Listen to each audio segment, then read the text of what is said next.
Good evening, my friend, and welcome back to Chilly Midnight.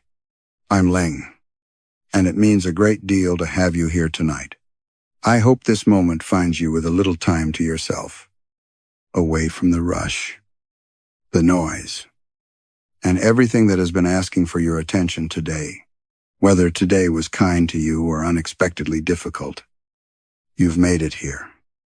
And I'm grateful we get to spend these next few hours together. I'd love to hear a little about you before tonight's story begins. What kinds of stories have stayed with you long after they ended? Was there one that kept returning to your thoughts days later? Or one scene that still feels strangely vivid whenever you remember it? And what would you like to discover next on this channel?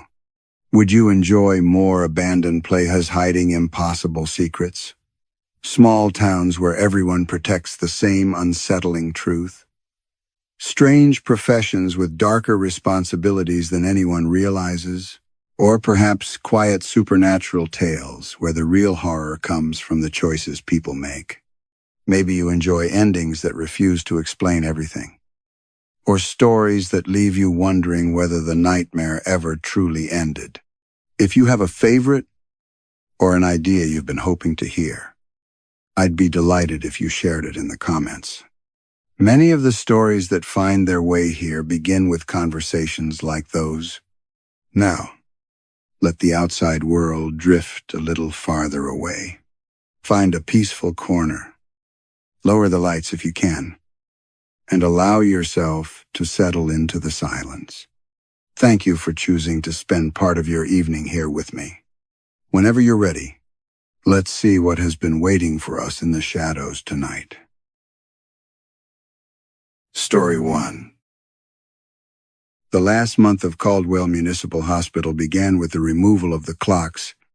Nola Wren noticed it when the staff entrance sighed open and let her in out of the cold rain.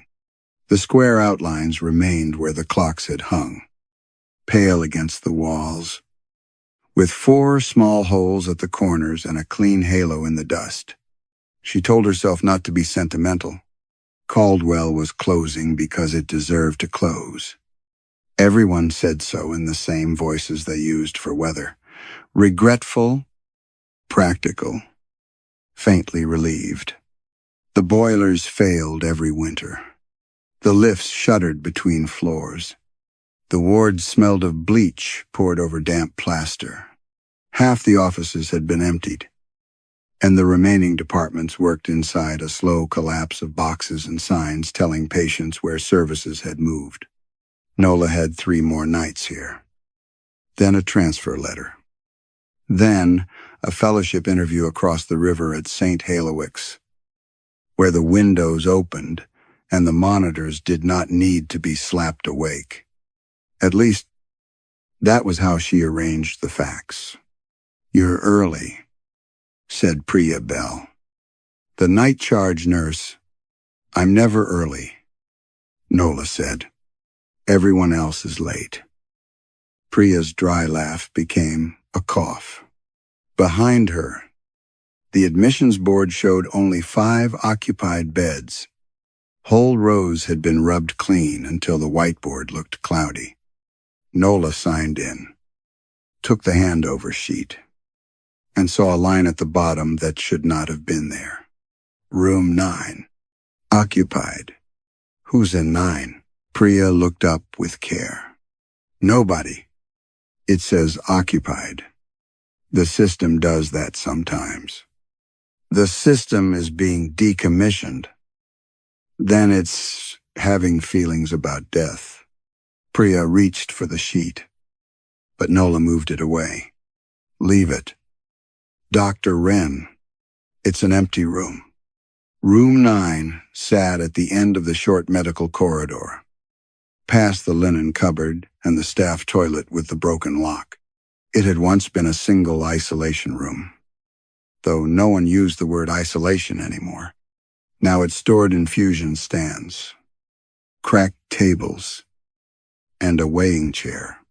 Nola went there because going there was easier than asking herself why she did not want to. The corridor lights came on one by one. each fluorescent tube flickering before settling into sickly brightness. Rain tapped at the high windows. Somewhere below, a trolley wheel squealed in 3 uneven notes. Room 9's door was closed. That was the first wrong thing. They kept storage rooms open during closure. The second wrong thing was the smell. Not rot. Hospitals had rot. Despite everything people believed about disinfectant, this was cleaner and more intimate. Alcohol wipes, warmed plastic, and something faintly sweet underneath. Like syrup left on skin. Nola put her hand on the door. A man's voice behind her said, "I wouldn't." "Doctor." Amos Rudd stood beside the linen cupboard with his coat still on. A folded newspaper under one arm. He was old enough to have trained the people who trained Nola, and he had the yellowish look of men who survived by becoming part of the institution that was killing them. "You're not on tonight," she said. "Neither is that room. Priya says it's empty. Then let it be empty." His tone had the practiced flatness of a discharge summary. "I'm covering the ward," Nola said. "If there's a patient in there, I need to know." "There are patients," Rudd said. "And then there are diagnoses." The handle shifted under her palm, just enough for the latch to give a soft, metallic click. Nola pushed the door open. The room was not full of storage. A bed stood in the center, made with clean white sheets. The infusion stands were gone. The tables were gone. The weighing chair was gone. A patient lay beneath a thin blanket, turned toward the wall. Dark hair visible against the pillow. No wristband. No chart. No monitor except an old portable unit on a stand. Its screen black. Nola stepped inside. "Hello," she said, using the voice doctors used when pain might be waiting. "I'm Dr. Wren." The patient turned over. For a moment, Nola's mind refused the face. It moved away from recognition like a hand avoiding a flame. A woman, gray at the temples, mouth dry, eyes calmly fixed on Nola. Nola reached for the patient's wrist because it was what her body knew to do before thought could interfere. The skin was warm. There was no pulse.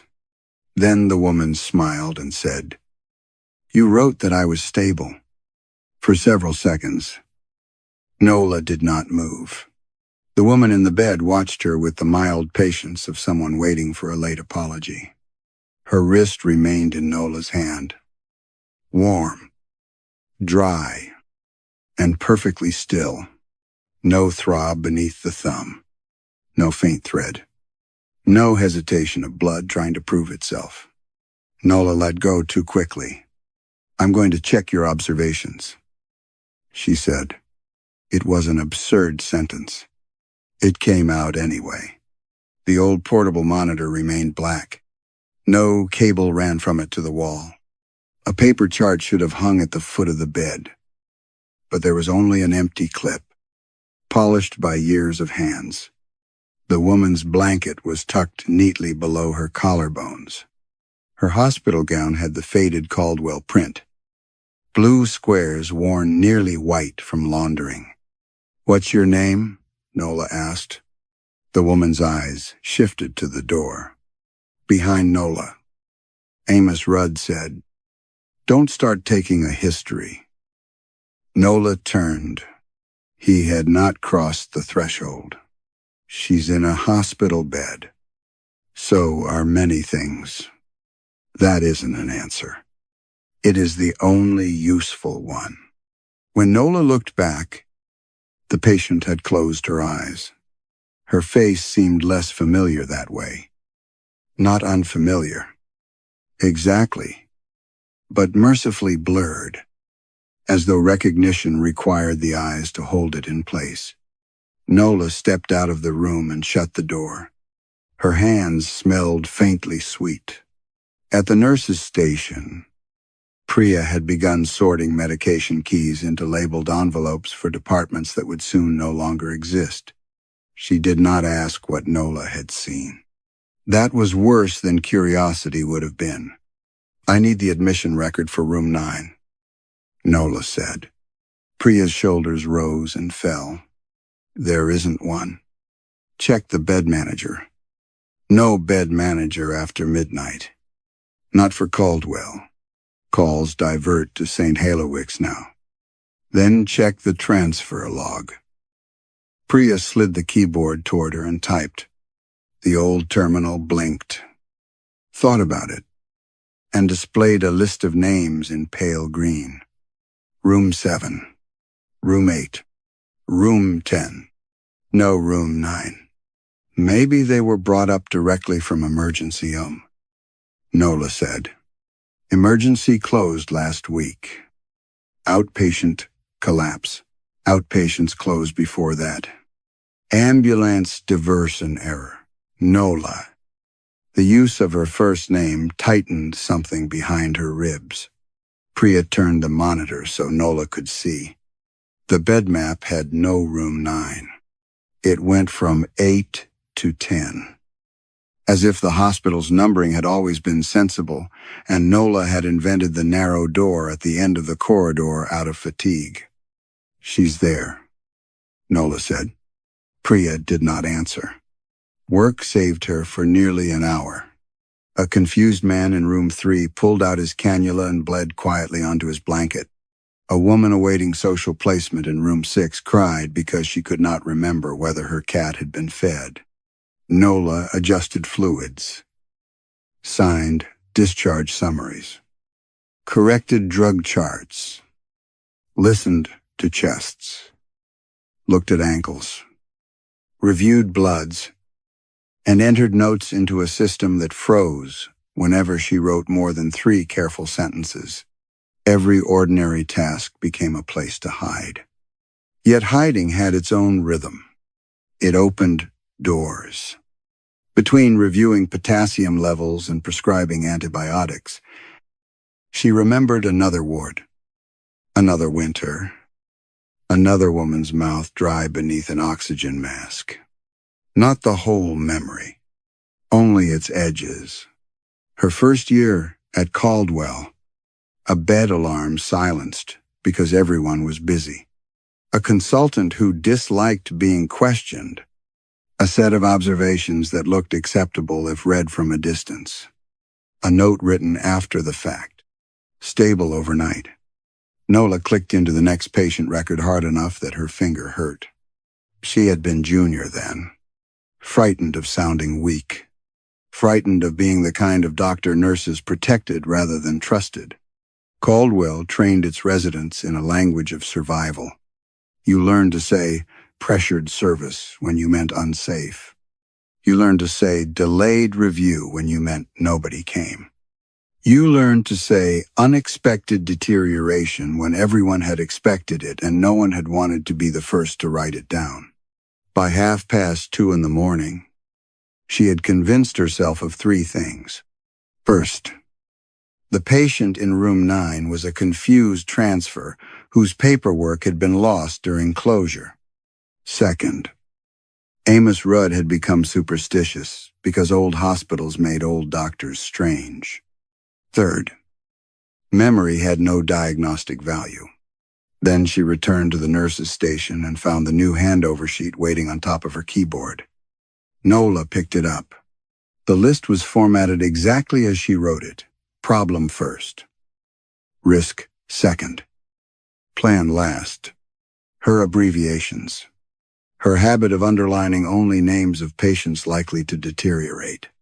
Her small, slanted correction where the printer always smudged the ward header.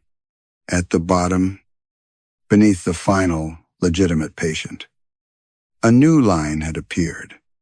Room 9, unidentified female. Warm peripheries. No audible heartbeat. Appears stable overnight. For review by Dr. Wren. Nola stared at the handover sheet until the words began to lose their edges. Warm peripheries. No audible heartbeat. Appears stable overnight. It was not only the phrasing that unsettled her. It was the restraint of it.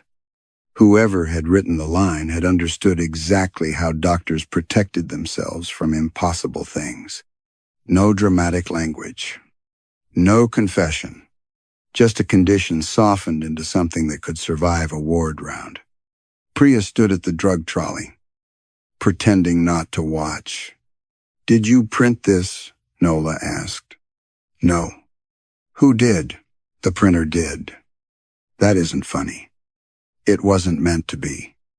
Nola folded the sheet once, then again, making the paper small enough to fit in her coat pocket. Her fingers were steady. That steadiness frightened her more than trembling would have. Panic would have been human. Control felt rehearsed. She returned to room 9 with a phlebotomy tray, a portable blood pressure cuff, a thermometer, and a stethoscope she had owned since medical school. Amos Rudd was waiting outside the door as if he had been placed there. "Don't," he said. "I'm not diagnosing. I'm checking whether there is a patient in a bed." That is how it starts. With basic observations, with the belief that naming a thing gives you power over it. Nola looked at him.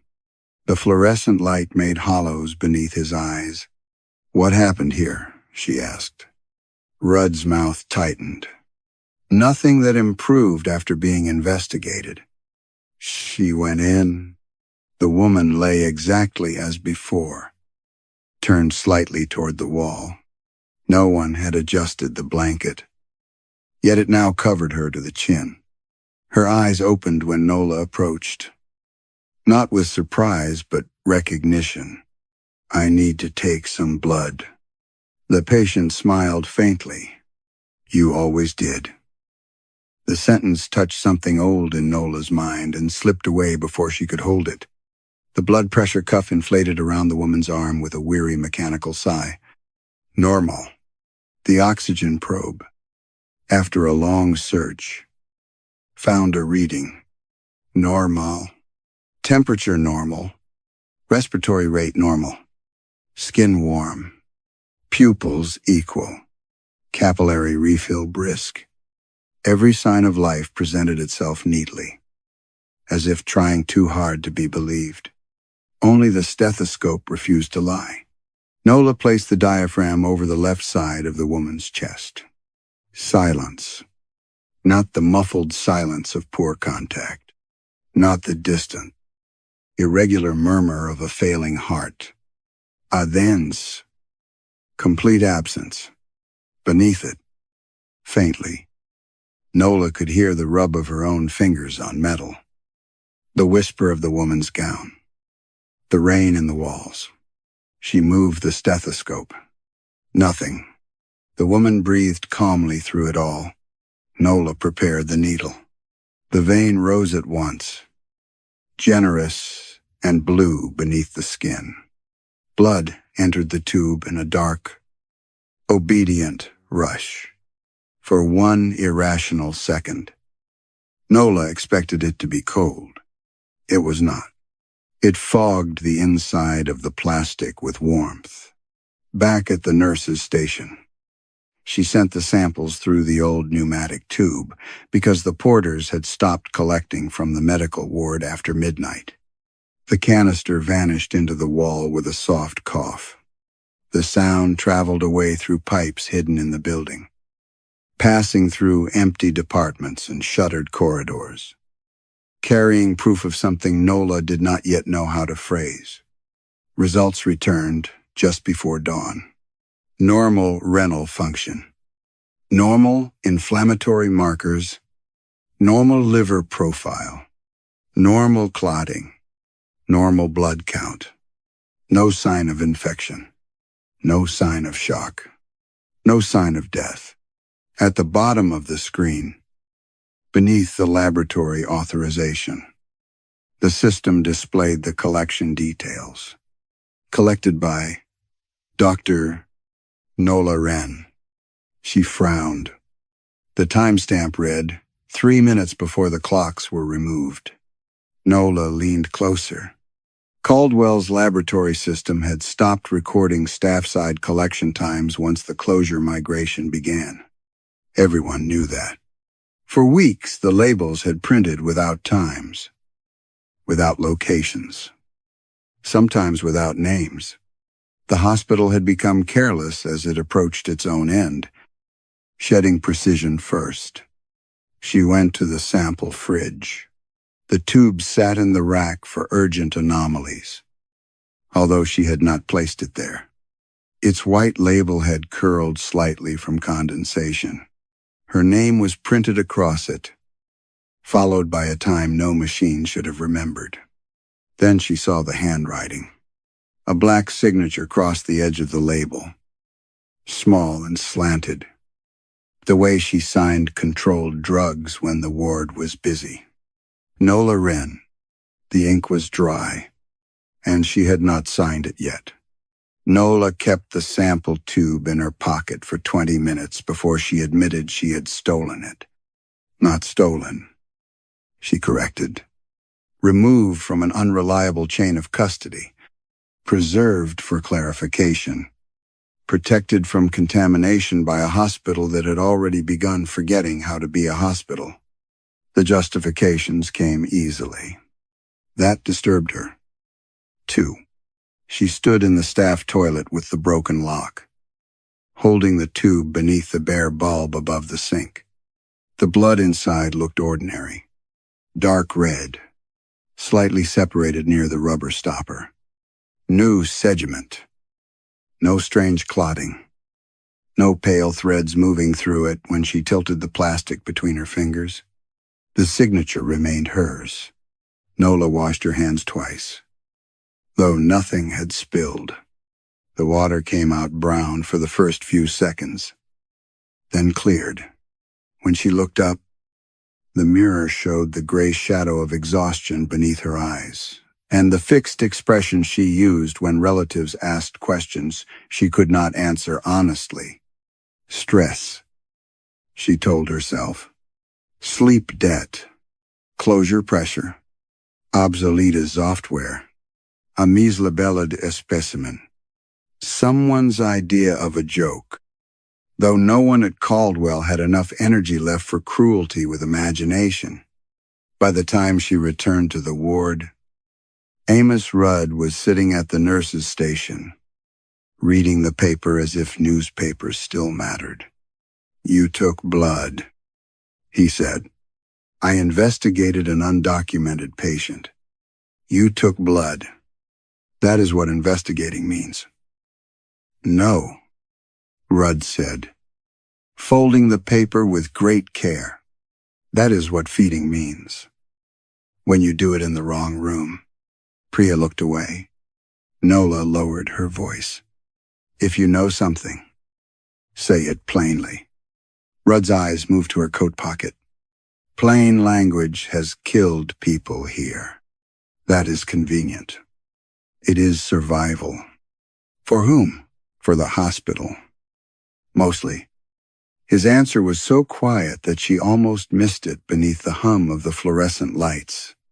Nola sat opposite him. The ward around them had entered that thin hour before morning when even the sick seemed borrowed from sleep. Somewhere, a patient muttered into a dream.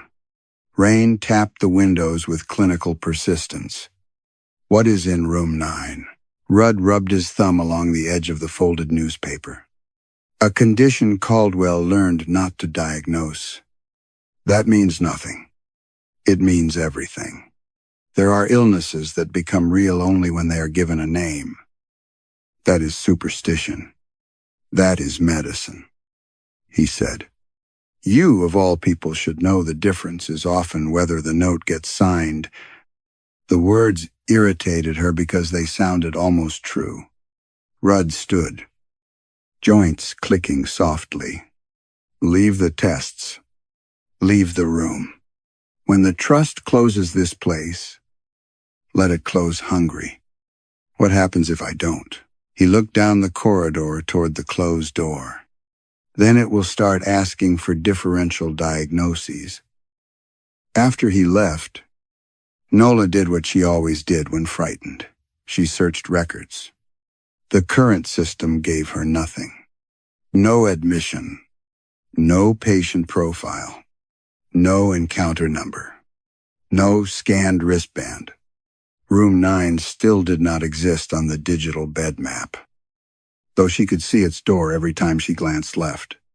So she went backward. Caldwell kept its older notes in a shrinking records office off the main stairwell, where cardboard boxes stood in aisles marked for destruction, transfer, or legal hold. A temporary sign on the door read, "Archive clearance in progress."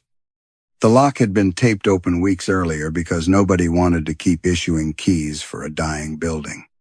The air inside was dry and warm, with the sweet dust smell of paper that had absorbed decades of breath. Nola searched for room 9 first. Nothing. Then isolation room. Nothing useful. Then undocumented patient. The old database coughed up several scanned discharge summaries, each converted so badly that words bent into nonsense. She refined the search until the screen showed a phrase she had not meant to type: stable overnight. The first note was from 6 years ago. Elderly male. Sudden deterioration at dawn. Prior evening review. Stable overnight. Another. 12 years earlier. Female inpatient after minor surgery. Found unresponsive. Nursing escalation unclear. Medical review. Stable overnight. Another from the late 90s. Scanned from blue ink. Pediatric admission. Respiratory concern. Consultant entry. Stable overnight. Nola kept scrolling. The phrase appeared again and again, across handwriting styles. Specialties. Consultants. Registrars. Decades. Stroke ward. Surgical outliers. Obstetrics overflow. Psychiatry holding bed. Winter pressure escalation. Temporary closure plan. Incident review. Coroner correspondence. Stable overnight. Sometimes the patient died. Sometimes they vanished into transfer paperwork. Sometimes the record ended immediately after the phrase, as if the note itself had become a lid. At the bottom of one scanned page, the typed summary blurred into a handwritten addendum. Do not diagnose after presentation in room 9. Below it, in older ink, someone had written, "The disease uses the name you give it." Nola's pager began to vibrate. The message on the tiny cracked screen read, "Room 9 requesting review for Dr. Wren. Diagnosis pending." Nola took the pager battery out. The vibration stopped at once, but the message remained on the dead screen. Dark green letters held beneath scratched plastic as if printed there. Room 9 requesting review for Dr. Wren. Diagnosis pending. She waited in the records office until she could hear only the old building settling around her, pipes ticking. Rain moving inside gutters. The faraway hush of the night ward. The boxes crowded the aisles on both sides, each marked for destruction in black marker. She had the sudden impression that the records were not being cleared but digested. That Caldwell was reducing itself to what could be carried into other hospitals without shame. When Nola returned to the stairwell, the lights were off. They had been on when she came down. She remembered because one tube had flickered badly above the landing. making the taped-open archive door blink in and out of existence. Now the stairwell rose and fell in green emergency light. She climbed 2 flights, then another, then stopped. The medical ward was on the 2nd floor.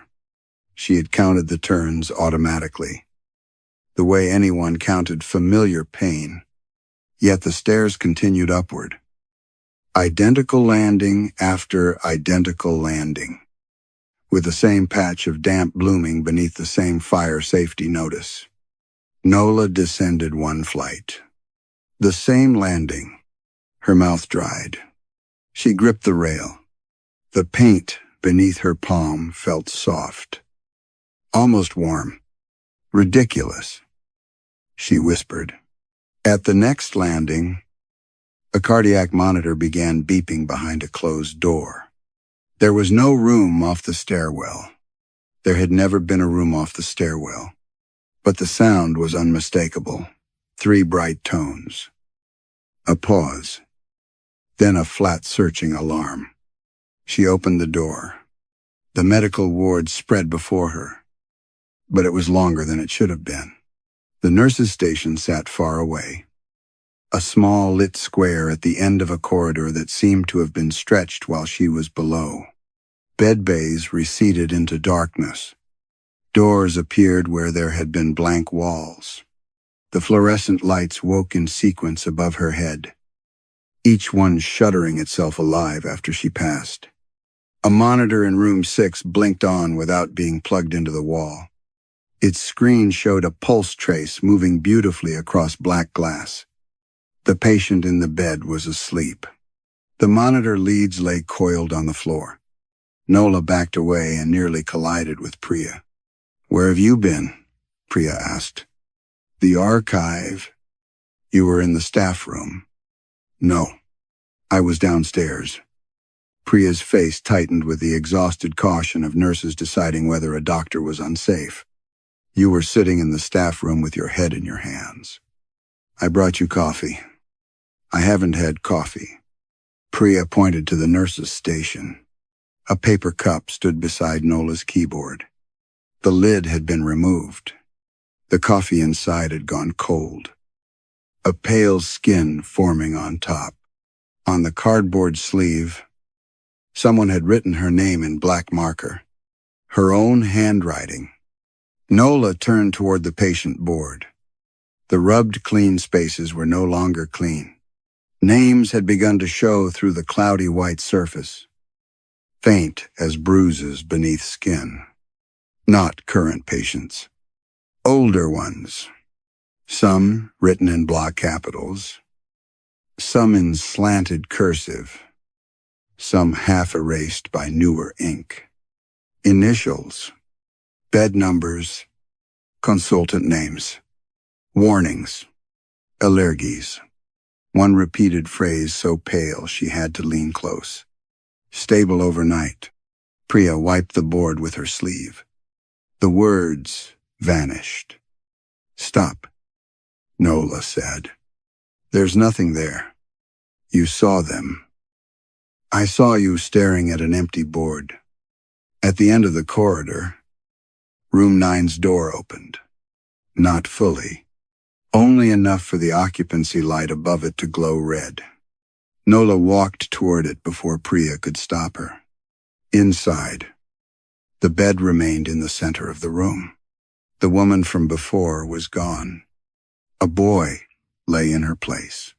He could not have been more than 12, though his face had the waxy stillness of old photographs. His hair was damp against his forehead. His hospital gown was too large for him.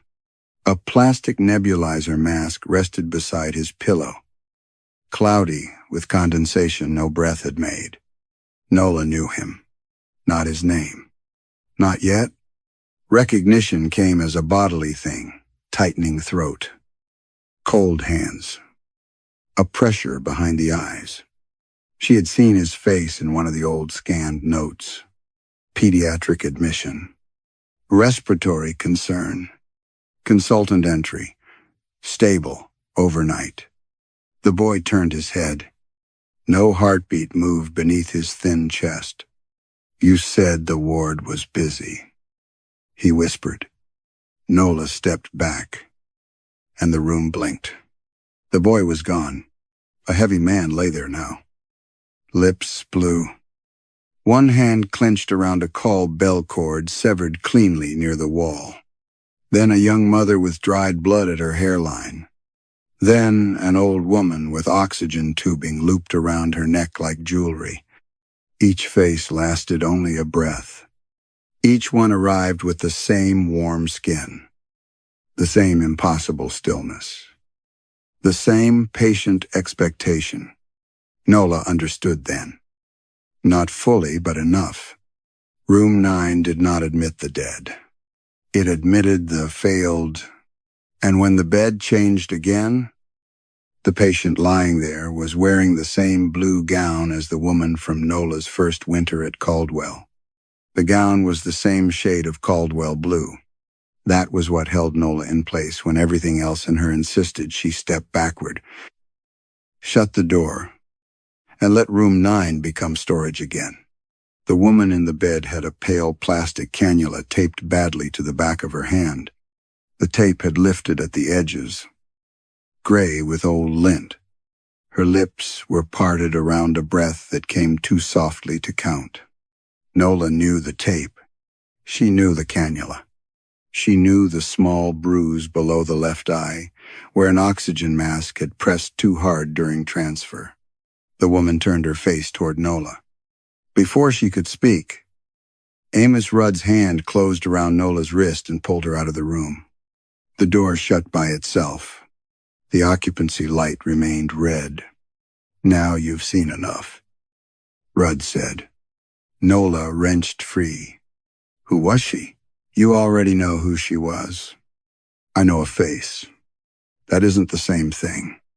It is safer than a name." His words made her suddenly furious. Not loud, furious. Worse. "Priestess, you and Priya and everyone else keep circling this like it's folklore. I am not going to be managed by riddles in a condemned hospital." Rudd looked older in the corridor light, his skin thin as discharge paper. "Then go below the old ward." "What?" "Clinical governance office. Past the closed physiotherapy gym. Through the records corridor. Behind the fire doors that were sealed after the first inquiry. If you need the hospital to confess, that is where it learned not to." "Why tell me now?" "Because it has started using your handwriting." He reached into his coat and took out a key on a paper tag so worn the label had become brown at the edges. He put it in her palm without touching her skin. "Do not bring anything back from there," he said. "And if you find your own name, stop reading." Nola almost laughed. Instead, she went downstairs. The lower corridors of Caldwell had been abandoned in layers. First the rehabilitation rooms, then the plaster clinic, then the old offices whose windows looked into light wells full of wet leaves and cigarette ends from years when staff still smoked secretly between crises. The walls sweated where pipes ran behind them. Emergency signs glowed over doors that no longer led to exits anyone used. At the physiotherapy gym, exercise bikes stood in rows, their handles furred with dust. A painted mural of mountains peeled from the far wall. Beyond it, a pair of fire doors had been chained together. But the chain was not locked. Someone had wrapped it twice for appearances. Nola unwound it. The air changed when she passed through. It became warmer, sweeter, unmistakably clinical. Alcohol wipes, old plastic, and syrup on skin. The governance office waited at the end of a narrow corridor beneath the ward. Its sign had been turned to face the wall. The key worked with a reluctant scrape. Inside, nothing had been packed for closure. Filing cabinets lined the walls. A conference table sat in the center beneath a dead projector. Cardboard archive boxes had been stacked against the windows, though there were no windows. Only black panes set into concrete as if someone had wanted the room to remember daylight. On the whiteboard, faded bullet points remained from a meeting held years before. Learning opportunities, communication failures, documentation gaps. No individual blame. Nola stood very still. Then she began opening drawers. The first cabinet held incident reports. False. Drug errors. Missed results. Pressure sores. Deaths following delayed review. Each file was marked with a colored sticker and a closing summary written in careful, neutral language. The second cabinet held missing charts. Not copies. Originals. Notes that should have been scanned. Drug charts with pages removed. Observation sheets where numbers had been written over other numbers. Nursing escalation forms with no response documented.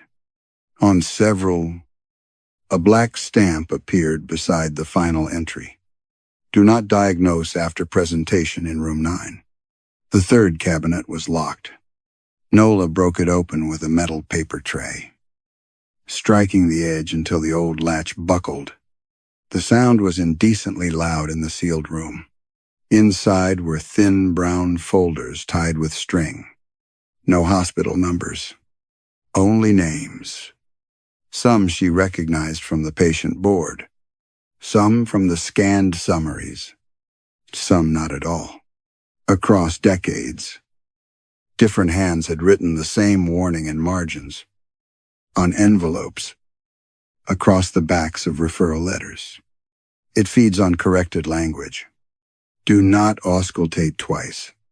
Never write absence. Never call guilt by its clinical name. The final drawer resisted. When it opened, a smell of damp paper rose from inside. There was only one file. Its cover had no patient label. Only a strip of tape bearing a ward location and a year from Nola's first winter at Caldwell. The string around it had been tied into 3 knots. She knew before she touched it that Rudd had been wrong. Finding her own name did not make her stop reading. It made her read faster.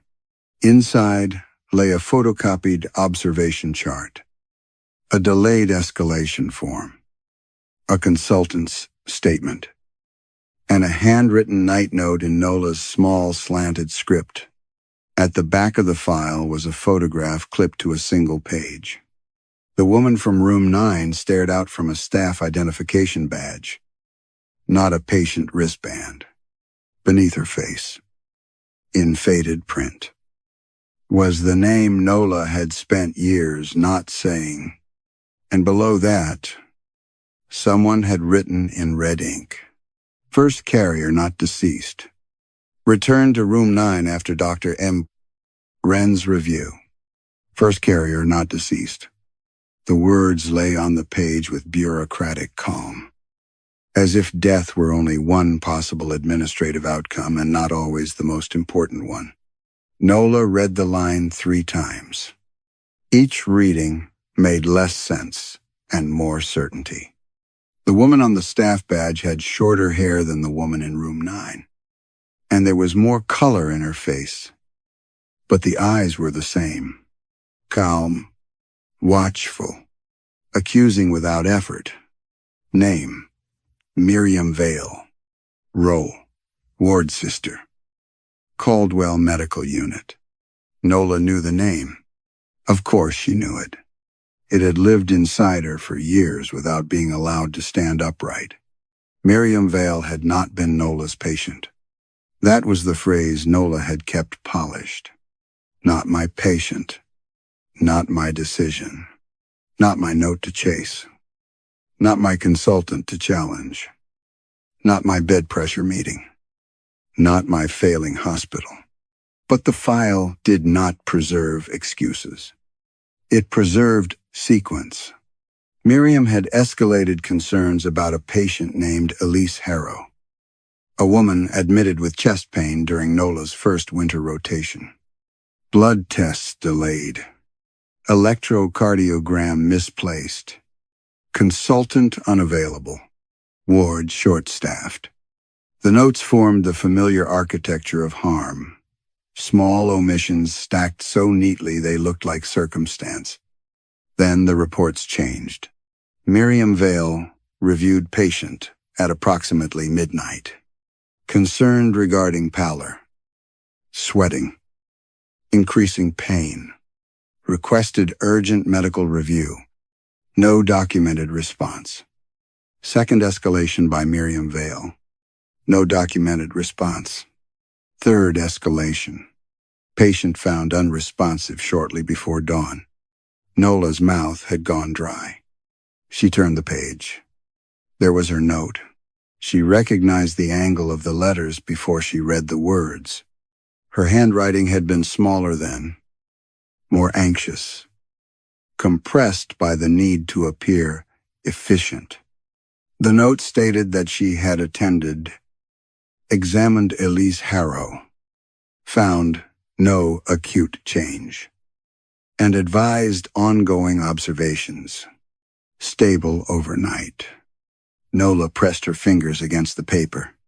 Her body seemed to remember writing it before her mind agreed. She had not examined Elise Harrow. She had been in the doctor's room with a cold cup of tea, rewriting discharge summaries so the morning team would not call her useless. She remembered Miriam entering, not frightened but angry, saying, "You need to see her now." She remembered glancing at the list, seeing 3 sick patients above Elise. Hearing the consultant's voice from earlier that evening, "Stop creating work. Ren." She remembered saying she would come. Then she remembered not going. The file contained a transcript from an internal interview. Miriam Vale had refused to amend her statement. She had insisted she escalated. She had insisted no doctor came. She had insisted the note was false. The next page recorded Miriam's sickness absence. The page after that recorded her return to duty. Then, incident regarding room 9. Nola turned another page and found photographs of an observation chart spread across a conference table. Red circles around altered numbers. Arrows pointing to overwritten respiratory rates. A sticky note in someone else's hand, if accepted, exposes wider practice. Behind the photographs was a plastic sleeve holding a small silver disc. CCTV export, medical unit corridor. The projector above the conference table was dead, but an old laptop sat in a cabinet beneath it, still connected to a security monitor. Nola pressed the power button. Nothing happened. She pressed again. The machine woke with a dry internal click. No password prompt appeared. Only a video file, already open. The footage was grainy and colorless. The corridor outside room 9 looked narrower than it should have. Nola saw herself at 26. Thinner. Hair tied too tightly. Walking past the nurse's station with a stack of notes hugged to her chest. Miriam Vale approached from the opposite direction, even without sound. Nola could see urgency in the set of her shoulders. They spoke. Miriam pointed toward Elise Harrow's bay. Younger Nola shook her head once. Not refusing exactly, but delaying. The lie had begun there. In that small professional gesture. Not now. Soon. Later. After the urgent things. After someone else noticed. Miriam did not move aside. Then the footage stuttered. For 3 silent seconds. The corridor emptied. When the image returned, Miriam was standing alone outside room 9. One hand on the door frame. Younger Nola had gone. The door was open behind Miriam, though the room should have been storage even then. A red occupancy light glowed above it. Miriam looked directly into the security camera. Her lips moved. The laptop speakers crackled. Though the file had no audio track, she wrote that she saw her. Nola stepped back so sharply the chair struck the wall. On the table, beneath the laptop, another sheet had appeared. Fresh paper, fresh ink, a continuation of her old note, written in her present hand. Reviewed Miriam Vale following deterioration. No cardiac activity audible. Patient warm, alert, and medically stable. At the bottom waited an empty signature line, and beside it, in the same red ink as the warning, someone had written, "Sign again," or "Diagnose what you did." Nola read the sentence until the red ink seemed to thicken on the page. The room had become too warm. Not heated. Exactly. Occupied. The air pressed against her face with the moist closeness of breath inside a mask. The dead projector above the table gave a faint click. Then another, as if some unseen hand were trying to advance slides that were no longer there. She picked up the pen beside the signature line. It was her pen. Black barrel. Silver clip bent from years of being forced into the pocket of her white coat. A small crack near the grip where she had bitten it during night shifts and pretended she had not. She set it down. "No," she said. The word sounded thin in the sealed office. The laptop screen flickered. The frozen image of Miriam Vale in the corridor changed, not into another video, but into a document viewer. Page after page opened by itself. Old scanned notes blooming across the screen in gray light. Stable overnight. No acute concern. Patient reassured. Observations acceptable. Delayed escalation due to service pressure. Communication could have been clearer. No individual blame. The phrases passed too quickly to read.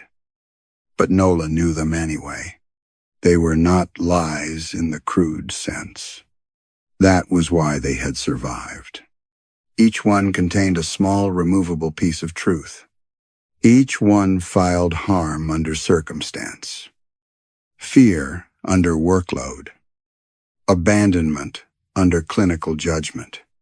Behind her, someone said, "It doesn't like blood." That was never the point. Nola turned. Miriam Vale stood inside the doorway. Not lying in a bed now. Standing, wearing the Caldwell blue staff uniform from her identification badge, though the fabric hung strangely from her shoulders, as if her body had become uncertain of its proper shape. Her skin was warm-looking, almost flushed, but no pulse moved in her throat. "You're not dead," Nola said. Miriam smiled without pleasure. That was the compromise. Nola backed against the conference table. "What are you?" The first one who refused the wording. The lights hummed. Somewhere above them, on the medical ward. A monitor began its searching alarm and then abruptly stopped. Miriam walked to the whiteboard. Her shoes made no sound. She lifted one hand and touched the faded words. Documentation gaps. The letters darkened beneath her fingers. "It was here before me," she said. "Before you, before Rudd. A thing learned slowly by institutions. Not a ghost. Ghosts are simple. They want memory. This wants avoidance." Nola shook her head once. "Hard. Diseases don't want to. Some do. Hunger is not always thinking. The room seemed to lean closer. It lives where guilt is not allowed to become confession, Miriam said, in corrected notes, in missing charts, in meetings where everyone agrees the system failed so no one has to say who walked away. It feeds on what people almost admit. Nola felt the sample tube in her pocket grow warm. I tried to investigate, she said. You tried to control it. I tried to treat a patient. No, Miriam said softly. You tried to make the impossible fit your training. Observations, bloods, results, plan, diagnosis pending. At the word diagnosis, every cabinet in the room gave a small metallic tremor. Miriam looked toward them. That is why Rudd warned you. You were never meant to examine it. Caldwell survived by giving it bodies and never a name. The unnamed can stay contained. The unnamed can be moved from room to room, year to year, hospital to hospital, hidden inside policy. That isn't medicine. It is exactly the kind of medicine this place practiced best. Nola gripped the edge of the table. Why me? Miriam's expression changed then. And for the first time, it looked almost human. Tired. Hurt beyond anger. Because you fed it and left before it finished with you. The projector clicked again. An image appeared on the blank wall. Younger Nola in the doctor's room. Writing after Elise Harrow died. Her head bent low. Her face empty with concentration. The pen moving. Stable overnight. A sentence meant to protect herself. Her consultant. The ward. The morning. The future. Miriam stood beside her in the image. Unseen. One hand resting on the back of Nola's chair. You thought the lie was about Elise, Miriam said. It was about you. The note gave the disease a shape it could use. Not a dead patient. A living doctor who needed the lie to remain clean. Nola's chest hurt. For one wild second, she thought her own heart had stopped. But then it struck again. Too hard. Too fast. What does it want? Miriam looked at the unsigned note on the table. From the corridor outside the sealed office came the soft squeak of trolley wheels.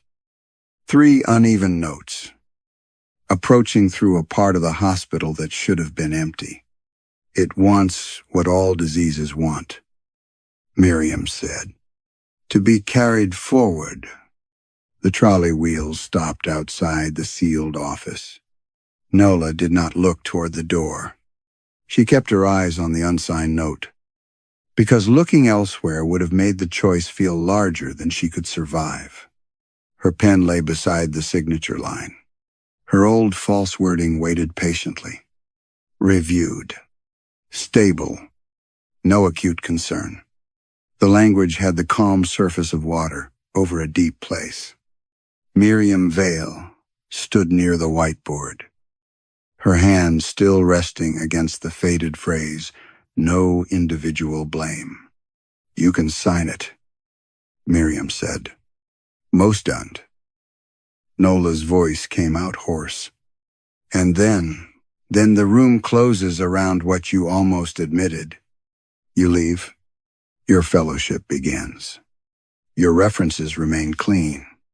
Your old consultant retires comfortably. Caldwell is mourned in speeches by people who did not work here when it mattered. And the disease? It goes hungry for a while. Then someone else writes something careful. The door handle moved once. Not violently, politely. Nola thought of St. Halowic's, the glass entrance, the polished floors, the interview panel smiling over bottled water. She thought of the life she had built by becoming useful. Quiet. Excellent. A doctor who did not make problems larger. A doctor who understood that survival in medicine was sometimes the art of choosing which truth could be afforded. Then she thought of Elise Harrow. Not as a case. Not as a risk event. A woman with chest pain who had asked for help inside a system that answered with delay. Nola could not remember Elise's voice. That absence struck harder than any image Room 9 had shown her. She had kept the note, but lost the person. The handle turned again. This time the door opened. A porter's trolley stood in the corridor by itself. On it sat a patient chart, a blood pressure cuff, a stethoscope, and a stack of blank continuation sheets. The objects were arranged with ritual neatness. At the top of the chart was no patient name, only Nola's. Miriam said, "It is offering you one more clean handover." Nola picked up the chart. The paper felt warm. She sat at the conference table, placed a blank continuation sheet in front of her, and began to write. At first her hand resisted, trying to form the phrases it knew. She crossed them out before they became sentences. Not stable overnight. Not no acute concern. Not communication failure. She wrote Elise Harrow's name. Then Miriam Vale's. Then her own. She wrote that Miriam had escalated and had not been heard. She wrote that Nola had documented an examination she did not perform.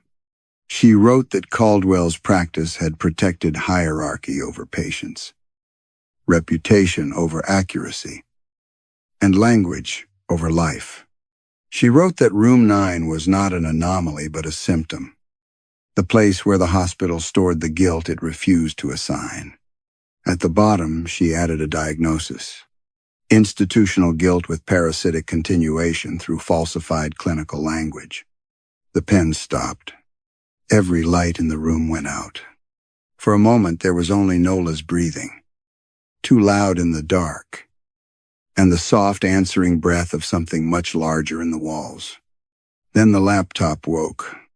Its screen illuminated the room in a colorless square. A form had opened on the hospital's dying records system. The diagnosis field blinked. Nola typed the words exactly as she had written them. The system rejected them. Invalid term. She typed again. Invalid term. She tried shorter words. False note. Concealed death. Medical guilt. Room 9 condition. Each one vanished under the same sterile correction. Invalid term. Behind her. The trolley creaked forward by itself. Nola took the sample tube from her pocket and placed it on the keyboard. Her signed label faced upward. The blood inside had darkened almost to black. Then she opened a free text incident box and wrote without stopping. I did not review Elise Harrow when asked. I later wrote that I had. My note helped conceal the delay that led to her deterioration. Miriam Vale challenged the record and was brought into Room 9. Caldwell has repeated this process for decades. The condition is sustained by euphemism, omission, and signed denial. I am responsible for my part. When she pressed submit, the whole hospital answered, not with a scream, with documentation. Printers started across unseen offices. Monitors chirped awake. Filing cabinets opened in the dark. Somewhere above, every erased name returned to the patient board at once. Nola felt a sudden pressure in her chest, as if a hand had closed gently around her heart. One beat, then none. She waited for pain, for collapse, for death to be dramatic enough to recognize. Instead, she inhaled. Her fingers still moved. Her eyes still saw. Her mind remained cruelly clear. Miriam looked at her with something like pity. From the laptop speakers came the calm tone of an incoming hospital message. Transfer documentation complete. Receiving facility. St. Halowix. At the door, the empty trolley turned by itself toward the stairs. The empty trolley rolled toward the stairs, and Nola followed it because her body still obeyed the old rules. That was the first cruelty of what had happened. She did not collapse. She did not become spectral or pale or transparent. Her hands remained warm. Her breath still fogged faintly in the lower corridor. Her mind continued arranging facts into sequences. Consequences. Documentation. Only the silence in her chest told the truth. No beat followed the effort of walking. At the medical ward, every light was on. Names covered the patient board from edge to edge. Some were fresh and dark. Others floated beneath the surface like writing seen through water. Priya stood before them with a cloth hanging uselessly from one hand. Her face had gone slack with recognition and refusal. "Nola," she said. "What did you do?" I wrote it down. Priya looked at her chest, as if she could hear the absence there. Nurses heard things doctors missed. That was one of the truths Caldwell had buried often enough to make a room for it. At the end of the corridor, room 9 stood open. There was no bed inside now. No patient. No blanket. The storage furniture had returned. Infusion stands. Cracked tables. The old weighing chair with its torn black seat. Dust lay across everything except the floor, where 4 clean marks showed where the bed wheels had been. Amos Rudd stood by the doorway. He seemed smaller than before. "It accepted the chart," Nola said. "No," Rudd replied. "It accepted you." Behind him, the occupancy light went dark. The closure happened the next day, though later Nola would understand that Caldwell had been closing for years and merely chose that morning to admit it. Vans came for equipment. Porters stripped signs from walls. The last patients were transferred under laminated sheets that made them look more organized than they were. Administrators shook hands in the entrance hall and spoke about legacy, service, and difficult decisions. No one mentioned room 9. By afternoon, it was listed as general storage on the estate inventory. By evening, the door had no number. Someone pried the red occupancy light from the wall and dropped it into a plastic bin with broken pagers, cracked keyboards, and old ward phones no one wanted to take. The records were boxed for St. Halowix. Nola's incident submission was not among them. She searched twice, then a third time, though she already knew. The system retained her clean notes, her discharge summaries, her audits, her appraisals, her fellowship recommendation, and a transfer letter praising her judgment under pressure. The confession was gone, not deleted, reworded. An addendum appeared in its place. Documentation reviewed. No further action required. Doctor supported following difficult transition period. Beneath it sat her electronic signature. She did not remember giving it. St. Halowix received her 3 days after Caldwell closed. The new hospital smelled of coffee, polished floors, and filtered air. Its windows were broad enough to admit weather without making it feel like a leak. The monitors worked. The clocks remained on the walls. Everyone seemed younger than they should have been. Her new consultant, Dr. Leanh, welcomed her with a firm handshake and said, "We've heard excellent things." Nola smiled. The expression felt natural. That frightened her most. Her days became efficient. She reviewed patients, corrected prescriptions, answered bleeps, and wrote careful notes. She learned the shortcuts in the electronic record. She learned which nurses saw danger early and which doctors disliked being interrupted. She learned where the hospital hid its pressure when beds ran short and ambulances waited outside under winter rain. At night, when she undressed, she sometimes placed 2 fingers against her neck. Nothing. Still, her skin stayed warm. Weeks passed before she saw the first phrase. It appeared in a St. Hallowix cardiology note after a delayed review. The patient survived. That almost made it easier to ignore. Stable overnight, Nola stared at the words until the letters seemed to breathe. She did not search for room 9. That would have been childish. St. Hallowix had no room 9 on her ward. The numbering ran cleanly from 1 to 8. Then 10 to 12 because 9 had been converted into a staff equipment bay during refurbishment. She went there near the end of a long shift. The door was ajar. Inside, beneath stacked infusion pumps and folded privacy screens, a bed waited in the center of the room. Its white sheet had been tucked with impossible care. A patient lay turned toward the wall. Nola did not enter. Not at first. The patient spoke without turning. "You're the new resident." Nola closed her eyes. In the silence of her chest, something listened. From the corridor behind her came footsteps, young and hurried, and a voice she did not know called out, "Dr. Wren? They said you could help me with a note." Nola opened her eyes. The occupancy light above the door glowed red. Some hospitals are not haunted by the dead, but by the language the living invent to survive them. Nola's punishment is not simply that her heart stops.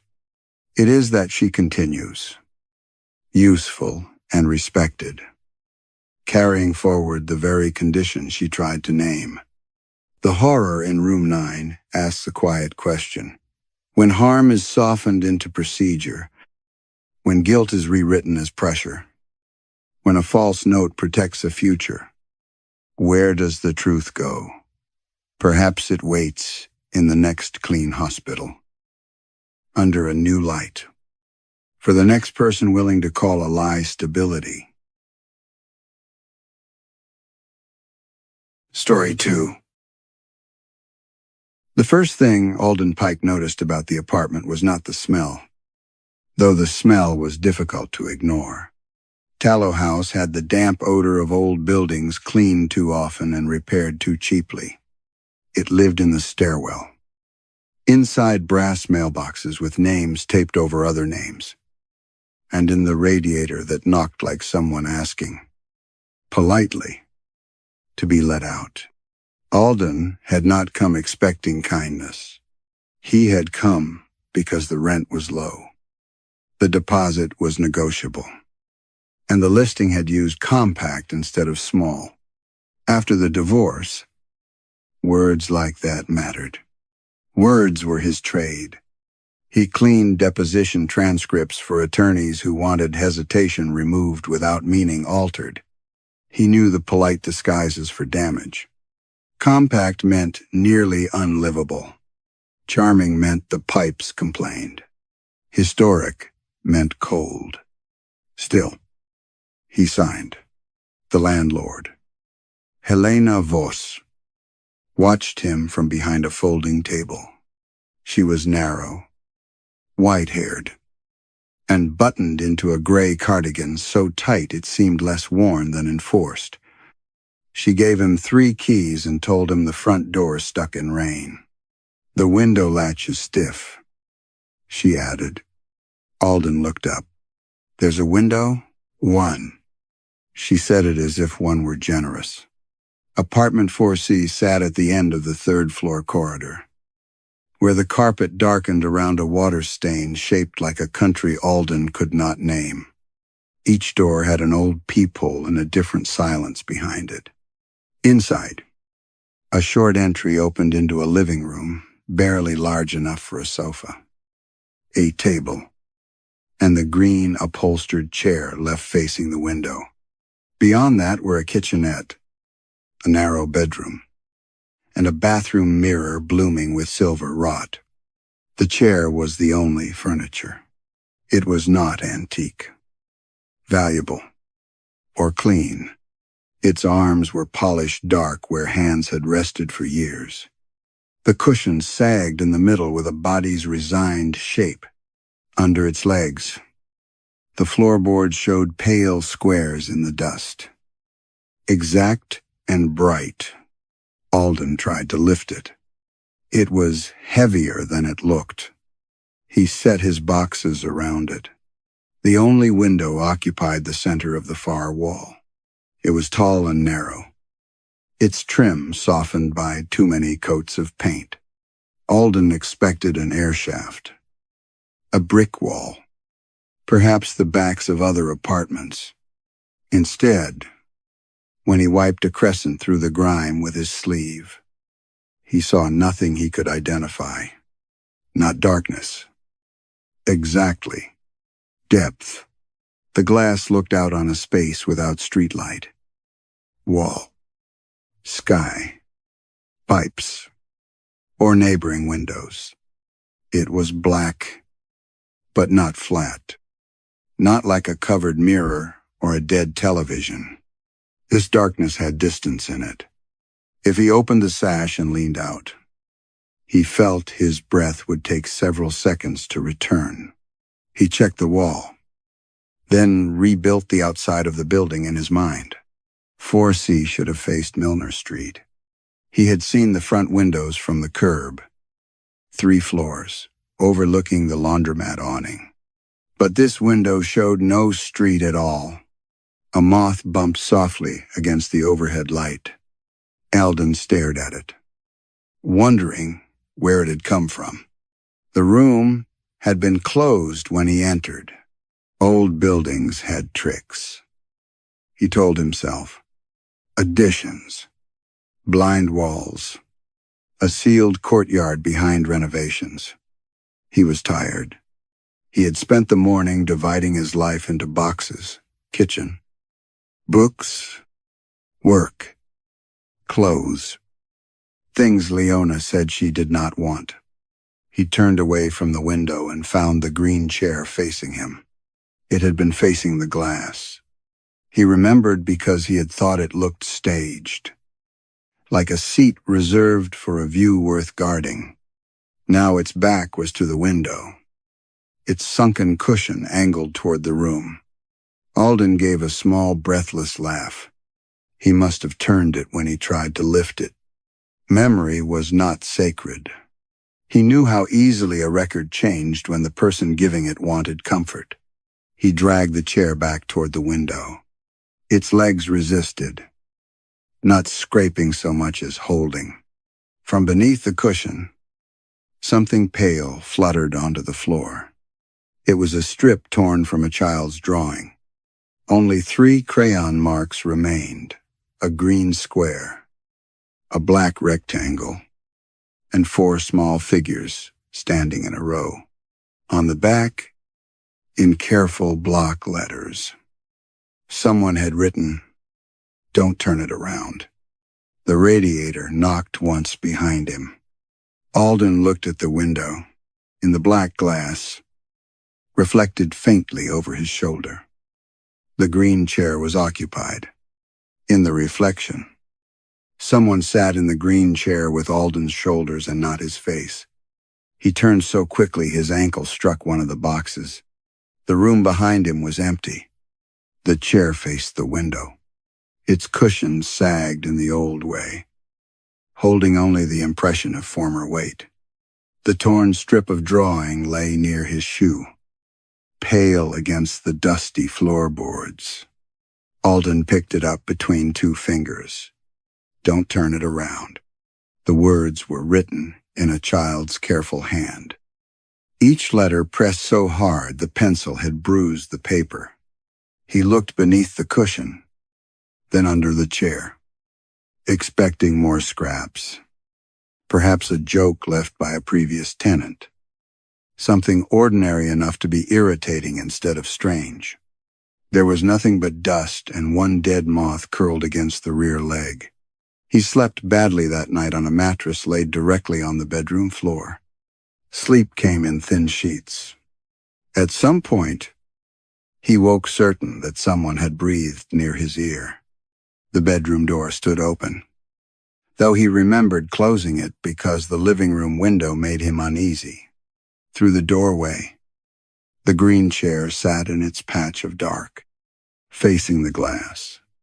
By morning, the apartment looked mean rather than impossible. Gray light seeped around the window frame without showing where it came from. Alden boiled water in a saucepan because he had not unpacked the kettle. He ate toast over the sink, brushed crumbs from his shirt, and set up his work desk in the corner of the living room where he could see both the door and the chair. The first transcript arrived before noon. A civil case. Property dispute. 2 brothers arguing over the sale of their mother's house. Alden put on his headphones and entered the flat. Patient world of recorded speech. Question. Did your mother ever say she wanted the house sold? Answer. She said a lot of things near the end. Question. That was not my question. Answer. No, not exactly. Alden cleaned the exchange without changing it. He removed false starts, smoothed stumbles, marked inaudible sections with brackets. He had always been good at listening without entering. Voices came to him already half dead, stripped of rooms, faces, weather, consequence. His job was to make them readable. Leona used to say he did the same thing at home. You hear me, she had told him once, standing beside their kitchen table with a mug cooling untouched in her hand. That isn't the same as answering. He had written that sentence down later, not because it moved him then, but because it seemed accurate, even in marriage. Part of him had been making a transcript. By late afternoon, 3 messages from Leona waited on his phone.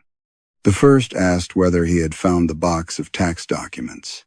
The second said she needed confirmation about the storage unit. The third was shorter. Alden, please don't do that thing where silence becomes your answer. He placed the phone face down beside his keyboard. Outside the apartment, life moved through Tallow House in muffled fragments. A television laughed behind one wall. Somewhere below, a child ran too hard down a hallway and was sharply hushed. Pipes clicked. An elevator door opened with a tired metal sigh. Though Alden had not seen an elevator when he moved in, he worked until evening. Heated a frozen shepherd's pie until the plastic film blistered, and ate from the tray while standing at the counter. The chair remained where he had left it. The window showed depthless black. At 1:30 in the morning, his headphones filled with another man's voice saying, I didn't know she was still in the house. Alden stopped the recording. The apartment had gone very still. Not quiet. Still, the radiator no longer knocked. The refrigerator's hum had thinned to nothing. Even the small city noises that should have seeped through brick and plaster were gone. In that pause, Alden heard the window latch click. Once, softly, the tall sash trembled, then lifted by itself about the width of 2 fingers. Cold air entered the room. It did not smell like Milner Street. It smelled of boiled cabbage, warm dust, furniture polish, and something faintly sweet, like cake left too long under a cloth. Alden stood. Beyond the opening, the blackness had changed. It softened, paled, and filled with a room. His room. Not reflected. Not exactly. The same walls, the same radiator, the same narrow kitchenette beyond the arch. But the paint was cream instead of gray. A brass lamp glowed beside a sofa with crocheted cushions. A framed school photograph hung where Alden's stack of moving boxes stood. In the green chair sat an old woman with white hair pinned at the back of her head. Beside her, a boy lay on the rug drawing with crayons. A man in rolled shirt sleeves read a newspaper at the table. A woman moved in and out of the kitchenette, wiping her hands on a yellow towel. None of them made a sound. The boy lifted a green crayon and colored a square with slow, deliberate care. Then, without warning, all four of them turned toward Alden's window at the same time. All four faces turned toward him. And Alden's first thought was not that they had seen him. His first thought was that they had been waiting. The old woman in the green chair did not startle. Her hands remained folded over a knitted blanket, one thumb resting against the other, as if keeping count. The man lowered his newspaper slowly, though Alden could not read the headline. The woman in the kitchenette stood with the yellow towel clenched in both hands. Only the boy looked afraid. Alden stepped back from the window. The room beyond it did not move with him the way a reflection should have. His own apartment remained dim around him. Boxes stacked, laptop open, frozen dinner tray cooling on the counter, beyond the raised sash. The other apartment glowed with lamplight and old heat. A room preserved in amber. The boy's crayon hovered above the paper. Alden lifted one hand. No one in the other room copied him. He shut the window. The sash came down hard, and the blackness returned at once. The sound of the refrigerator rushed back into the apartment. The radiator knocked twice, as if resuming an interrupted argument. Alden stood there in his socks, breathing through his mouth, aware of the shepherd's pie cooling into a gray paste behind him. A reasonable man, he told himself, would call someone. But who? The landlord would hear only that a new tenant had seen people through a window that faced nowhere. Leona would hear the same silence he had given her, coming back through the phone. A doctor would ask about sleep. A friend would ask whether he had any. So Alden did what he always did with distressing material. He documented it. He opened a blank file and typed what he had seen. He described the room, the lamp, the family, the position of each person. He avoided words like ghost and impossible. He wrote, apparent adjacent interior, visible through living room window. He wrote, figures did not produce audible speech. He wrote, possible hypnagogic episode, despite subject being awake. Subject. He stared at the word until it embarrassed him. Near dawn. He slept in the chair by accident. He woke with a pain in his neck and a rectangle of cold light across his knees. For one confused second, he thought the apartment had changed around him. Then he saw the boxes, the laptop, the strip of child's drawing tucked beneath a book. He had not meant to sit in the green chair. He rose quickly, as though caught trespassing. That day, he tried to make ordinary life heavier than the memory of the window. He bought dish soap, paper towels, coffee, a cheap shower curtain printed with blue shells. He passed Helena Voss in the lobby while she was sorting mail into the brass boxes. Settling in? She asked. Alden paused. Did the previous tenant leave furniture? One chair, she said. You knew? Her fingers continued moving through envelopes. People leave things when they go. Who lived there before me? At that, she looked up. Her eyes were pale, almost colorless behind her glasses. 4C has always been suitable for single occupants. That isn't what I asked. No, Helena said. It isn't. She handed him a misdelivered circular for a furniture warehouse and turned away before he could return it. By nightfall, Alden had decided not to look. He kept the curtains closed. Though they were thin and yellowed and did not cover the frame completely, he worked with his headphones on. He answered Leona's message about the tax documents with 2 sentences. Both practical, neither apologetic.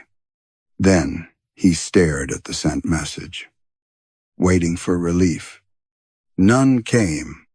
At a little before 2 in the morning, the apartment became still again.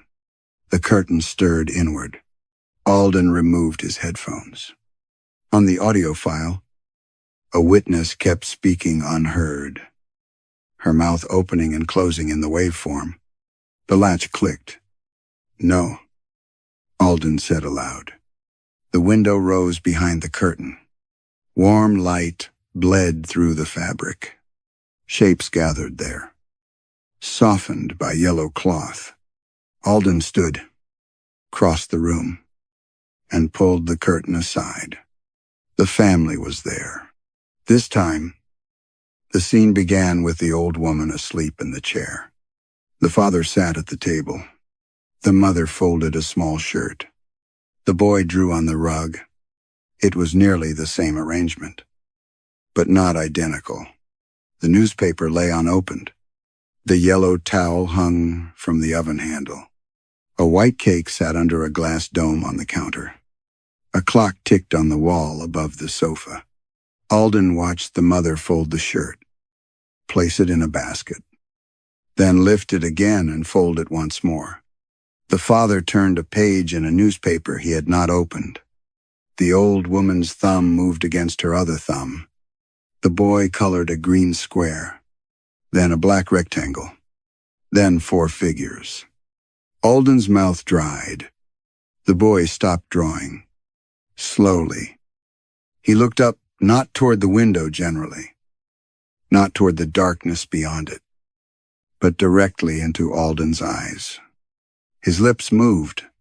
Alden could not hear him, but the words were clear. Please don't. Without thinking, Alden reached behind him and touched the back of the green chair. In the other apartment, the ticking clock stopped. The clock in the other room did not slow. It stopped. Alden kept his hand on the back of the green chair. Fingers pressed into the worn upholstery, while the family beyond the window froze around the sound that had vanished. The mother's hands held the shirt halfway through a fold. The father's newspaper hovered slightly above the table. The old woman's thumb rested against her other thumb. No longer counting. Only the boy's eyes moved. Please don't. His mouth had said. Alden pulled his hand away. The clock began ticking again. The mother completed the fold. The father lowered the paper. The old woman's thumb resumed its small, patient motion. The boy looked down at his drawing as if someone had instructed him to pretend nothing had happened. Alden shut the window so hard the frame rattled.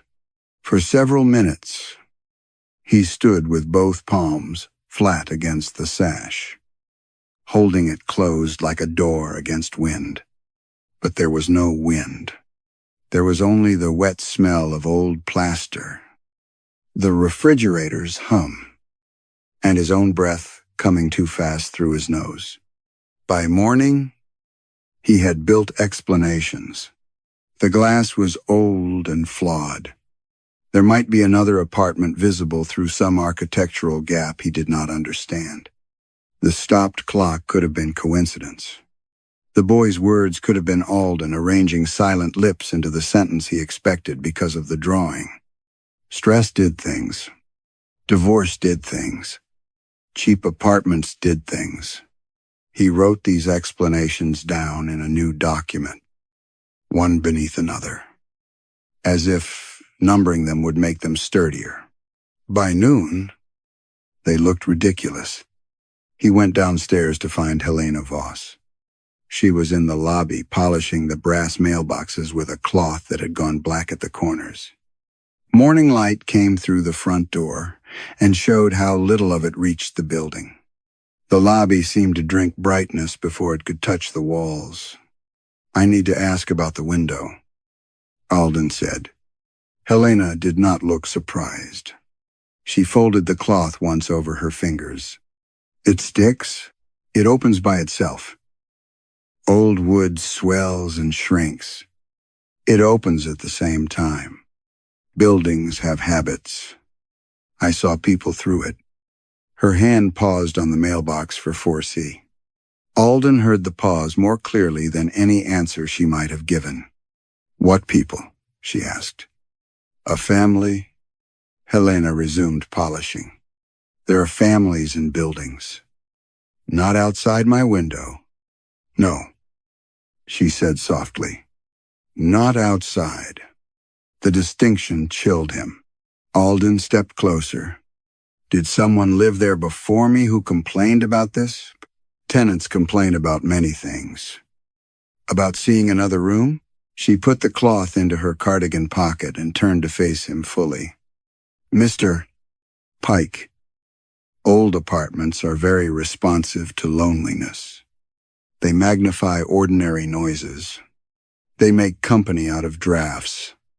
A man living alone can mistake a reflection for an invitation."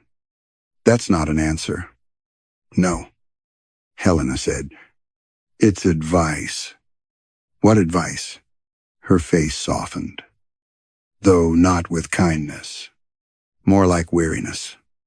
"Do not rearrange what was already in place." Before Alden could speak, someone coughed behind the row of mailboxes. He looked. There was no one there. When he turned back, Helena had started up the stairs, one slow step at a time, her shoes making no sound on the carpet. That evening, Alden tried to leave the apartment light on and sleep early. He moved his mattress against the bedroom wall farthest from the living room. He put a chair from the kitchenette against the bedroom door, then hated himself for doing it. The small chair left 4 dark marks in the dust when he dragged it across the floorboards. He noticed those marks because he had begun noticing everything. The dust beneath his boxes, the dust beneath the table, the clean outline where his suitcase had rested, the tiny footprints of moths in the powder near the radiator. Near 2 in the morning, he was awake before the stillness arrived. The bedroom went silent first. Then the rest of the apartment followed, room by room, as if someone were placing a glass over each sound.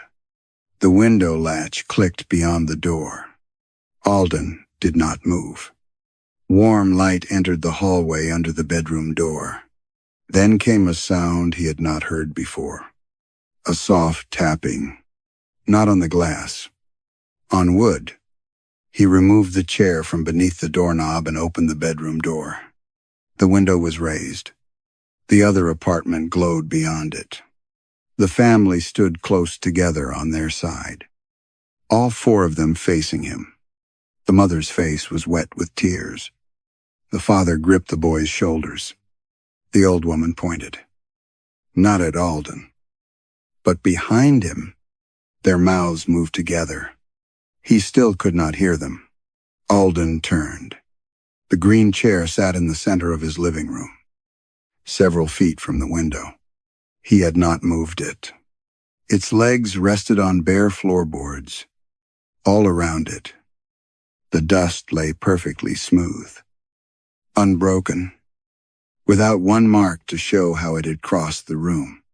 The chair had crossed the room without touching it.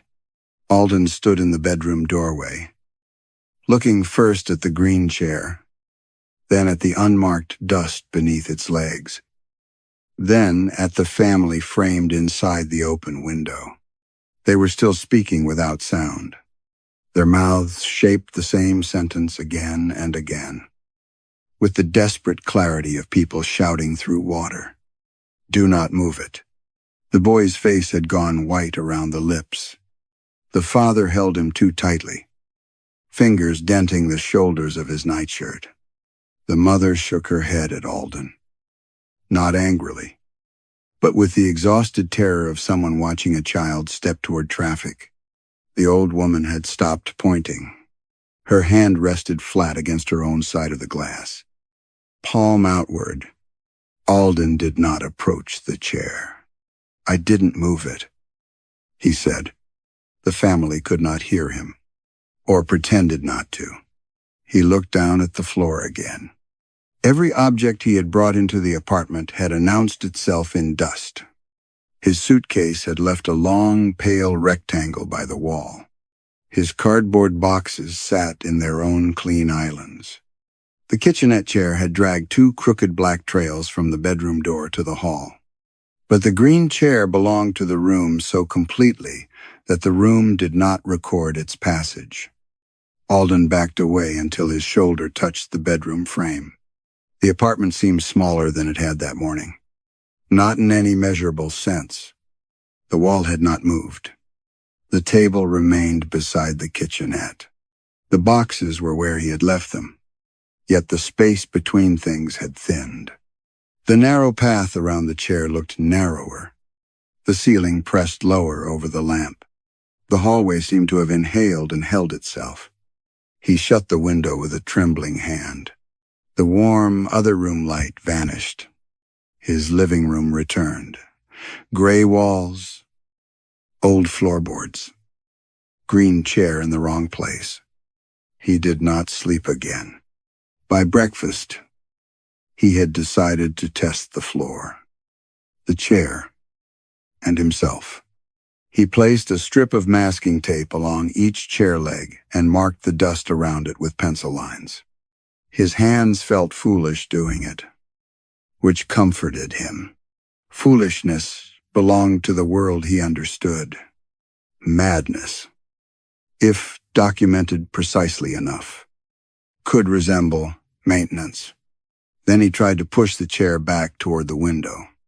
It would not move. Not at first. He leaned his weight into it. The chair gave suddenly, sliding several inches with a low sound that was not quite a scrape. It sounded like fabric tearing very far away, from the apartment below. Someone knocked on the ceiling. 3 sharp blows. Alden froze. The chair now stood halfway between the room's center and the window, behind its rear legs. The pencil marks remained intact on the floor where the legs had been. The dust around the new position lay smooth, unbroken, as though the chair had always been there, and Alden had only changed his mind about where he remembered it. He let go. The living room seemed to tilt. For the rest of the day, he worked badly. Voices in his headphones slid out of order. A witness said, "I entered the room," and Alden heard, "I entered you." He replayed the section and found nothing strange. He typed the correct phrase, then watched his fingers add a word he had not meant to write. Observed. He deleted it. His phone buzzed twice. Leona, again. He could not bring himself to read the messages. Her name on the screen made something tighten beneath his ribs. Not love exactly. Not regret exactly. But the old reflex of remaining still until another person's need passed over him and found no door. At night, he sat on the floor facing the window, refusing the chair. The apartment grew quiet by degrees. The refrigerator stopped. The radiator ceased its tapping. Somewhere in the walls, pipes held their breath. The latch clicked. The window rose. This time, the other apartment appeared before the sash had finished opening. Warm lamplight spread across Alden's floorboards. The family stood waiting. Behind them, their version of the room had changed. Alden saw his own blue shell shower curtain folded over the back of their sofa. One of his cardboard boxes sat beside their table. His black headphones hung from the brass lamp. The mother noticed him seeing these things and began to cry. The father mouthed something with careful force. Not the chair. The old woman lifted both hands now, pleading. The boy stepped closer to the glass than any of them had before. His drawing was clutched against his chest. It was the same torn picture, except whole. A green chair. A black window. 4 figures on one side, and one figure standing alone on the other. The boy pressed the paper to the glass. Then he spoke Alden's name. Alden heard it, not with his ears. From behind him, in his own apartment, someone sitting in the green chair whispered, Alden. The whisper came from the green chair with the intimacy of a hand placed lightly on the back of his neck. He did not turn at once. Some part of him understood that turning would make the sound belong to a shape, and shape would require belief.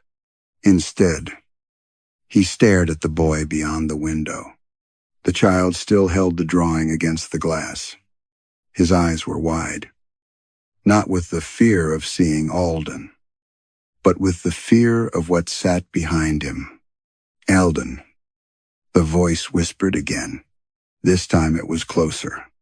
The family in the other apartment recoiled together. The father pulled the boy back from the glass. The mother covered her mouth.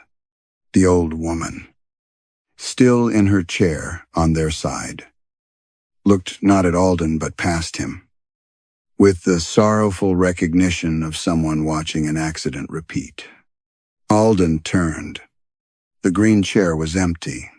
Its cushion had deepened, as though someone had just risen from it. The fabric held a warm-looking hollow, darker at the center. On the right arm, where countless hands had polished the upholstery nearly black, a moth rested with its wings open. Then the window slammed shut. Alden did not remember crossing the room.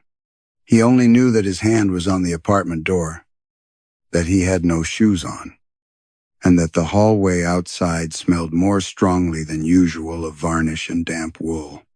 The corridor lights flickered in a weak chain toward the stairwell. At the far end, Helena Voss stood in her gray cardigan.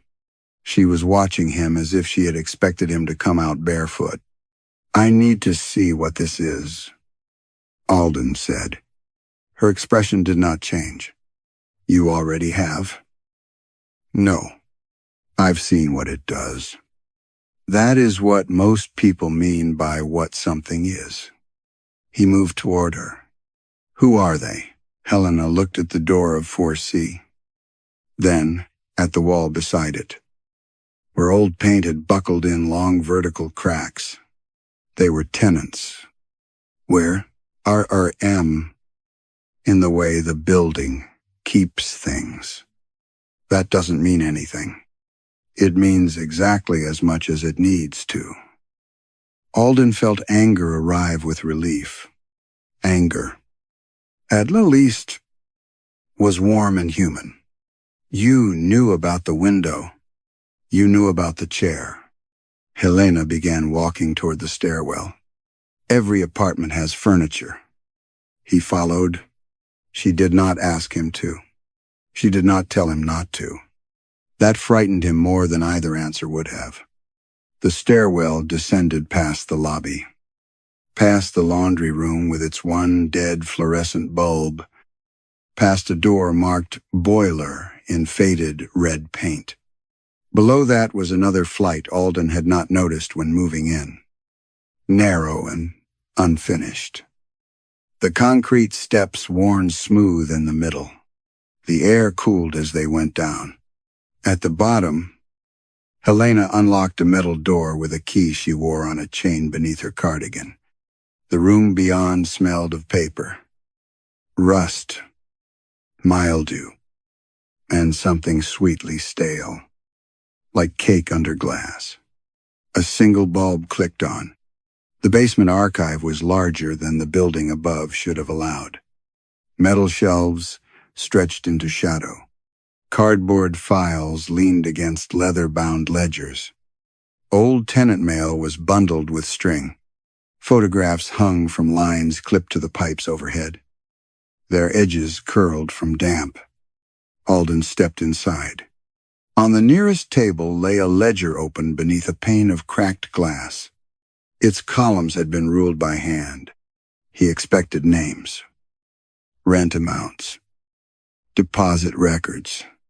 Instead, the headings read, Unit, Occup, Window Response, Chair Contact, Observation Period. His name appeared halfway down the page.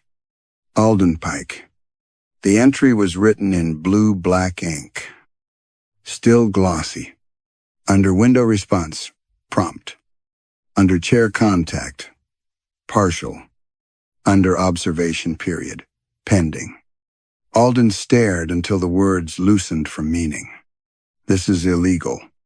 Helena gave a tired sigh. That is often the first complaint. He turned pages with shaking fingers.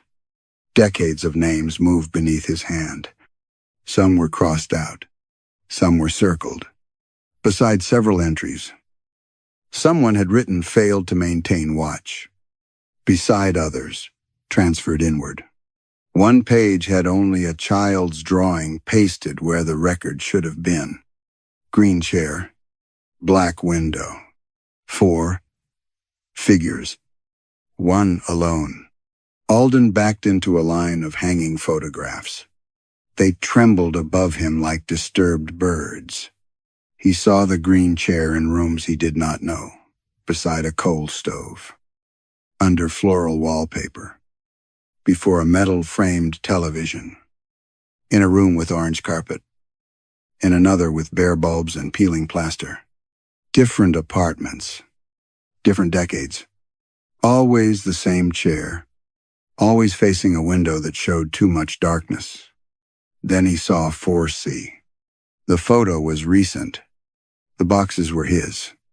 The blue shell shower curtain package lay unopened on the kitchenette counter. The green chair faced the window, and there, beyond the glass, pale and still in the impossible dark, stood Alden Pike, watching himself move in. The Alden in the photograph was not a reflection. That was the first thing his mind accepted, because it was easier than accepting the rest. The man beyond the glass stood in the same posture Alden had held on the day he moved in. One hand on a cardboard box, head slightly tilted toward the window with that cautious, measuring look he used when deciding whether something deserved a response. But the photograph had been taken from inside 4C. The window was in the frame. The chair was in the room. Alden was outside the glass, pale in the depth beyond it, watching himself arrive. No, he said. His voice sounded too small for the archive. Helena Voss stood beside the open ledger. Her hands folded in front of her cardigan. She did not seem triumphant. If anything, she looked bored by his refusal. The way a doctor might look at a patient objecting to a diagnosis already proved by scans. That photograph is impossible, Alden said. Most records become impossible when they are complete. He turned on her. What is this place doing? Helena's eyes moved to the photographs trembling above them. Preserving tenancy. That isn't an answer. It is the cleanest one. Alden seized the nearest hanging line and pulled down several photographs at once. They scattered across the table, old rooms, old wallpaper, old people caught in the posture of looking. A woman in a housecoat sat in the green chair before a window filled with a family at dinner. A young man with sideburns stood near the same chair, one hand on its back, while 3 children watched him through the glass. An elderly tenant in slippers stared into the window at a couple holding an infant. On the back of each photograph, someone had written a name, an apartment, and a final note. Moved chair. Family lost. Sat willingly. Observation maintained. Refused window. Transferred inward. Alden's hands went cold. What does transferred inward mean? Helena touched one photograph with the tip of her finger. In it, a middle-aged woman stood beyond the glass, crying without sound while a new tenant unpacked books in the foreground. It means the apartment found a better use for them. He looked at the rows of ledgers. They become the people in the window. Some do. And the families? Prior occupants. Alden shook his head. The boy. His parents. The old woman. They're not from the past? Helena looked almost pitying. The past is not a room. Mr. Pike. It is only what people call a thing once they believe they have escaped it. He went through the files with the frantic care of a man searching for his own medical results after hearing the word terminal. He found names repeating in different hands across decades. Some began as occupants, then appeared later under window subject. Some entries had been scratched away so violently the paper tore. Others were neat and brief. Observer failed. Chair displaced. Household erased. He found a photograph of the green chair alone in an empty room. On the back, after disappearance, awaiting new witness. Alden thought of the family's silent mouths. Do not move it. They were warning me, he said. Helena did not answer. A file box near the wall bore no label. Only a strip of masking tape marked with his apartment number. Alden pulled it open. Inside were copies of his lease, his application, the credit report with red marks beside medical debt and late payments. Beneath them lay documents he knew too well, the divorce papers. The pages Leona had signed first, because she had always been braver about ending things than he was about naming them. Only these were not the copies in his desk upstairs. These were stamped. The stamp read finalized on a date 2 weeks ahead. Alden stared at the future date until the numbers became meaningless shapes. Even then, his body understood before his mind did. His legs weakened. The file slid against the table edge. Tucked behind the papers was a transcript page. Not legal work, not any case he had edited. It was formatted like one of his files, with speaker labels and cleaned pauses removed. His own name appeared in the margin. Question: when did you first understand that silence could harm someone? Answer: I thought watching was enough. Question: and when did you learn otherwise? Answer: when they started to disappear. Alden dropped the page. The archive bulb flickered. Somewhere above them, from 3 floors away and impossibly clear, came the soft click of a window latch. Helena turned toward the stairs. You should go back, she said. Alden looked at the ledger, at the photographs, at his own future already filed and stamped. Why? For the first time, Helena smiled. Because you have left the chair unattended. The words reached Alden before their meaning did. You have left the chair unattended. He ran. Helena did not follow him. Or if she did, she made no sound. The basement stairs rose in front of him too steeply. Each concrete step seeming higher than the last. By the time he reached the laundry room, his breath was tearing in his throat. The dead fluorescent bulb above the machines flickered once as he passed, showing him his own reflection in the round washer doors, pale face, open mouth, a man fleeing from records that had already caught up to him. The lobby was empty. The stairwell above it smelled of varnish and old heat. Alden took the steps 2 at a time, one hand sliding along the railing where generations of tenants had worn the wood smooth. From somewhere above came the sound of a child crying without voice. He reached 4C and fumbled the key twice before the lock accepted it. The apartment door opened inward. The living room was full of warm light. Not his light. Not the thin yellow bulb he had left burning over the kitchenette. This was the other light. The old domestic glow from behind the window, spread across his floorboards like spilled honey. The sash stood open.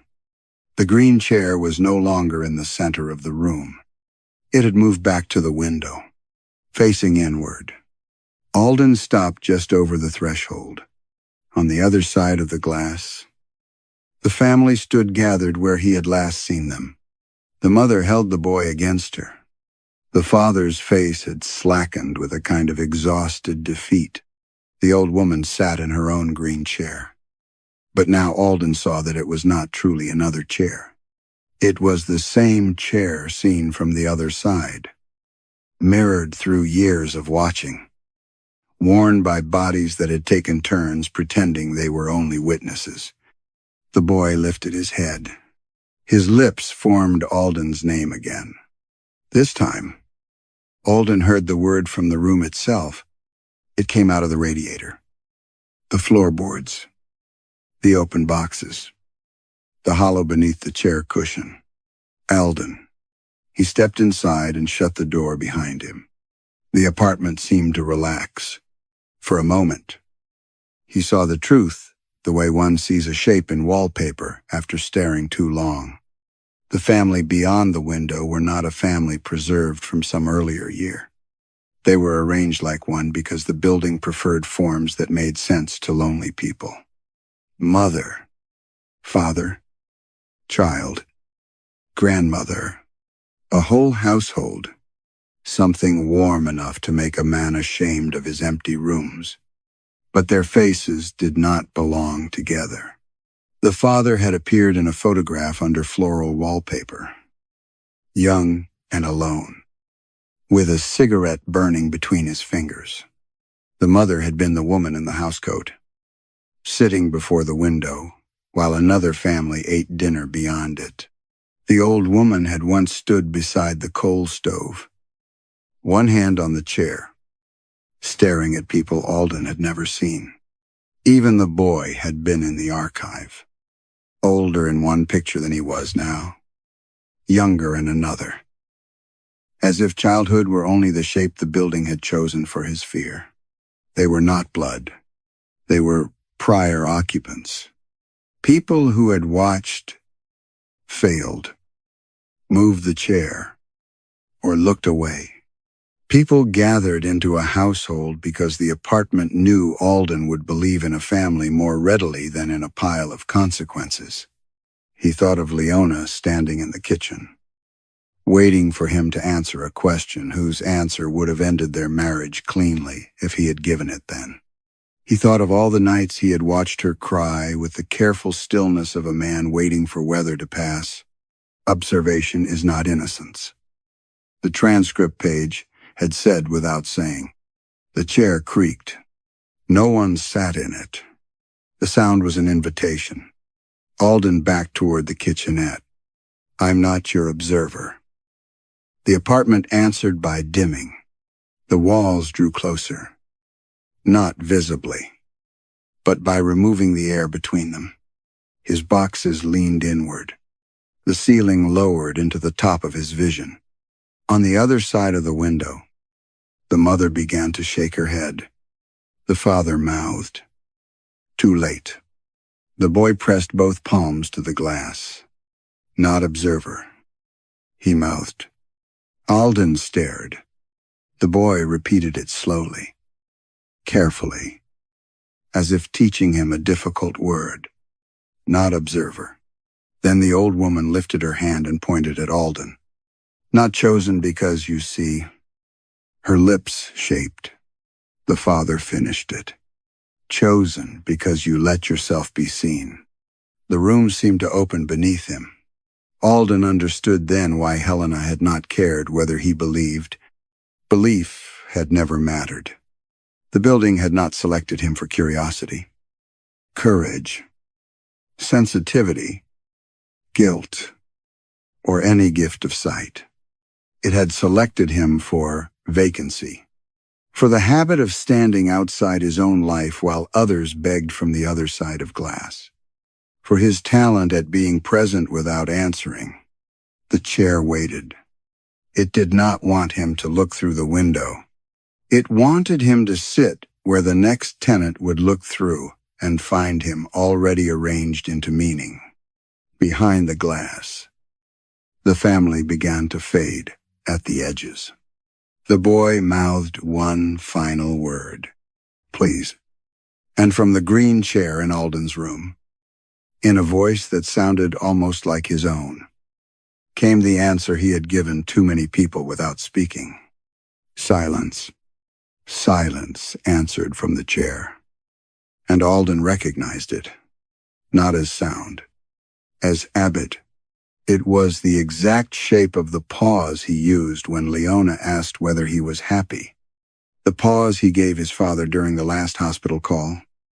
When the old man's breathing had filled the receiver and Alden had said nothing useful because useful words would have required feeling something before it was safely over. The pause he left in rooms until other people apologized for needing him.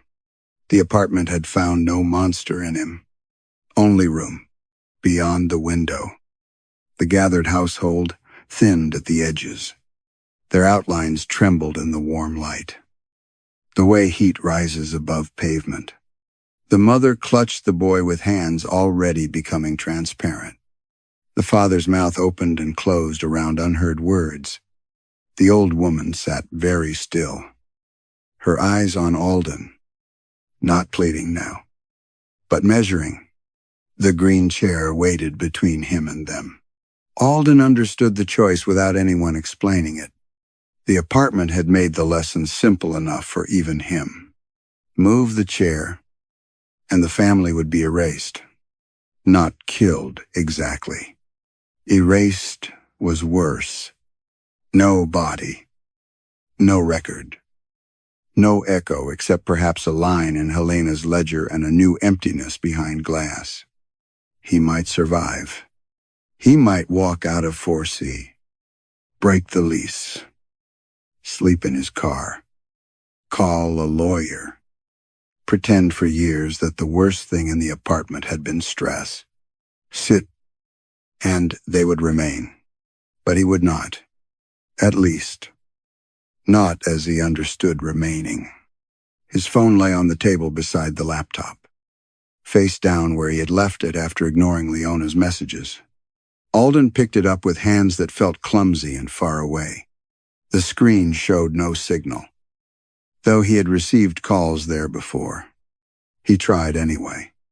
Leona's name glowed in the recent list. The call rang once. Then static filled the speaker. Not ordinary static. It had a dry, papery flutter inside it, like wings beating against a lampshade. Alden pressed the phone tighter to his ear. Leona, he said. The static thickened. I need to tell you something. The moth on the chair arm opened and closed its wings. Alden looked at the window. The boy's eyes had fixed on the phone, as if listening mattered even when nothing could pass through. I thought I was being careful, Alden said. All those years, I thought if I didn't say the wrong thing, I couldn't make anything worse. The static hissed. I made everything worse. From the receiver came a faint sound, not Leona's voice. A brushing, layered murmur, as if hundreds of tiny bodies were trapped inside the line. Then, beneath it, a woman's breath. Maybe memory, maybe mercy, maybe only the apartment discovering the shape of what he wanted. Alden closed his eyes. "I heard you," he whispered. "I heard all of it. I just didn't answer." The call ended. The phone screen went black.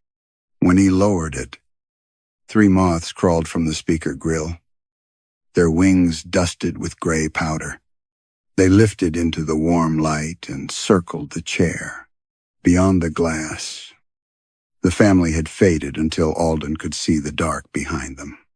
The boy's drawing slipped from his hands and did not fall.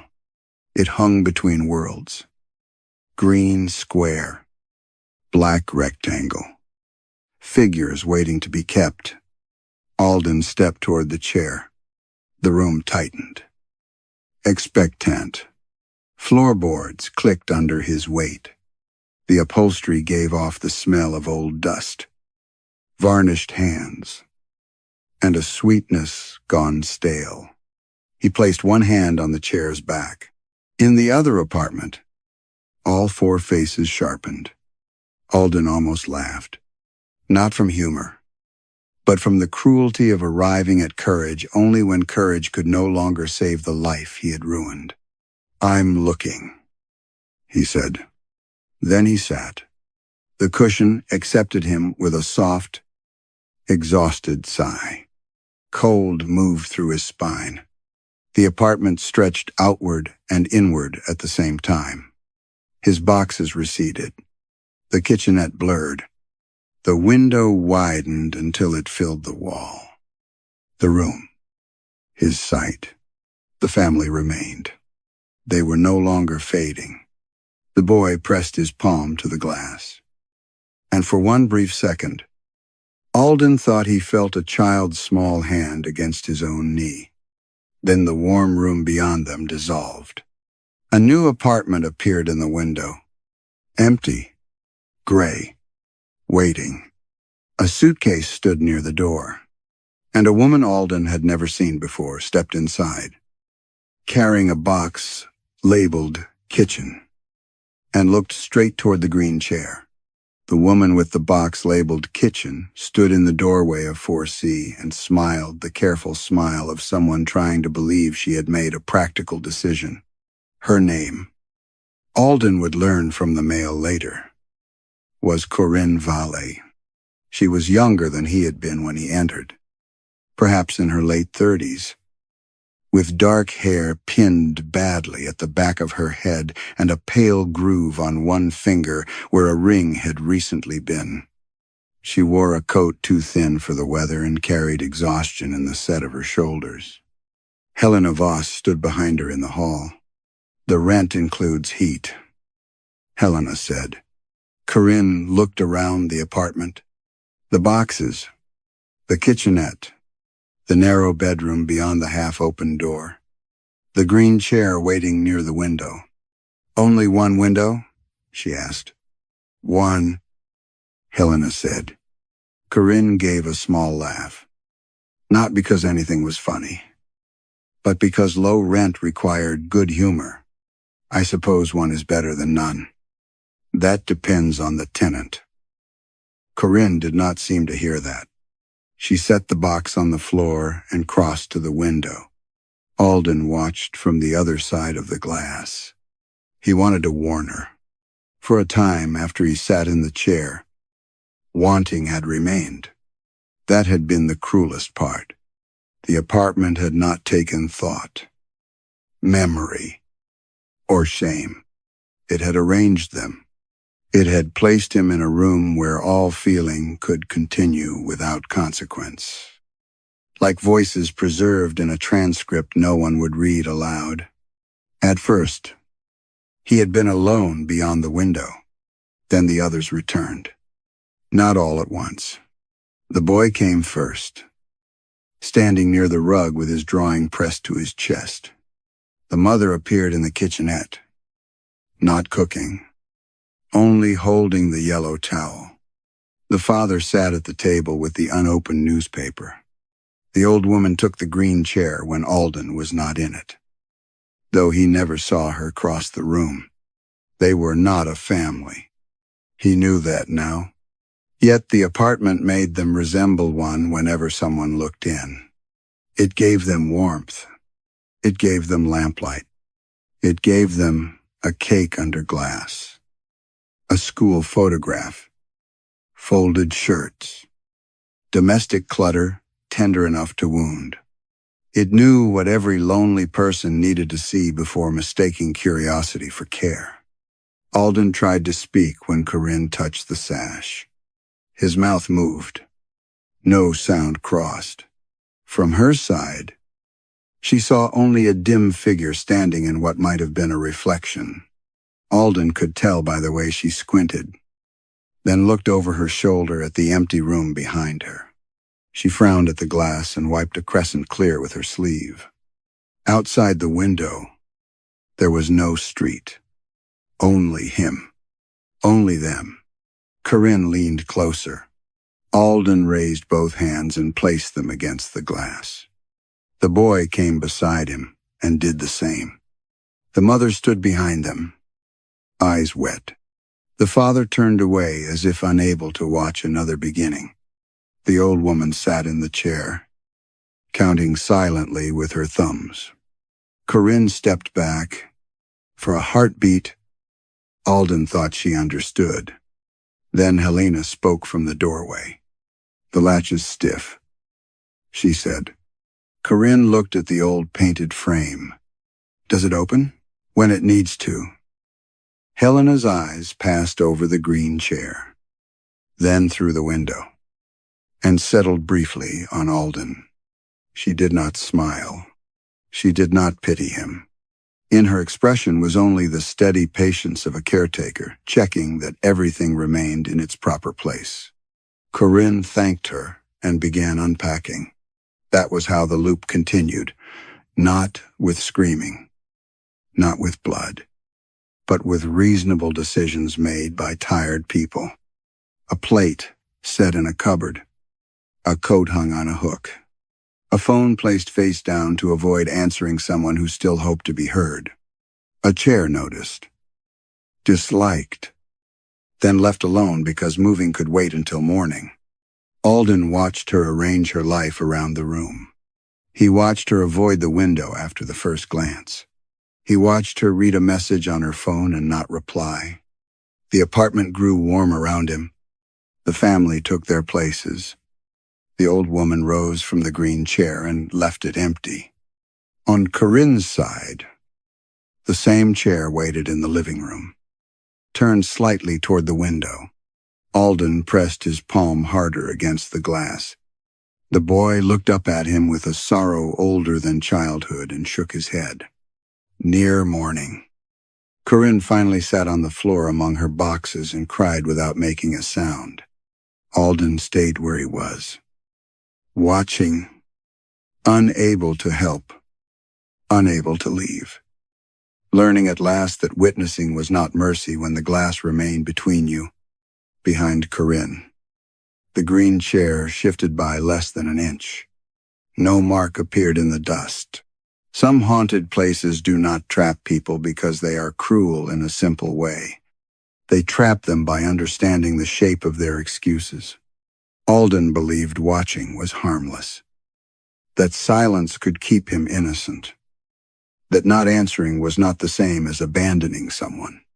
But the apartment facing no street was built for people like that. It turned observation into punishment, and loneliness into architecture. Perhaps the most frightening window is not the one that shows us ghosts, but the one that shows us how long we have mistaken looking for love. Story 3. The first thing Miriam Vale noticed about Briar Glen was that the school smelled faintly of apples. Not fresh apples. Not the bright green kind sliced into children's lunchboxes. but the deep red kind left too long in a wooden bowl until the skin softened and the room began to breathe sweetness. It clung to the hallway paint, to the waxed floors, to the stacks of construction paper in the supply closet. When she opened the door of her new classroom, the smell moved ahead of her, gentle and old, as if someone had been waiting inside with a harvest hidden under the desks. The custodian, a narrow man named Mr. Peller, saw her pause in the doorway. "Orchard gets into everything," he said. Miriam turned to him, one hand still resting on the cardboard box against her hip. "The orchard," he nodded toward the windows at the back of the classroom, beyond the glass, past the playground and the sagging chain-link fence. Rows of apple trees filled the slope behind Briar Glen Elementary. Their branches were heavy with fruit. Their leaves burned gold and rust and deep copper, the colors so vivid they seemed almost varnished. A soft wind moved through them, and thousands of leaves trembled without falling. Miriam had driven into town through July green fields. The hills beyond the school were thick with summer grass. The ditches along the road had been crowded with Queen Anne's lace and milkweed. Yet behind the school, autumn stood complete and patient, as if it had arrived early and decided never to leave. "Beautiful," she said, because it seemed safer than strange. Mr. Peller gave a short laugh without smiling. "Most people say that first." He carried in the last of her boxes and set it beside the teacher's desk. The room was bright, square, and ordinary in the way elementary classrooms tried to be ordinary. A faded alphabet strip ran along the front wall. The bookshelves had been sorted by reading level. Someone had left a clay mug on the desk with the words, "Welcome." Miss Vale painted in blue letters that trembled slightly, as if done by a child concentrating very hard. Miss Vale. She had not been Miss Vale in years. In her previous school, before the accident, before the sick leave that had become resignation, before the polite emails stopped arriving because everyone understood she was not coming back. She had been Mrs. Vale. The name change had been one of the small administrative cruelties of starting over. A checkbox, a form, a hand hovering above a keyboard while the secretary asked, "And how would you like to be addressed?" Miriam had answered too quickly. Miss Vale sounded clean, unattached, like a woman who had simply arrived from somewhere else. She set her box on the desk and began unpacking with careful movements. Pencils in the top drawer, lesson folders in the left tray. A small brass bell beside the attendance book. She did not unpack the photograph until last. It was no bigger than her palm, slipped into the back of a planner where no one would accidentally see it. Rowan at 6 years old, standing beside a kitchen chair, both hands raised to show 10 fingers sticky with cake batter. His hair, brown and soft and too long over one eye, had caught a streak of sunlight. He was laughing at something beyond the camera. Miriam looked at the photograph for only a moment before sliding it into the bottom drawer. The drawer stuck. She tugged once, gently, then harder. Something inside scraped against the wood. For a moment, she thought one of the previous teacher's supplies had been left behind. Some ruler or forgotten workbook wedged at the back. She reached in and felt only dust. A paperclip, and something small and round that rolled away from her fingertips. Mr. Peller was watching from the doorway. "Old desk," he said. "Swells in wet weather." "It hasn't rained," Miriam said. He looked past her to the orchard. "It does there. The wind moved again behind the school. This time, one leaf broke loose from a tree at the edge of the orchard and drifted across the playground. Miriam watched it pass over the blacktop, over the painted 4 square lines, over the rusted swings. It should have fallen somewhere near the fence. Instead, it kept moving. The leaf lifted, as though carried by a breath, and tapped softly against Miriam's classroom window. She went still. It clung there, stem upward, its veins dark against the glass. The classroom was closed. The air conditioning hummed overhead. No window was open. "Mister?" Peller crossed the room and peeled the leaf from the outside of the glass. Though Miriam had not seen him leave, children like to press them, he said, holding it carefully by the stem. "First week, they'll bring you piles." He placed the leaf on her desk. It was dry, perfect, and cold. Miriam stared at it longer than she meant to. Its shape was familiar in a way she could not immediately place. 5 pointed lobes, 1 torn edge, a small brown scar near the center. Then she remembered Rowan picking up a leaf almost exactly like it on the morning of the accident, insisting it looked like a hand. She had told him to hurry. Outside, past the playground fence, the orchard shifted in the wind. Hundreds of apples turned on their stems, red sides flashing like eyes opening in sequence. From somewhere beneath the teacher's desk came the soft sound of something round rolling once across wood, then stopping. Miriam found the thing under the desk only after Mr. Peller had gone. She waited until his footsteps had faded down the hall, then crouched beside the teacher's chair and reached into the shadow between the desk and the wall. Her fingers closed around something hard, smooth, and cool, for one foolish second. Before she saw it, she thought it might be a marble. It was an apple seed, not brown and ordinary, but black as a beetle's shell, polished to a dull shine, larger than any seed should have been. It left a faint stain on her fingertips, the color of old tea. Miriam stood with it in her palm and felt an irritation rise in her that was almost comforting because it was practical. Old desk, old building, children, seeds and gum wrappers and strange treasures pressed into every crack. She dropped it into the wastebasket. By the next morning, she had turned the classroom into something like a place where a life could begin again. Her name was written across the board in careful chalk. The desks had been arranged in groups of 4. On each table she placed a basket of pencils, erasers, glue sticks, and index cards labeled with the children's names. She took attendance from a printed sheet and learned faces by attaching them to details. Elsie Thorne had a ribbon tied too tightly around one braid. Caleb Whitlock chewed the collar of his shirt whenever he was thinking. June Mallow whispered each answer to herself before speaking aloud.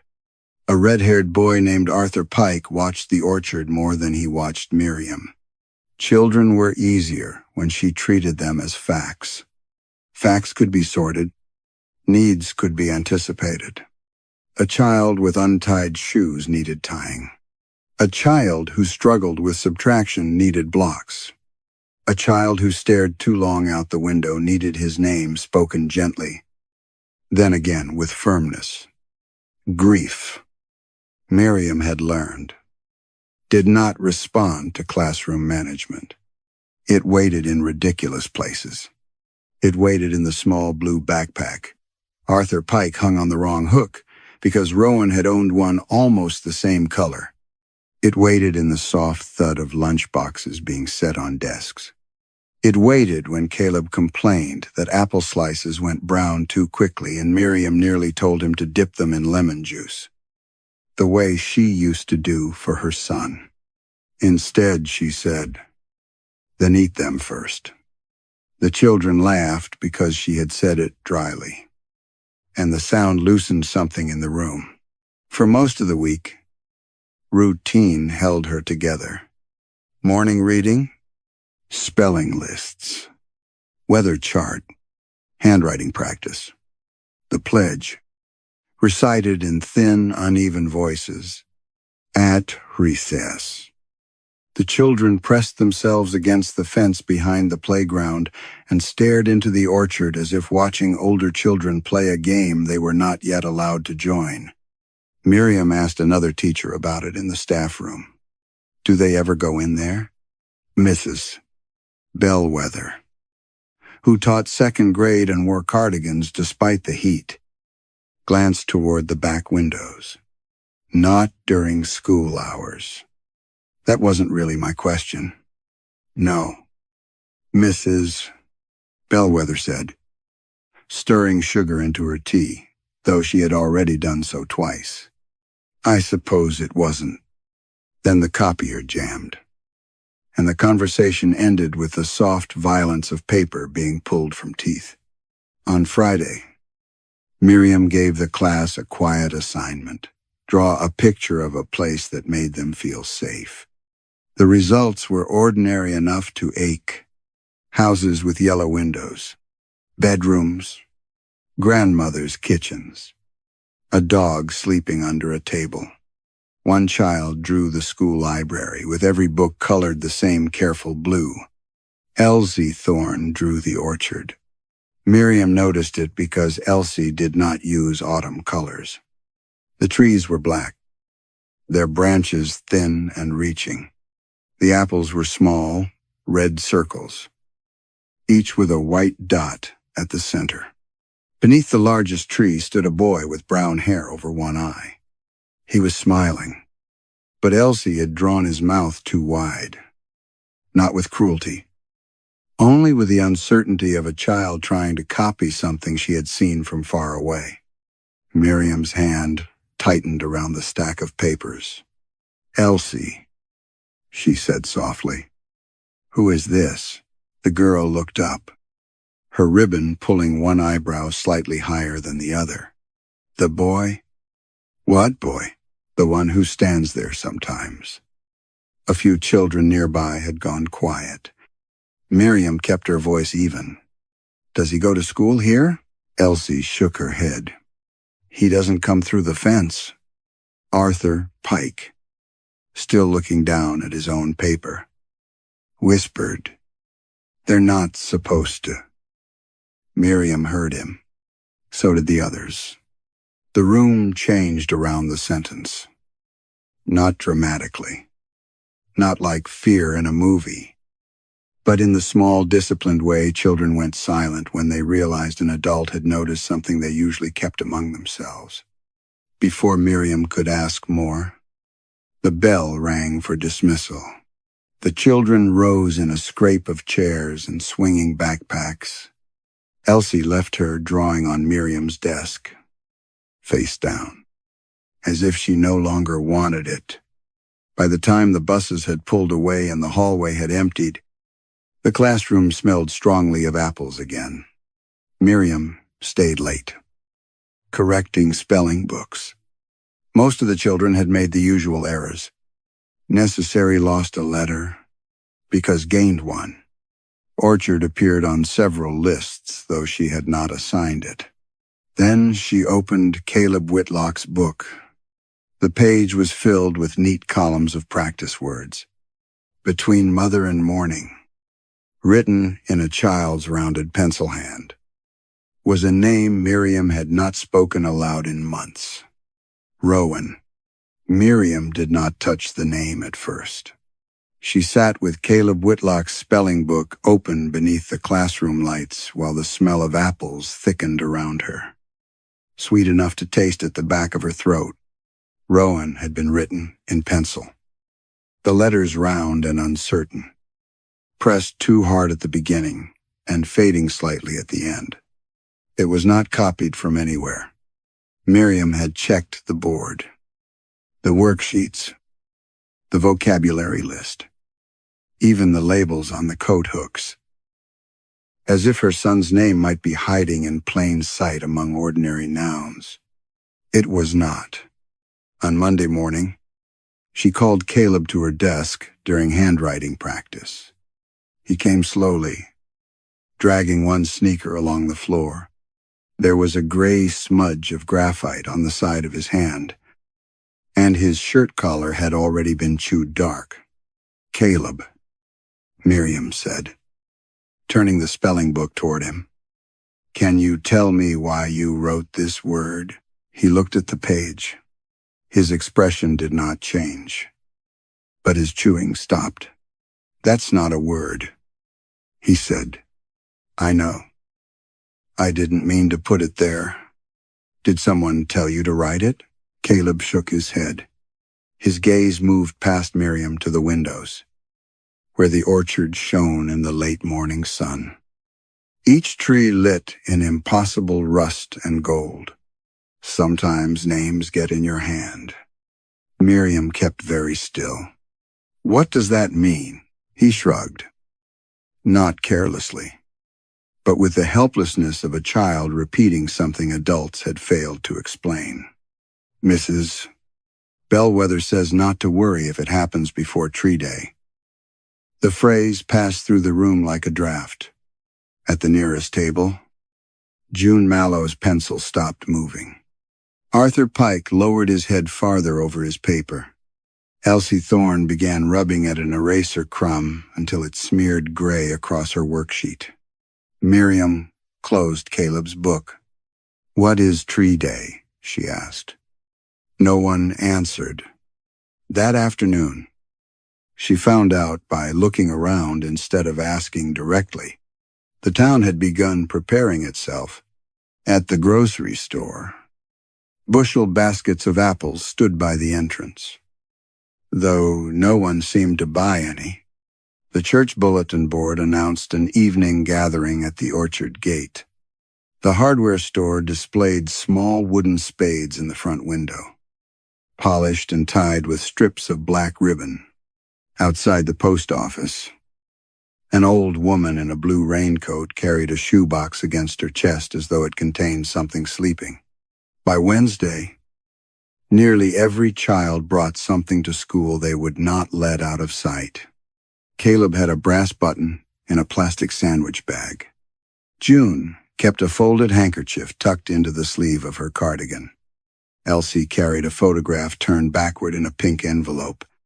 Arthur Pike had nothing visible, but all day his left hand remained closed around an unseen object. Knuckles pale. During recess, the children did not run. They lined up along the fence and watched the orchard. Miriam stood behind them on the blacktop. The air smelled of dry leaves, though the maples near the parking lot were still green. Beyond the fence, the apple trees moved very slightly, not with wind, but with a slow settling motion, like people shifting their weight while waiting. Mrs. Bellwether came to stand beside her. "You're staring," she said. "So are they. They're children. Ritual gives grief a shape." Miriam turned. "Is that what Tree Day is?" The older teacher's smile was kind, practiced, and tired. A remembrance custom. Families bring something that belonged to someone they lost. A token, a keepsake. They bury it under one of the trees. Why? To let sorrow rest. Miriam looked back at the orchard. "And if someone digs it up?" Mrs. Bellwether's face changed so quickly that Miriam almost missed it. Not anger, not fear exactly. More like a hand closing over a candle flame. "No one digs," she said. "That isn't an answer. It is the only answer that helps." Before Miriam could press further, Arthur Pike spoke from the fence. "Miss Vale?" He was pointing through the chain links. at the edge of the orchard, just beyond the school property. The grass had been disturbed beneath one of the old trees. A mound of raw earth sat among the fallen leaves, too fresh to have been made by weather. The soil was dark and damp, and a ring of apples lay around it, stem ends pointing inward. Something had been pushed into the ground at the head of the mound. At first, Miriam thought it was a stick. Then the sun moved, and she saw faded blue plastic, a broken white wheel, the tiny yellow stripe along one side. Her breath stopped. It was a toy school bus, half buried nose down in the dirt. Rowan had carried one exactly like it the morning he died. Miriam almost crossed the fence before she remembered the children were watching. Her hand had already closed around the cold wire. One shoe had found the lower rung, beyond the playground, beneath the old apple tree. The toy bus leaned from the fresh mound like a marker, placed for a grave too small to admit what it was. Faded blue plastic, broken white wheel, yellow stripe. Not Rowan's, she told herself. There were thousands of toy buses in the world. Factories made them by the boxful. Children dropped them in grocery aisles, under car seats, between sofa cushions. A rural town with an elementary school would have plenty of them. Her mind had only sharpened around that particular shape because grief made patterns where none existed. Then Arthur Pike said, very softly, "You're not supposed to look that hard." Miriam turned from the fence. The children stood behind her in a loose half-circle, their faces pale in the warm sun. Even Mrs. Bellwether had gone still. Only the orchard moved, leaves trembling and settling, though Miriam could not feel any wind. "I think recess is over," Mrs. Bellwether said. No one argued. That evening, Miriam went to the diner on Maple Road because her rented house felt too quiet, and because silence had become the place where the toy bus waited for her. The diner was called Clara's, though the woman at the counter told Miriam there had not been a Clara in Briar Glen for as long as anyone could remember. "Then why is it called Clara's?" Miriam asked. The woman smiled while wiping a clean cup. "Because she was loved." That was the first answer. Miriam heard versions of it all week. At the diner, an old man named Howard Lint said his wife had died 15 years before, then corrected himself and said, perhaps 12. He kept his wedding ring on a chain around his neck and touched it whenever he spoke of her. "What was she like?" Miriam asked. Because people liked that question. Because in every other town, grief opened when invited gently. Howard's face softened. "Oh, she was a wonderful woman. What did she enjoy?" Music, gardening, reading." He looked down at his untouched pie. His fork made a small, bright scratch against the plate. "She enjoyed being with me." Miriam waited. Howard's eyes filled with an embarrassment so naked that she wished she had not asked. "I can't seem to say it right," he murmured. At the post office, June Mallow's mother told Miriam she had lost a sister when she was young. She said this with tenderness, one hand resting on a stack of envelopes tied in twine. "What was her name?" Miriam asked. Mrs. Mallow frowned, then laughed lightly, as though Miriam had asked for a detail too private to be useful. "My sister, yes. But her name, she was my sister." "Mrs." Mallow repeated, and her voice became firmer, almost offensive. "That's what matters." In the staff room, Mrs. Bellwether spoke of a son who had died before he was grown. She said he had been sweet. She said he had been bright. She said the orchard had been merciful to her. What was his voice like? Miriam asked. The spoon stopped inside Mrs. Bellwether's teacup. For a moment, the older teacher looked not confused but hollowed. Her mouth parted. One hand rose toward her throat, fingers pressing lightly as if the voice might still be stored there, trapped beneath the skin. I remember loving him, she said. But not his voice?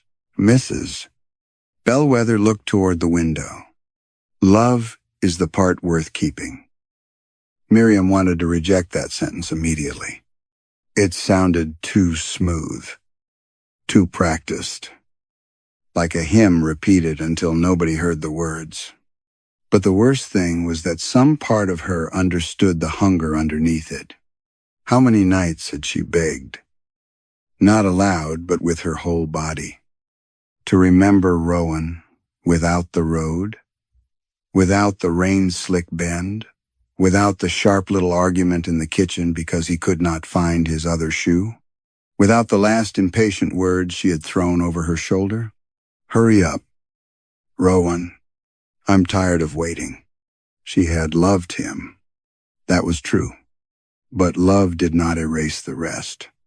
Or perhaps, in Briar Glen, it did.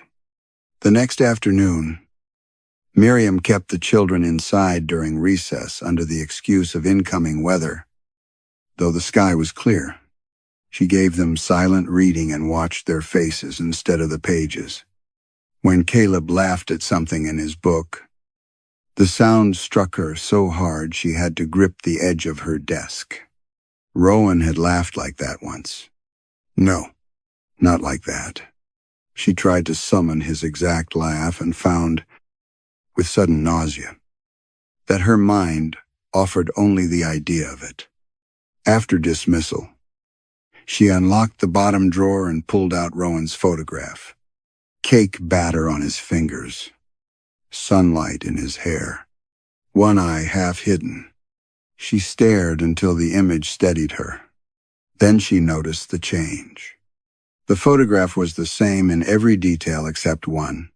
On the kitchen chair beside Rowan's elbow, where there had once been nothing but a smear of flour, lay a small apple leaf, dry and brown, shaped like an open hand. The leaf in the photograph did not look placed there. It looked remembered.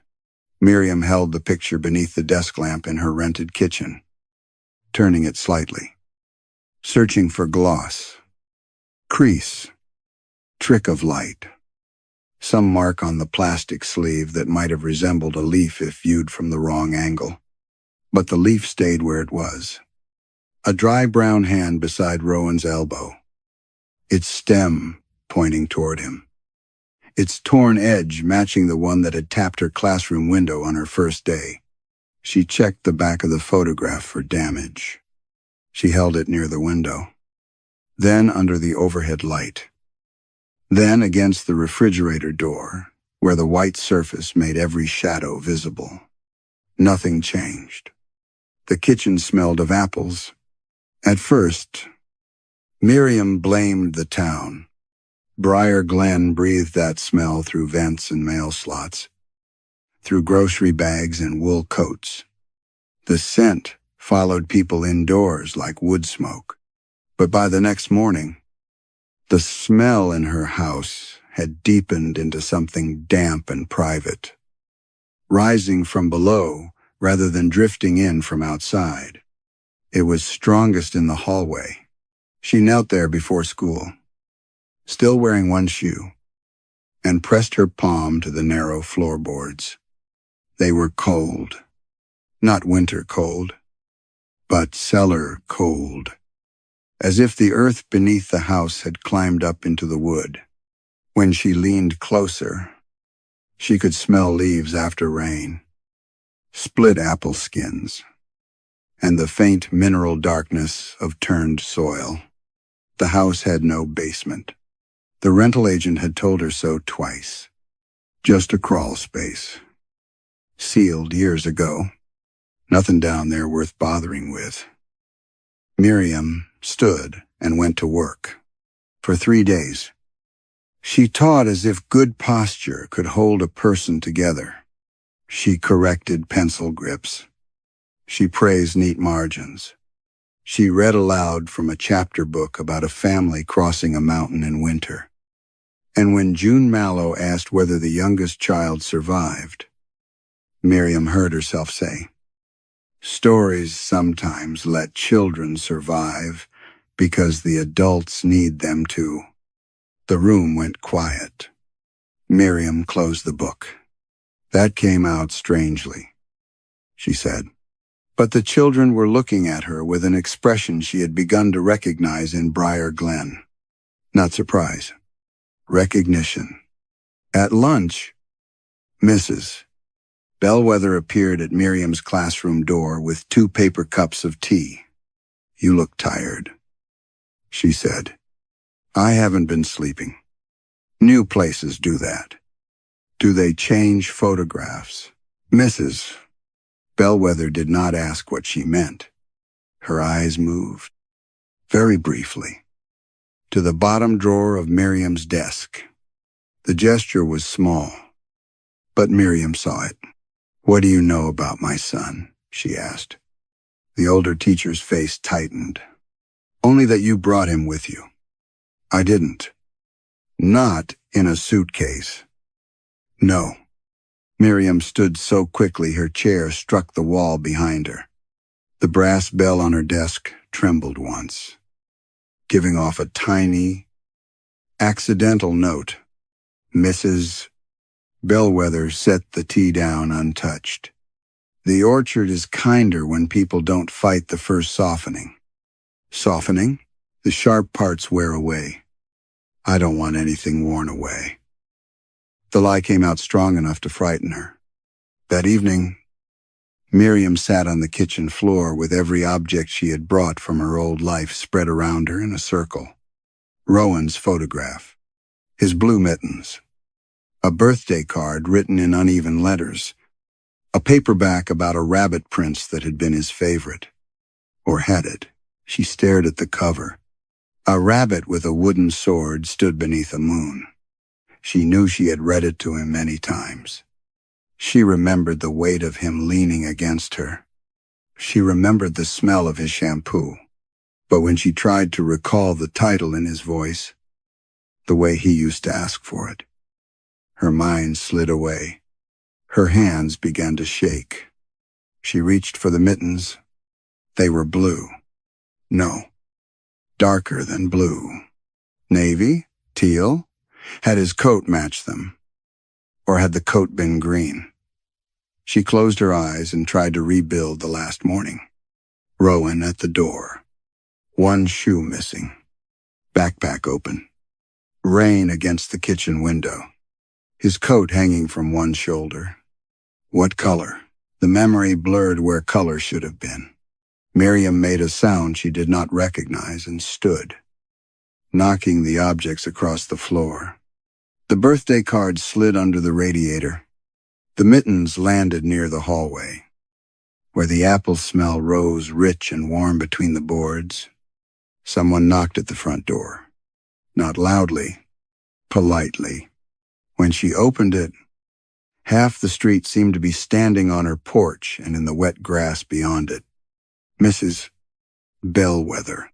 Mr. Peller. Howard Lint, from the diner. June Mallow's mother holding a covered dish. Their faces were kind in the porch light, but not one of them looked surprised to find Miriam crying. Mrs. Bellwether stepped forward. "Don't be afraid," she said gently. "This is how it begins." Behind them, across the dark road, the orchard leaves moved, though no wind touched the town. And from beneath Miriam's floorboards, a child laughed once, almost too softly to hear. The laugh beneath the floorboards lasted only a second. That was what made it worse. If it had continued, Miriam might have screamed, if it had become a voice. She might have thrown open the hallway closet, torn up boards with kitchen knives, done something frantic enough to make the people on her porch step back and admit that something was wrong. But the sound came once, small and delighted, then folded itself into the house as if it had never happened. Mrs. Bellwether reached for Miriam's hand. Miriam pulled away. "Leave," she said. No one moved at first. Their kindness remained fixed on their faces, patient and dreadful. June Mallow's mother still held the covered dish. Mr. Peller stood with his cap in both hands, turning the brim slowly. Howard Lint watched Miriam with wet eyes, not pitying her grief, but envying it. "You still have so much," he said softly. The sentence struck her as obscene. Miriam shut the door hard enough to rattle the glass. The townspeople did not knock again.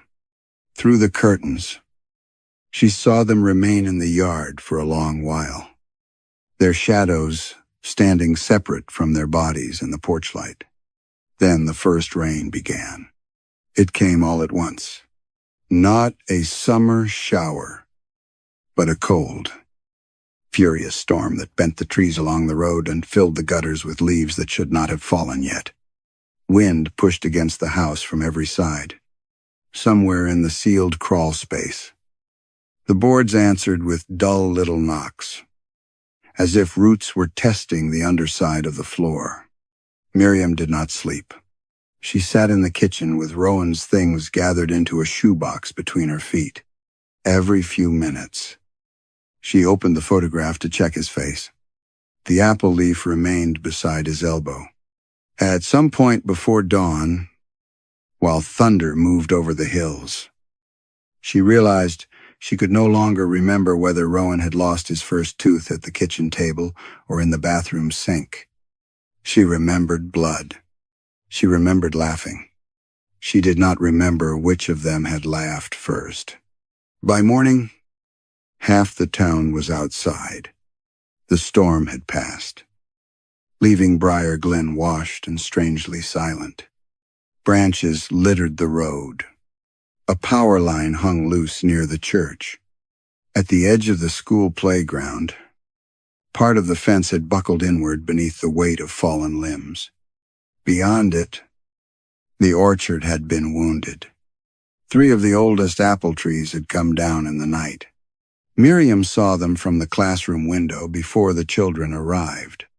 Their exposed roots rose from the earth like arthritic hands, black with mud, gripping clots of soil and things that flashed faintly among them. The townspeople gathered at the orchard gate, but no one entered. They stood shoulder to shoulder in the wet grass, murmuring prayers or warnings or names they could not remember. Mrs. Bellwether found Miriam in the hallway. "School is canceled today," she said. "I didn't get a call. The phones are down. Convenient." The older woman's mouth tightened. "Do not go into the orchard." Miriam looked at her. "Why?" "Because things are uncovered after storms." "What things?" Mrs. Bellwether's eyes shone. "The parts people were allowed to put away." By nightfall, Miriam had made her decision with the cold clarity of a person who had run out of explanations. She waited until the town went dark. Then she took a flashlight, Rowan's photograph, and a small garden trowel from the shed behind her rental house. The streets were empty. Curtains shifted as she passed, but no one came out. The school fence still sagged where the branch had broken it. Miriam slipped through. The orchard air was colder than the road. Wet leaves clung to her shoes. Apples lay split in the mud, their white flesh browning at the edges. Their sweetness turned sour by rain. The flashlight beam shook in her hand as she moved between the rows. Up close, the fallen trees were enormous. Their roots had not simply grown through the soil. They had woven themselves around the buried offerings like fingers around keepsakes. A wedding ring shone from a knot of mud. Brass buttons hung in the roots like dull fruit. She saw baby shoes hardened with dirt, envelopes swollen shut, eyeglasses without lenses, a silver hair comb, locks of hair tied with ribbon. Photographs pressed so tightly into the roots that the faces had blurred into the grain. Nothing had rotted properly. Everything looked preserved at the edge of being lost. Miriam knelt beside the largest fallen tree. Its trunk had split near the base, and inside the wet wood, pale rings circled inward year by year. She raised the flashlight. Faces looked back from the rings. Not carved, not painted, formed by the wood itself. Cheeks in amber grain, closed eyelids in dark knots, a woman's mouth, a child's chin, an old man's brow repeated 3 times, each version fainter than the last. Miriam staggered backward and nearly fell. Her heel struck something half buried beneath the roots. At first, she thought it was another toy bus. Then she saw the cracked red reflector, the torn strip of black rubber, the dried smear along the metal that no rain had washed clean. It was a piece of Rowan's bicycle helmet, the one the police had never found, and scratched into its broken plastic, in small, uneven letters, was Miriam's name. Miriam did not remember dropping the flashlight. The beam rolled across the mud, turning the roots into long black ribs and making the broken helmet shine briefly, then vanish, then shine again. Her name remained on the plastic each time the light passed over it. Miriam. Not Miss Vale. Not Mrs. Vale. Medium. Scratched by a hand too small or too weak to make the letters clean. She picked up the helmet piece with 2 fingers, though every part of her wanted to leave it in the dirt. It was heavier than it should have been. Mud clung to the torn foam padding. Beneath the dried smear on the reflector, something had been pressed into the crack. A thin brown apple seed, polished black at one end. The wind moved through the orchard. The fallen trunk beside her answered with a sound like breath passing through teeth. Miriam turned the flashlight back to the cut wood. The faces inside the rings had changed. They were no longer still suggestions hidden in grain. The longer she looked, the more human they became. A woman's closed eyes trembled beneath a layer of amber. A child's cheek dimpled, then smoothed away. An old man's mouth opened around a word the wood could not pronounce. Each ring held another year, and each year held someone less complete than the one before it. As if the tree had learned them by swallowing what the living could no longer bear to keep. Miriam recognized Howard Lint's wife before she understood why. Not from a photograph, not from anything Howard had said. She recognized her from the absence in his voice at the diner, from the shape of the question he could not answer. The woman's face lay deep in the trunk, blurred at the edges. Beautiful in the way old varnish was beautiful over rot, nearer the bark. A smaller face slept with one eye hidden by the curve of the grain. Miriam's stomach folded inward. No, she whispered. The face was not Rowan's. Not exactly. It was a child made of nearly Rowan. Brown hair, soft cheek, a mouth that might have laughed if the wood remembered how, behind her, somewhere beyond the rows, a bell rang once. The school bell. It was the middle of the night. Miriam ran. She did not go home. She went through the broken fence, across the blacktop slick with leaves, and into the school by the side door Mr. Peller never locked properly. The hallway smelled of wet coats and apples. Her classroom waited in darkness. Desks arranged too neatly. Chairs tucked in as if children had risen from them only moments before. In the bottom drawer of her desk, beneath Rowan's photograph, was an envelope she had not placed there. Inside was a brass key and a strip of paper torn from a town letterhead. Briar Glen Records Room. The note read, "Then," beneath that, in Mrs. Bellwether's careful handwriting, "Do not confuse return with mercy." Miriam found the records room beneath the old town hall, through a door behind a boiler that clicked inside, though the building had no heat running. The key fit. The room beyond was low-ceilinged and dry, lined with shelves of ledgers bound in cracked brown leather. Every spine carried a year. Some went back farther than any town that size had a right to remember. She opened the newest ledger first. The pages were ruled by hand. Names filled the left column. Beside each name was a relationship, an object, a tree number, and a notation written in red ink.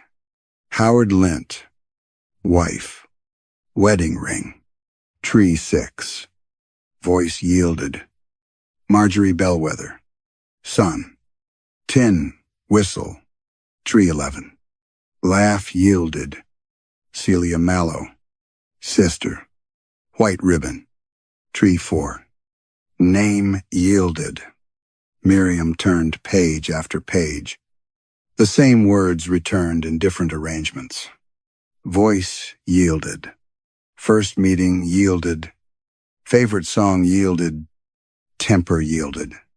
Scent yielded. Final argument yielded. Birth story yielded. The entries were not records of burial. They were receipts. Near the back of one ledger, a page had been folded down.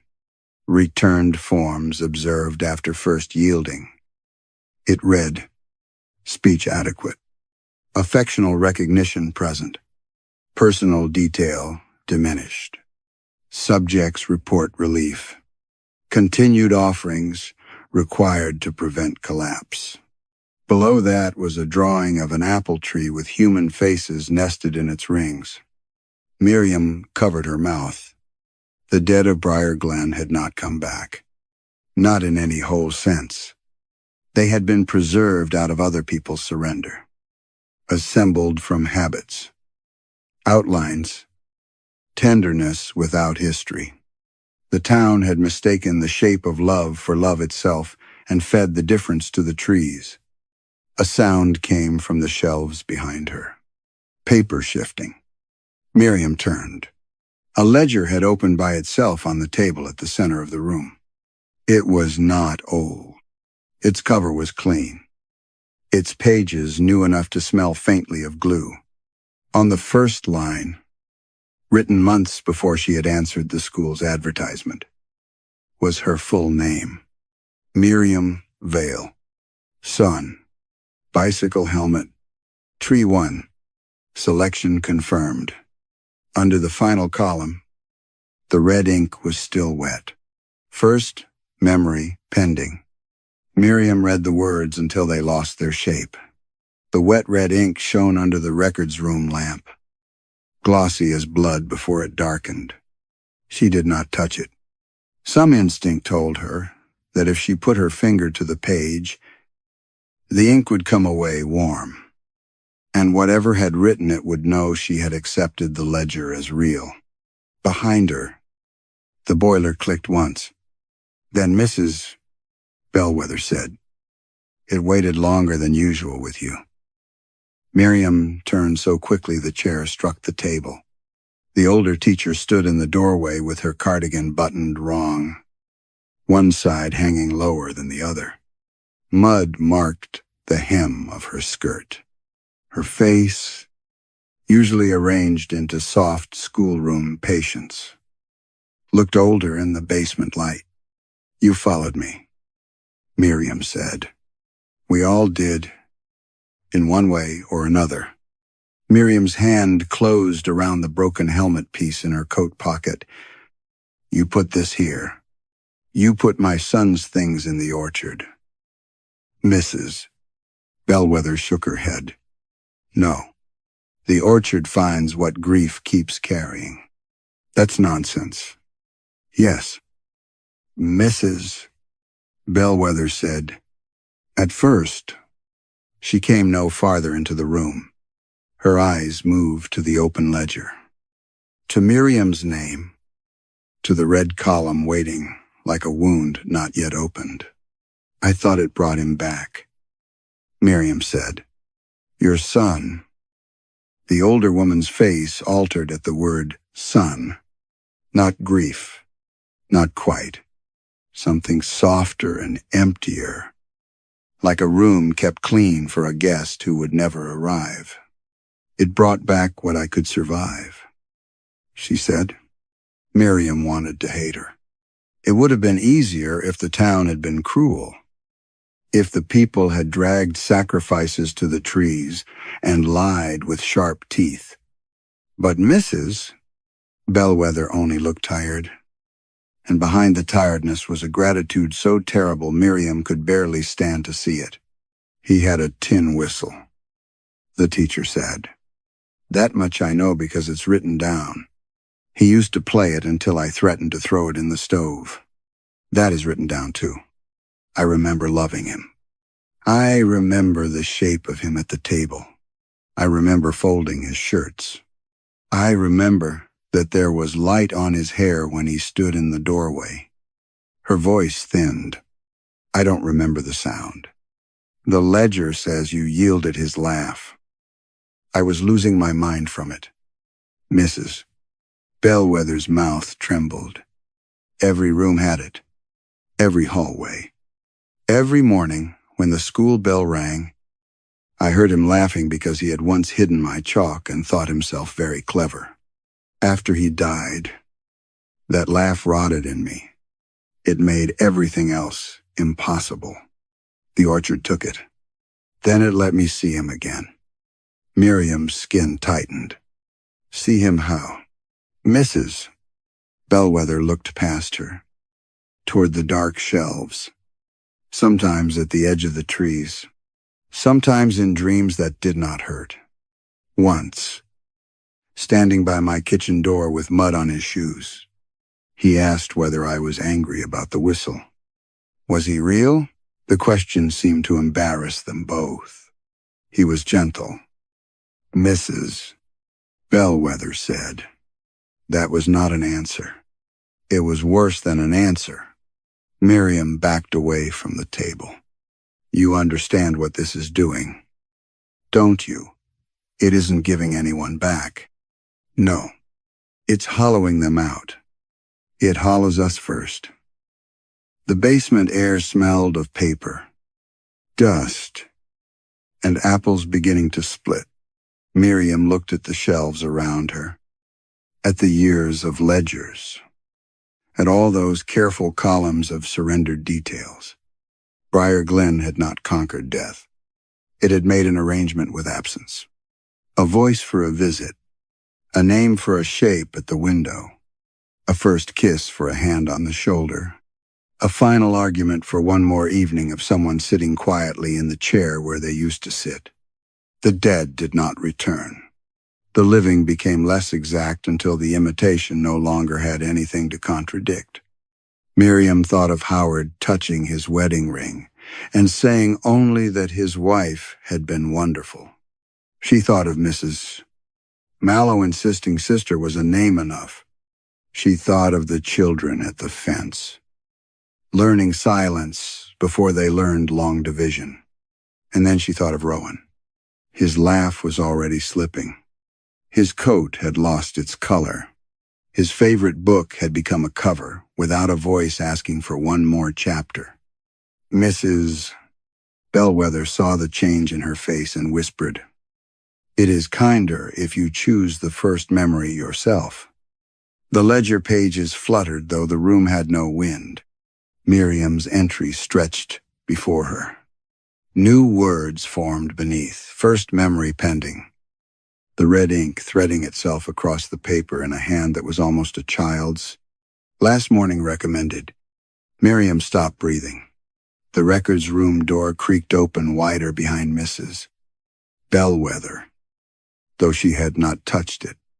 Beyond her, at the end of the basement hall, stood a boy in a raincoat. Miriam could not remember the color of. His hair fell over one eye.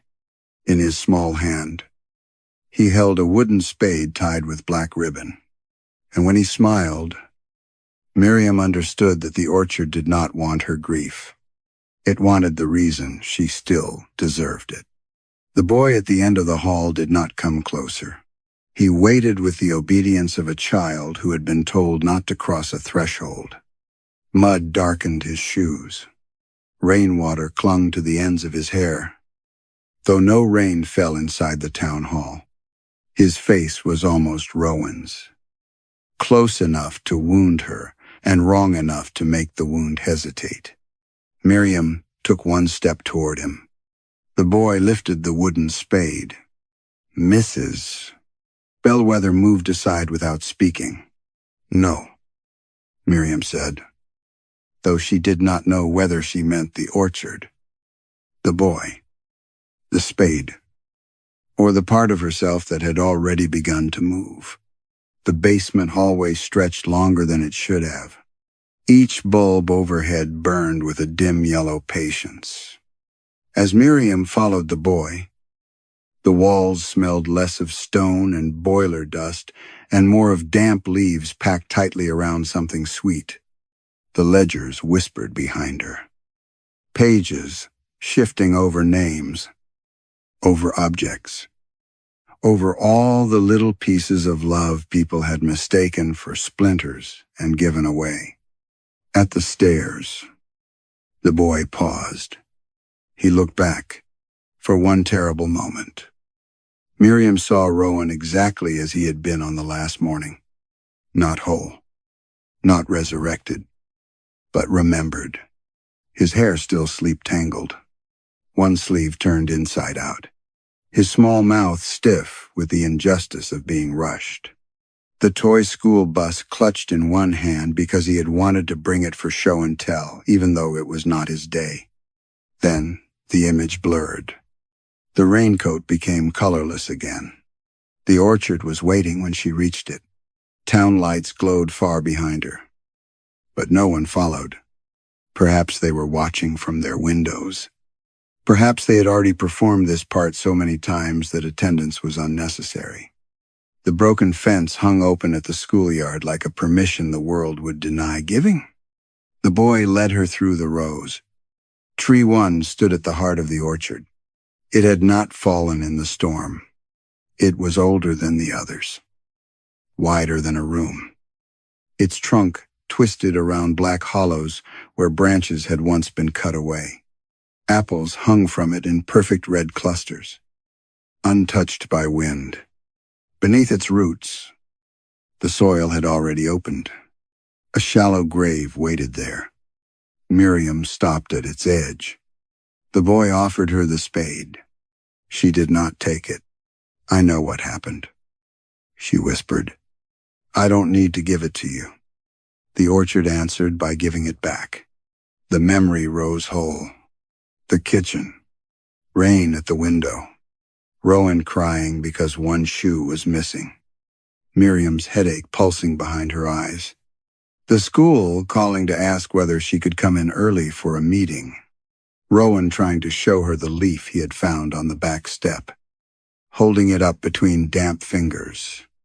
"It looks like a hand," he had said. "Not now," Miriam had snapped. He had gone quiet in that wounded way children went quiet. making themselves small so adults would not spend anger on them. In the car, he had tried once more. "Can we keep it?" Miriam had looked at the road instead of at him. I said, "Not now." Rowan. At the bend near Miller's Bridge, the toy bus slid from his lap. He unbuckled to reach it. Miriam saw the movement too late. Her shout startled him. The truck coming the other way crossed the wet center line. Or perhaps she did. Afterward, people told her it was weather. Bad luck. Poor visibility. But the last thing she had given him was impatience. The last thing he had asked her to keep was a leaf. Miriam made a sound that seemed to come from the ground rather than her mouth. She took the spade. The soil was soft. It opened with almost no effort. She dug while the orchard watched, while the boy stood opposite her with his head tilted, waiting to become easier. From her pocket she drew the broken helmet piece. Her name scratched into it seemed smaller now. Less an accusation than a signature on an agreement she had not known she was making. "I loved you," she said. The boy's expression did not change. "I did." Still nothing. So Miriam gave the orchard what it had asked for. She lowered the helmet piece into the hole. And with it she placed the last morning, the missing shoe, the leaf in Rowan's hand, the sharpness in her voice, the bend in the road. The instant she understood that love could arrive too late to be useful. When she covered it, she felt mercy enter her like cold water. Her knees weakened. The pain did not vanish all at once. It thinned. It became distant, manageable, almost elegant. She remembered having a son. She remembered that he had died. She remembered loving him with a tenderness so clean it had no teeth. Across from her, the boy smiled. The soil between the roots began to rise, not as a body climbs from a grave, but as a seedling breaks the earth. A pale shape pushed upward through wet leaves, unfolding fingers, shoulders, the bowed head of something grown toward her from what she had surrendered. When it opened its eyes, Miriam felt joy before recognition, and that was when she knew the punishment had begun. Miriam did not scream when the thing stood. A scream would have belonged to the part of her that remembered why it was wrong. Instead, she knelt in the wet leaves with mud cooling through her skirt and watched the boy rise beneath tree one, as if he had been sleeping just below the surface all along. His limbs unfolded with the careful slowness of new branches. Soil slid from his shoulders. Fine white roots clung to his wrists like threads of milk. His hair fell over one eye. He was small. That was the first thing she loved. Smallness asked for protection without saying so. It made her heart open in a clean, painless way. She reached toward him, and he stepped into her arms with a weight that felt almost real. His cheek pressed against her shoulder. He smelled of rain, apples, and something faintly wooden beneath the skin. "My sweet boy," she whispered. The words came easily. No image followed them. No kitchen. No missing shoe. No wet road. No leaf held up like a little hand. Only tenderness. Wide and pale, without shadow. Behind her, the town had gathered at the edge of the orchard. They did not applaud. Briar Glen was not that kind of place. They stood with lanterns and covered dishes and folded blankets, faces softened by recognition. Mrs. Bellwether was crying quietly. Howard Lint held his wedding ring in both hands. Mr. Peller removed his cap. The boy in Miriam's arms lifted his head. "Am I late?" he asked. His voice was gentle. Miriam smiled through tears she did not understand. "No, you're right on time." By morning, the fallen trees had been cleared away. No one spoke of the faces in the rings. The split trunks were carted beyond the North Hill. Where the town said old wood was burned for winter, the buckled school fence was repaired before the children arrived. Fresh apples sat in a basket on Miriam's desk, red and flawless, though she had not brought them there. Rowan sat in the back row beside Arthur Pike. The children did not stare at him. They made room the way children make room for rules they already know. Elsie Thorne gave him a pencil. Caleb Whitlock showed him which shelf held the reading books. June Mallow asked if he liked rabbits, and Rowan nodded after a pause, as if searching a room for furniture that had not yet been delivered. Miriam watched them with a swelling gratitude so pure it frightened her only because it had no edge. She took attendance. When she reached his name, she hesitated, not because it hurt, because for one brief second she could not remember whether she had always written it on her list. "Rowan Vale," she said. "Here," he answered. The class continued. Weeks passed, though the calendar above the chalkboard remained fixed on September. Miriam corrected worksheets, tied shoelaces, wiped tears, opened milk cartons, taught multiplication, praised careful handwriting. She became known in Briar Glen as a patient teacher.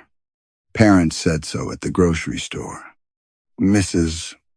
Bellwether said so in the staff room. Even Mr. Peller, who rarely praised anyone, told her she had a calming way with difficult children. Miriam accepted this with modest surprise. She did feel calm. Whenever Rowan waited by the orchard fence after school, she felt a warm recognition. When he slipped his hand into hers, she knew she loved him. The knowledge was immediate and sincere. It simply did not lead anywhere. It did not open into stories.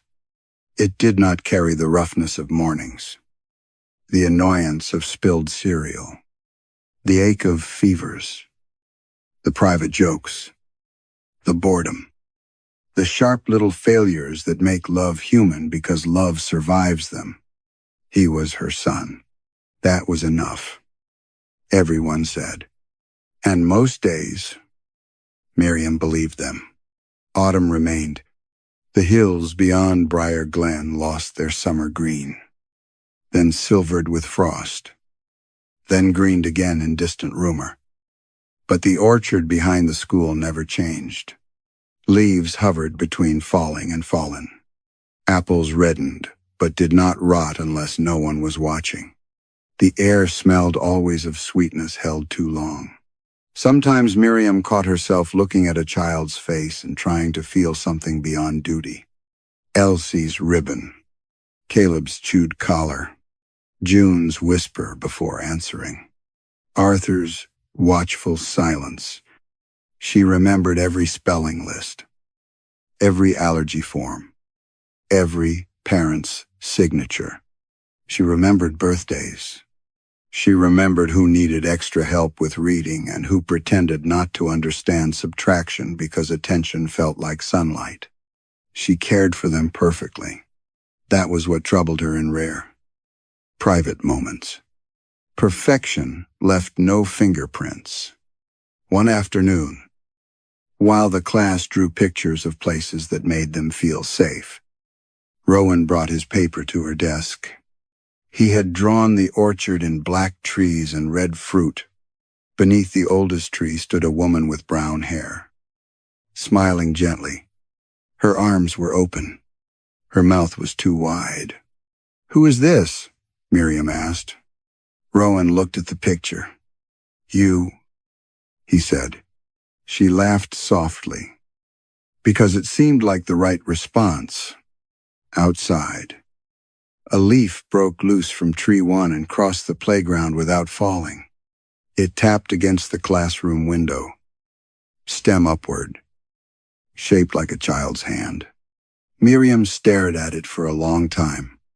She knew it was supposed to mean something. Then the school bell rang. The children rose. And by the time she looked again, the glass was empty. Some grief asks to be carried because carrying it is the last honest form of love. Miriam wanted mercy, and the orchard gave her something that looked like peace. But peace without memory becomes a room with all the photographs turned around.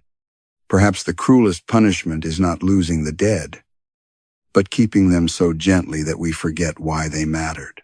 If someone offered to take away the sharpest part of your sorrow, would you trust what remained? Story 4.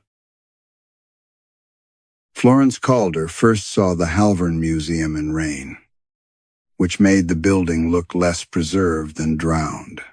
It stood at the end of Marrowgate Square, behind railings furred with black lichen, its pale stone crowded with saints and women holding urns. By day, the contract said, it was closed for structural repairs. By night, according to her invoice, it became available to special patrons. Florence disliked that phrase. It belonged to families who wanted a painting cleaned without admitting what had stained it. She arrived a little after midnight with her equipment case against her knee. The square was empty except for rain and the taxi's red lights shrinking behind her. The museum name had been removed from above the door, leaving cleaner stone where the letters had once been. A guard admitted her without asking for identification. He was young, with eyes that never settled on her face. Miss Calder, he said. Doctor, technically. Florence replied. The curator is expecting you in the North Portrait Gallery. Please don't pause in front of any painting unless he tells you to. Florence waited for him to smile. He did not. Inside, the museum smelled of raincoats, stone dust, and varnish. The entrance hall rose above her in dark layers, marble pillars, a cracked skylight, velvet ropes sagging between brass posts. Most museums at night had a hush Florence understood, the hush of stored value. Halvern had another silence, as if someone had laid a finger across the building's mouth. Her footsteps made no echo.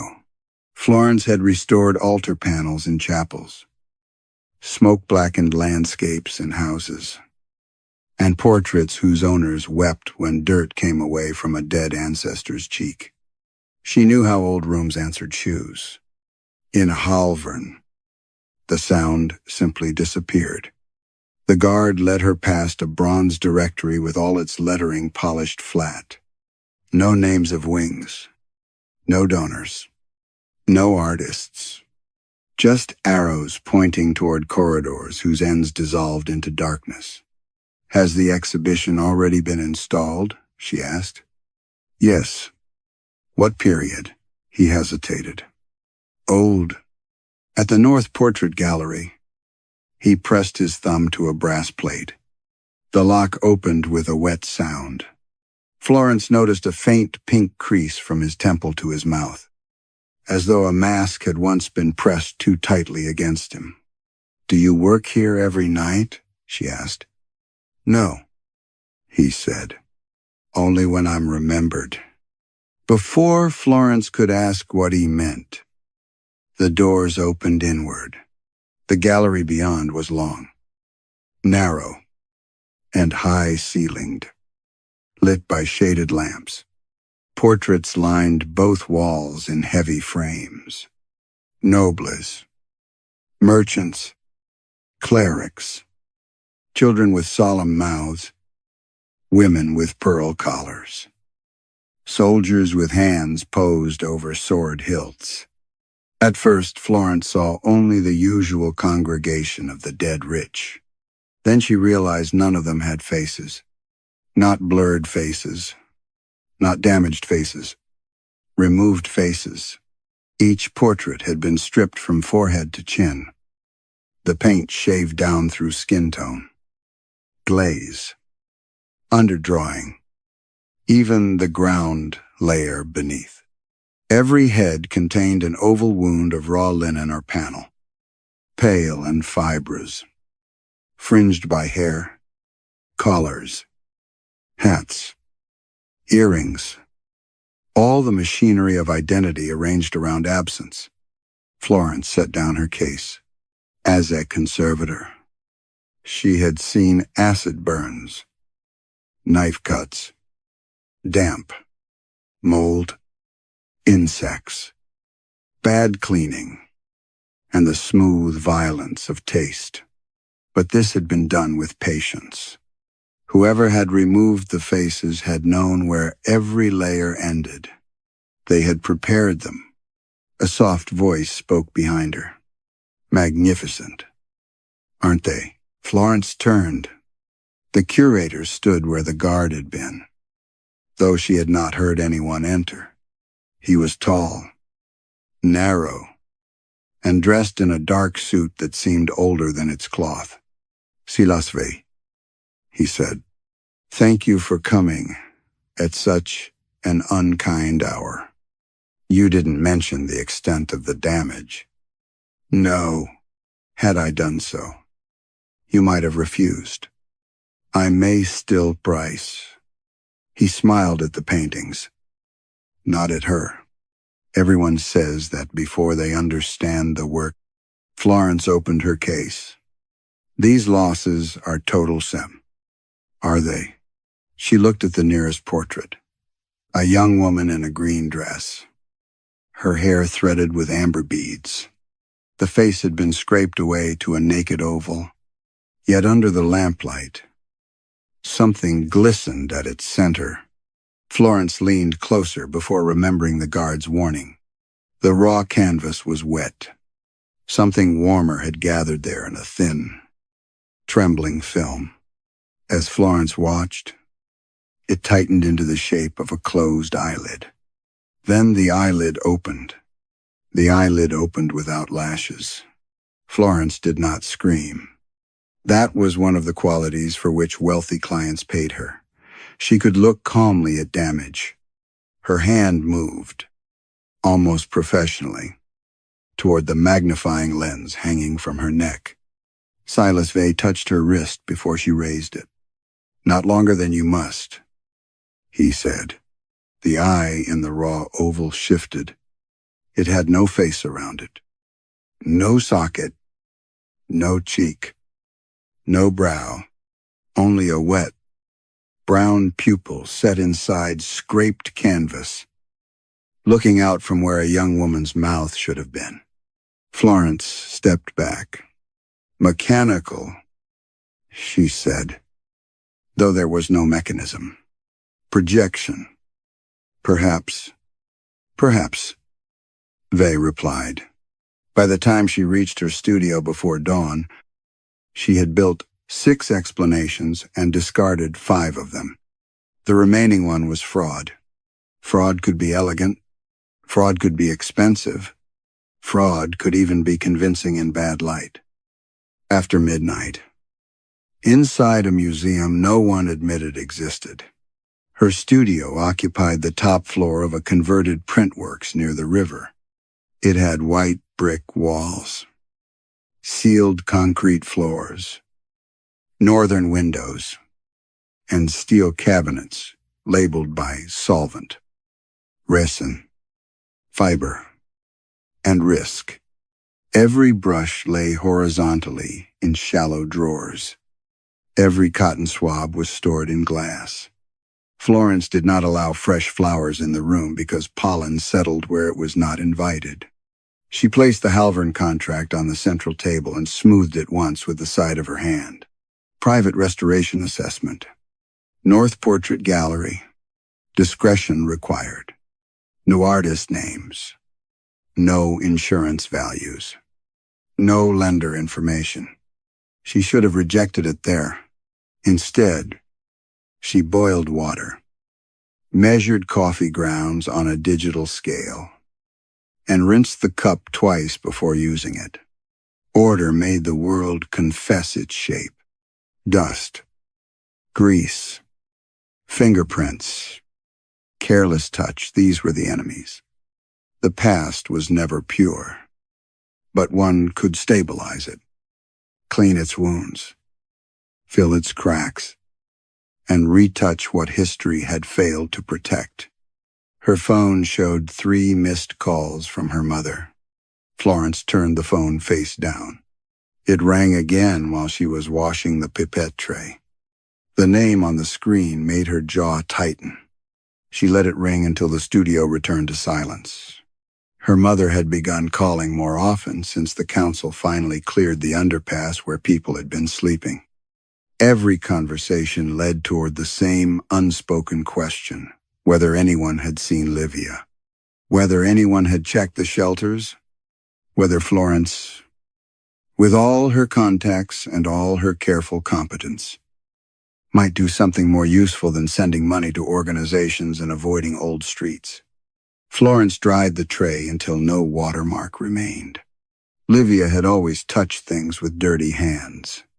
As a child, she had left fingerprints on mirrors, crumbs in books, streaks of jam on door frames. Even later, when things became worse, when she moved from sofa to hostel to someone's spare room and then to places Florence preferred not to picture, Livia had carried mess with her like proof of life. Florence told herself she had tried. She had offered rent, conditions, numbers for clinics, names of people who knew how to handle complicated cases. Livia had laughed once and said, "You talk like I'm a damaged panel." Florence had answered too sharply, and after that Livia stopped answering regularly. Then less regularly, then not at all. By morning, Florence had convinced herself the Halvern job was a private theatrical commission dressed as conservation. There were collectors who enjoyed secrecy the way others enjoyed wine. There were museums that hid embarrassment beneath words like legacy, sensitivity, and anonymous donor. There were artists who used living tissue, though never legally, never sanely, never on that scale. She wrote her preliminary notes in neat black ink, faces removed with controlled scraping. Possible contemporary intervention. Surface moisture observed. Apparent ocular illusion under low gallery light. Further examination required. She paused over the word illusion, then underlined it once. At noon, an email arrived from Silas Vey. No greeting, no signature. The first has begun to return. Attached was a photograph of the young woman in the green dress. Florence opened it. The raw oval was no longer blank. A face had formed overnight. Though not completely, it looked unfinished, as if painted from someone's fading recollection. A soft mouth, one cheekbone, the shadow of a nose. The eyes were unequal. One was brown and watchful. The other remained only a pale smear beneath the varnish. Florence enlarged the image until the pixels broke. Something in the half-restored face tugged at her. Not recognition exactly, but the pain of almost remembering a word heard through a wall. On the portrait's lower frame, where no label had been the night before, a brass plate now glimmered. It read, Livia Calder, unidentified. Florence did not go back to Halvern because of the name. That was what she told herself while packing her portable lamps. Solvents, gloves, fiber samples, magnification, lands, and a camera calibrated to record pigment changes invisible to the eye. She went because the photograph was evidence of interference. She went because someone had placed her sister's name on a museum frame without permission. She went because professional outrage was cleaner than fear. The brass plate in the image had said Livia Calder. Unidentified. Not missing. Not presumed. Not unknown woman. Unidentified. As if the museum had already decided what remained of her. Rain had stopped by the time Florence reached Marrowgate Square. But the stones still shone black beneath the lamps. The Halvern Museum waited behind its railings with all its windows dark except those of the North Portrait Gallery. From outside, the lit windows looked less like rooms than the narrow pale cuts left after old labels were peeled from storage boxes. The same guard admitted her. His eyes avoided her face more carefully than before. "Dr. Calder," he said. "The curator asked me to remind you of the viewing rule." "What viewing rule?" "No direct looking beyond 60 seconds. Florence adjusted her grip on the equipment case. "That was not in the contract. It is in the museum. That isn't the same thing." He seemed to consider whether the distinction mattered. "It is here. In the gallery." Silas Vey stood beside the portrait of the young woman in green. The face had developed further since the photograph. Not restored. Not repainted. Not by any technique, Florence understood. The mouth had sharpened. A thin crease had appeared beside it, like the beginning of irritation or pain. The left cheek was flushed beneath a veil of yellowed varnish. The brass plate was blank. Florence looked at it too long, expecting words to surface. "You removed the label," she said. "No," Vey replied. "Labels rarely stay settled at this stage." She set up her lamps without answering. Her hands knew the ritual even while the rest of her resisted the room. Cotton gloves, low table, filtered light, measured angle, notebook to the right, lens cloth folded twice. The gallery's silence gathered around each movement. No echo. No distant pipes. No city beyond the walls. When the conservation light passed over the portrait, the face changed. Not expression. Depth under raking light. A painted surface should reveal ridges, cracks, brushwork, restoration seams, the geography of touch. This face had too much geography. Layers rose where no paint had been applied. Fine lines crossed the cheek in patterns too organic for craquelure. There were pores beneath the glaze. Not painted pores. Depressions. Openings. Florence leaned closer and started counting under her breath. At 47, Vey said. "Dr. Calder." She ignored him. At 51, the brown eyes shifted toward her. At 56, the wet film over the canvas tightened, and Florence felt an answering tightness across her own cheeks, as though invisible thread had been drawn through the skin near her mouth. At 60, Vey stepped between her and the portrait. The sensation vanished. Florence found both hands braced against the table, her nails pressing half-moons into the wood. "What happens after 60 seconds?" she asked. "Usually nothing irreversible. If one has manners." "That is not an answer. It is the only useful one." Florence removed a magnification lens with fingers that were not as steady as she wanted them to be. "I need archive access." Vey watched her for a moment. "For labels, for provenance, damage records, prior treatment, lender history, artist attribution, any ordinary fact this place still possesses. A faint smile touched his mouth. Ordinary facts are on the mezzanine. The archive mezzanine overlooked the gallery through an ironwork screen.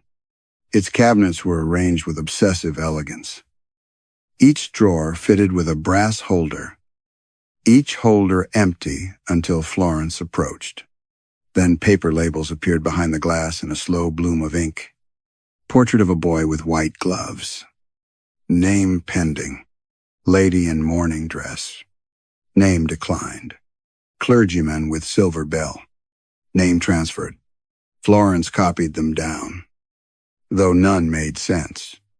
At the last cabinet, a drawer stood open by an inch.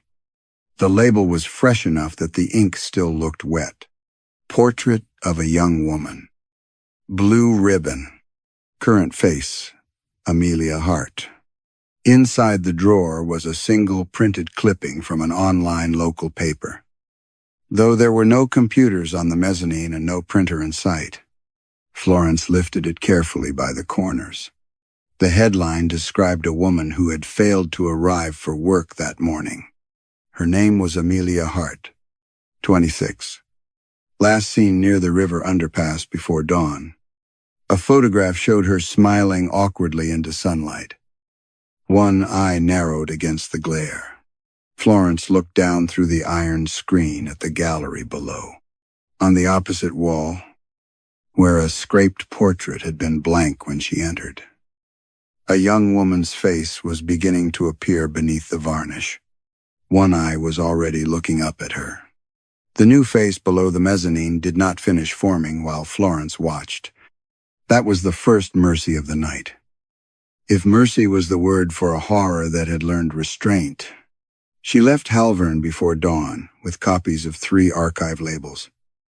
The newspaper clipping folded inside her notebook, and a pain beneath her cheekbones that pulsed whenever she tried to think of Amelia Hart as a coincidence.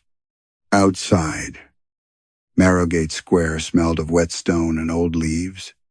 The museum doors closed behind her without sound. In the taxi, Florence wrote possible explanations in the margin of her notes.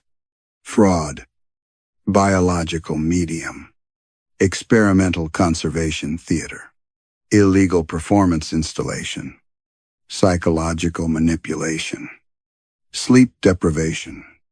She wrote the last one twice.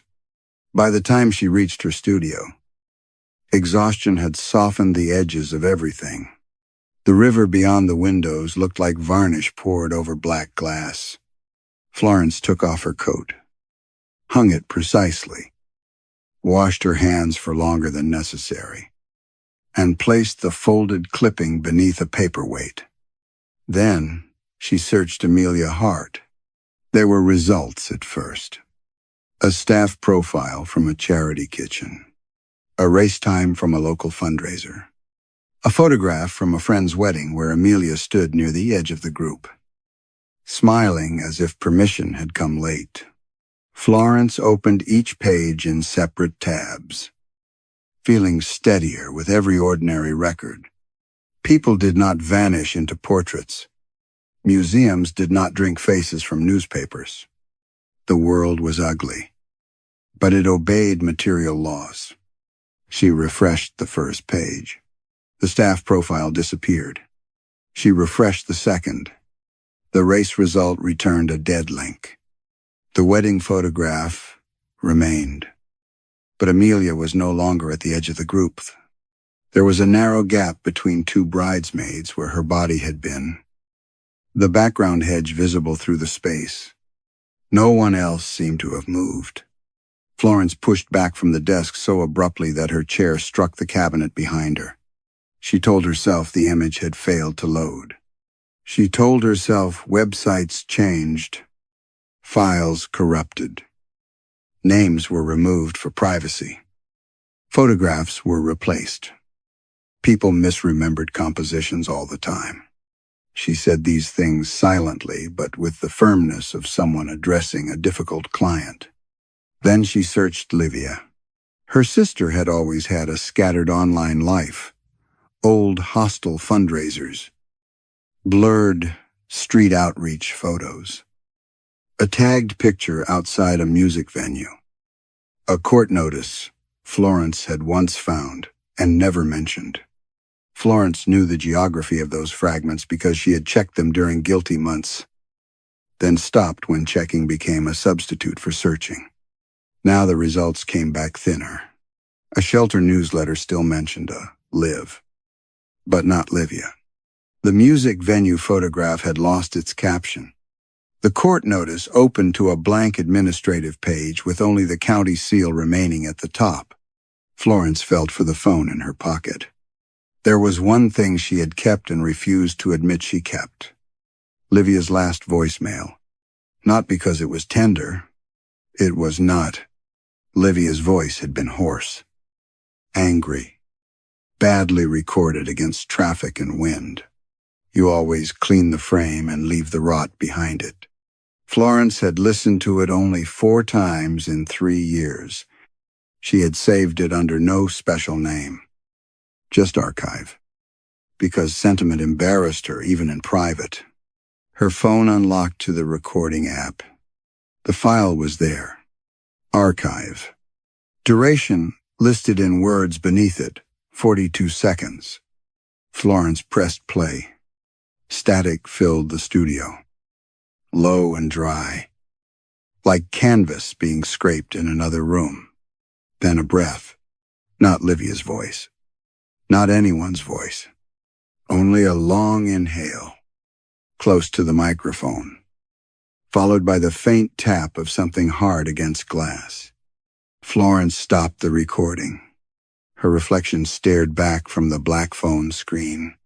For one thin second, she thought her face looked incomplete. The features present but not fully committed to staying where they belonged. The device rang in her hand. Unknown caller. She nearly dropped it. When she answered, there was only the same static, the same dry scraping. Then Silas Vey spoke, calm and near, though the line carried no echo. You have begun to notice the kindness of disappearance, he said.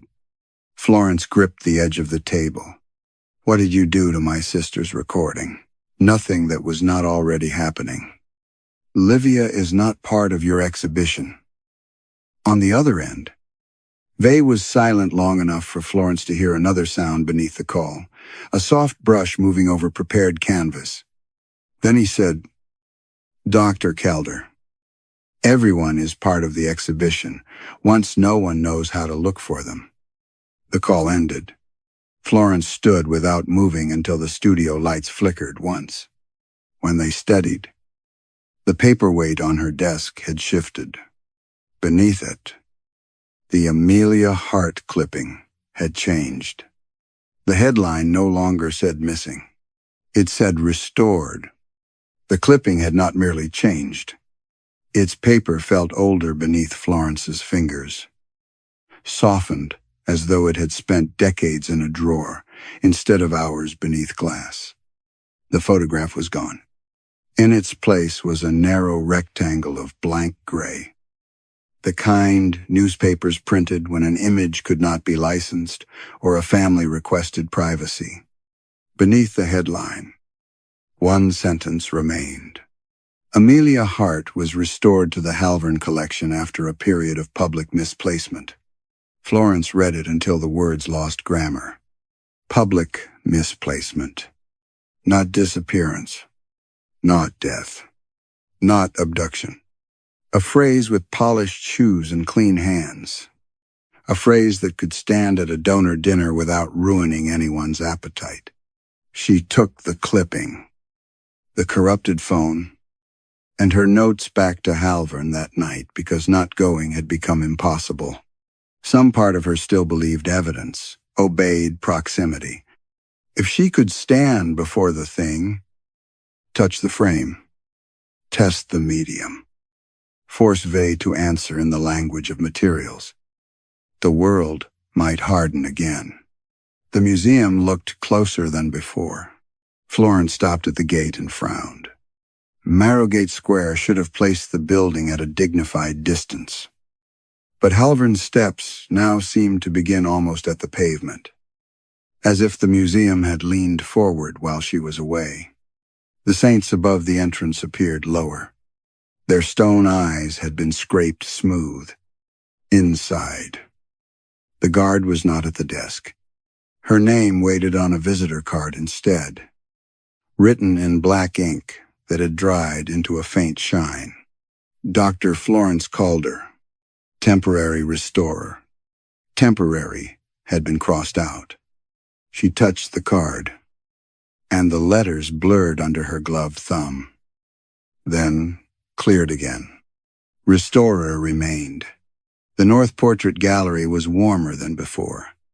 Not heated, bodily, a close, damp warmth that gathered beneath her collar and inside her gloves. The lamps along the walls had been dimmed, so each portrait floated in an oval of weak amber light. Faces had appeared on 3 more canvases since her last visit.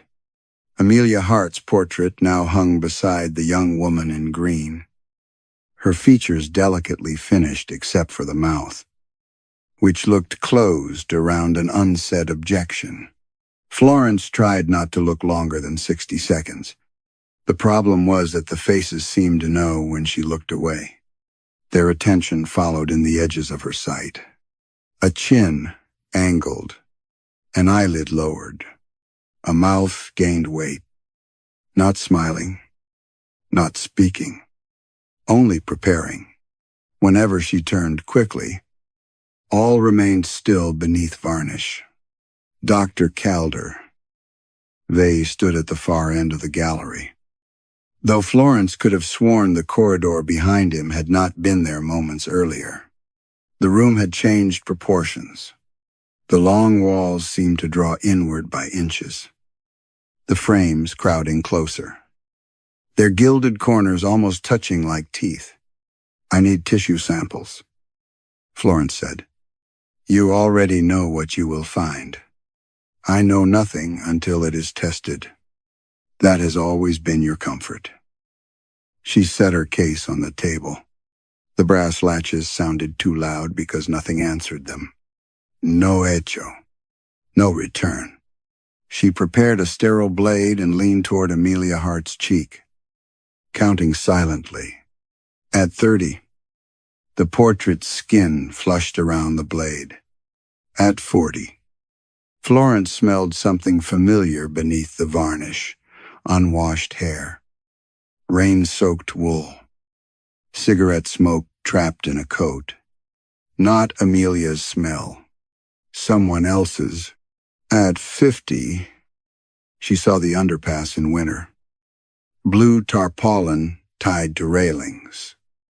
Livia laughing through chapped lips because Florence had brought disinfectant wipes instead of sandwiches. Florence jerked back.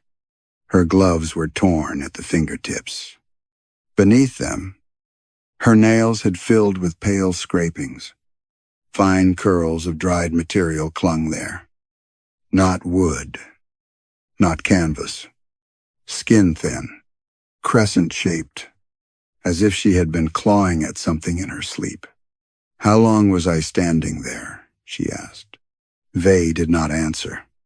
The gallery door behind her was farther away than it should have been. Between Florence and the exit, another portrait had changed. It had been blank when she entered. A raw oval surrounded by dark hair and a blue ribbon. Now only one feature had formed. A left eye, gray-green, bloodshot at the corner. Set beneath a faint crease, Florence knew from bathroom mirrors and childhood photographs and every memory she had trained herself not to finish. Livia's left eye looked out from the canvas, and it blinked before Florence did. Livia's eye did not plead. That was what made Florence step closer instead of running. If it had widened in pain, if it had filled with tears, if it had shown even a trace of accusation, Florence might have broken against it. But the eye only watched with the weary patience Livia had developed in the years when people began speaking around her instead of to her. Florence counted without meaning to. 10, 11, 12. The eyelid lowered halfway. Not in a blink this time, but in recognition. Vay's voice came from somewhere behind her. Careful, Dr. Calder. Florence turned so sharply the gallery tilted. Where is the conservation archive? The mezzanine has ordinary records, not labels, not your polite little drawer cards. The archive where the work is done. His expression softened, and that softness frightened her more than irritation would have. There are rooms below Halvern that do not reward expertise. Then you should have hired someone less qualified. For the first time, Vay looked directly at her face. Florence felt a pressure at her temples, delicate and intrusive, like fingers measuring her skull for a mask.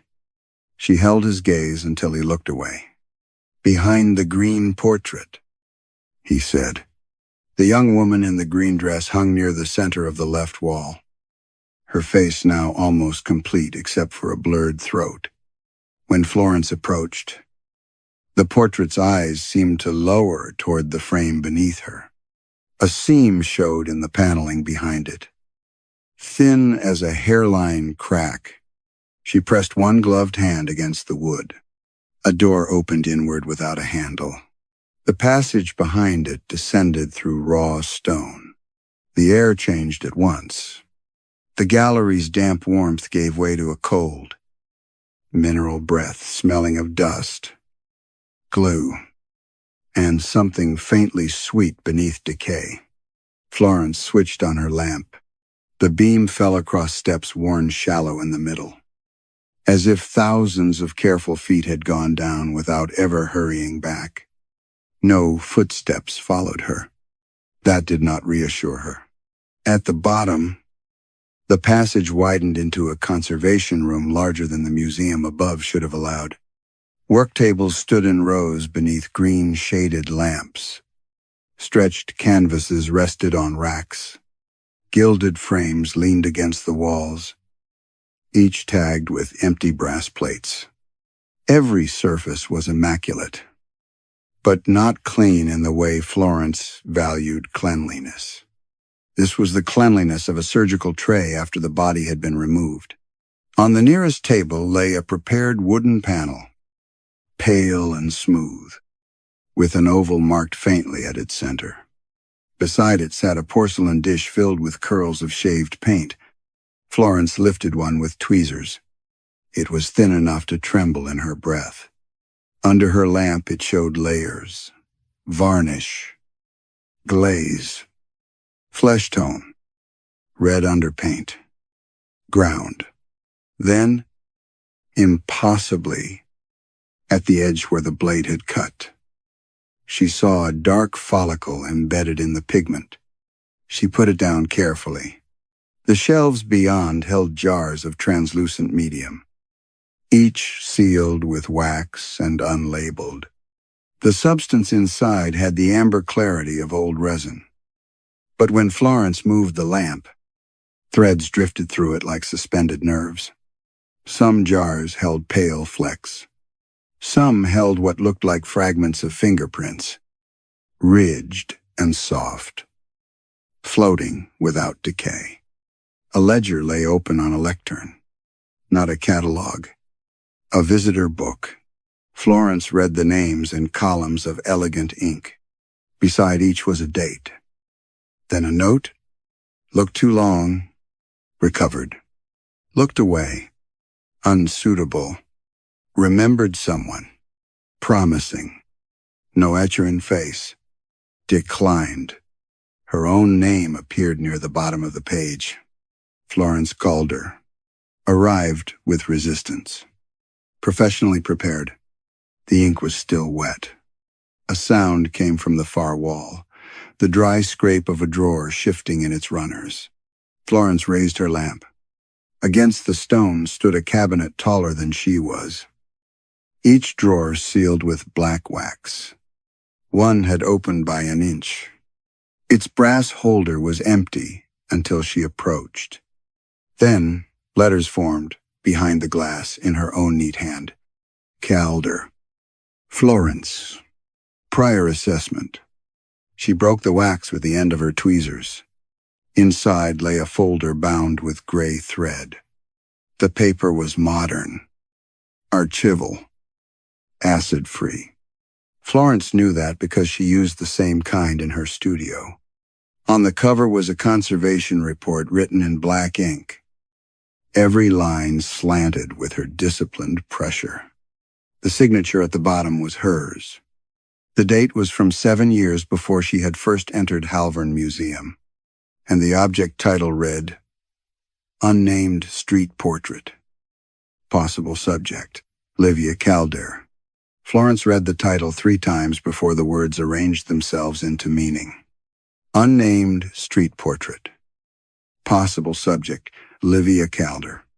The report had her structure, her severity, even her habits of omission. Condition first, provenance second. Risk assessment, recommended treatment. No sentiment permitted to contaminate observation. She turned the first page. The object was described as a small mixed-media portrait on found board, recovered from a municipal clearance beneath the river road. Approximate dimensions. Water damage. Smoke staining. Abrasion. Surface instability. The subject was noted as an adult woman seated under blue tarpaulin. Left eye visible. Right side obscured by hair and shadow. No artist identified. No formal commission. No proof of ownership. A photograph had been paper-clipped to the report. Florence touched it only by the edge. The image was poor, taken under warehouse lighting. But the eye was unmistakable. Gray-green, bloodshot at the corner. Livia's eye. Looking past the person holding the camera as if she had already become tired of asking not to be catalogued, Florence felt the conservation room recede around her.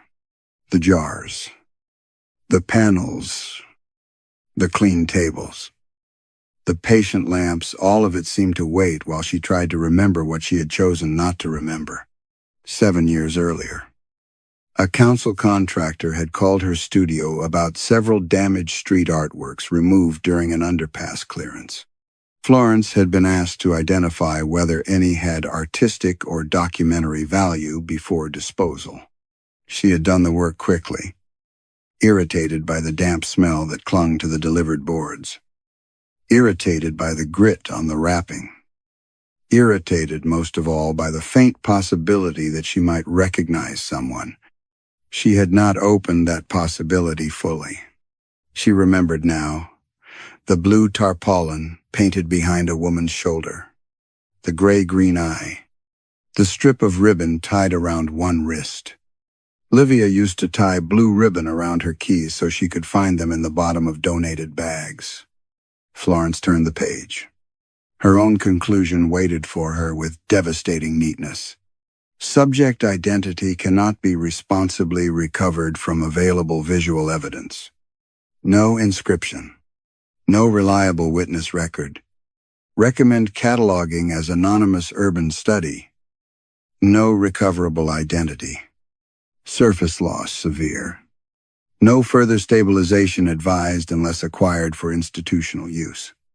Below that, in a separate line, she had written, emotional resemblance to known individual likely coincidental. Florence pressed her fist to her mouth. That line was worse than denial. It was denial dressed as ethics. She had seen Livia and converted recognition into professional caution. She had made cowardice sound responsible. No recoverable identity. No further stabilization. She had not simply failed to find her sister. She had helped prepare a language in which Livia could disappear without scandal.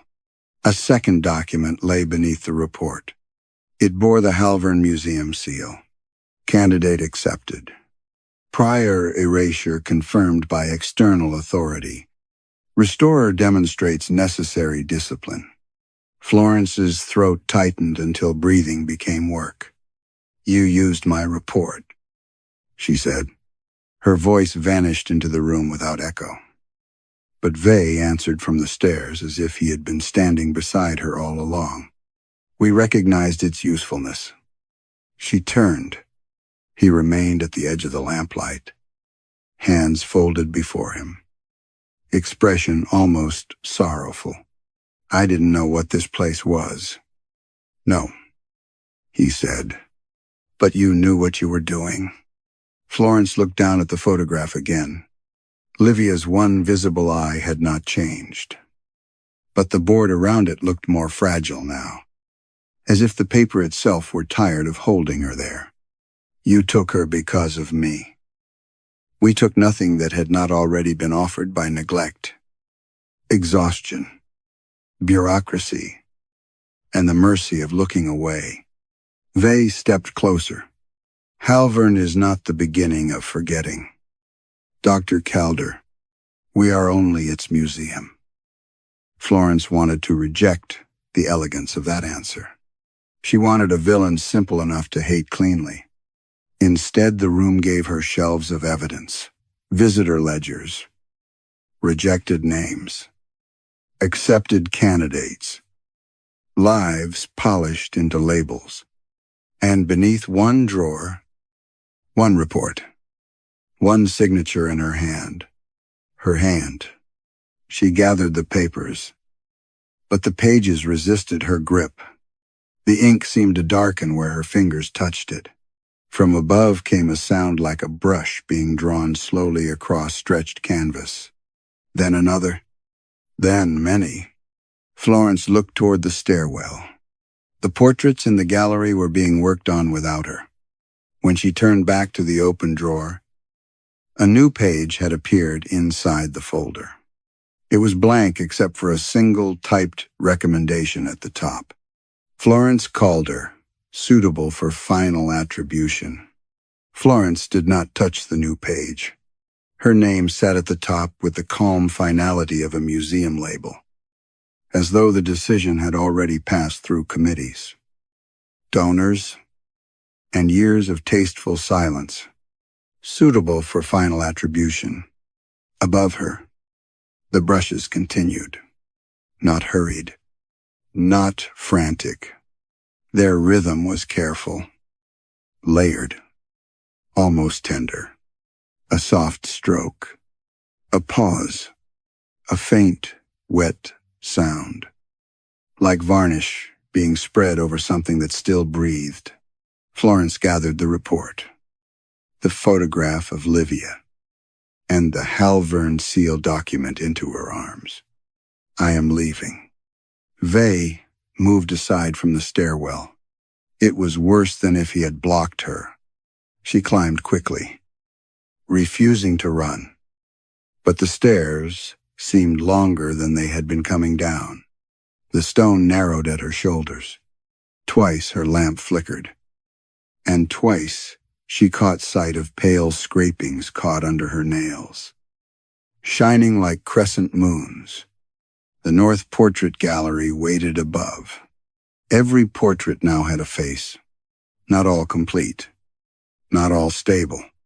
Some looked blurred, features sliding beneath varnish as though reluctant to settle.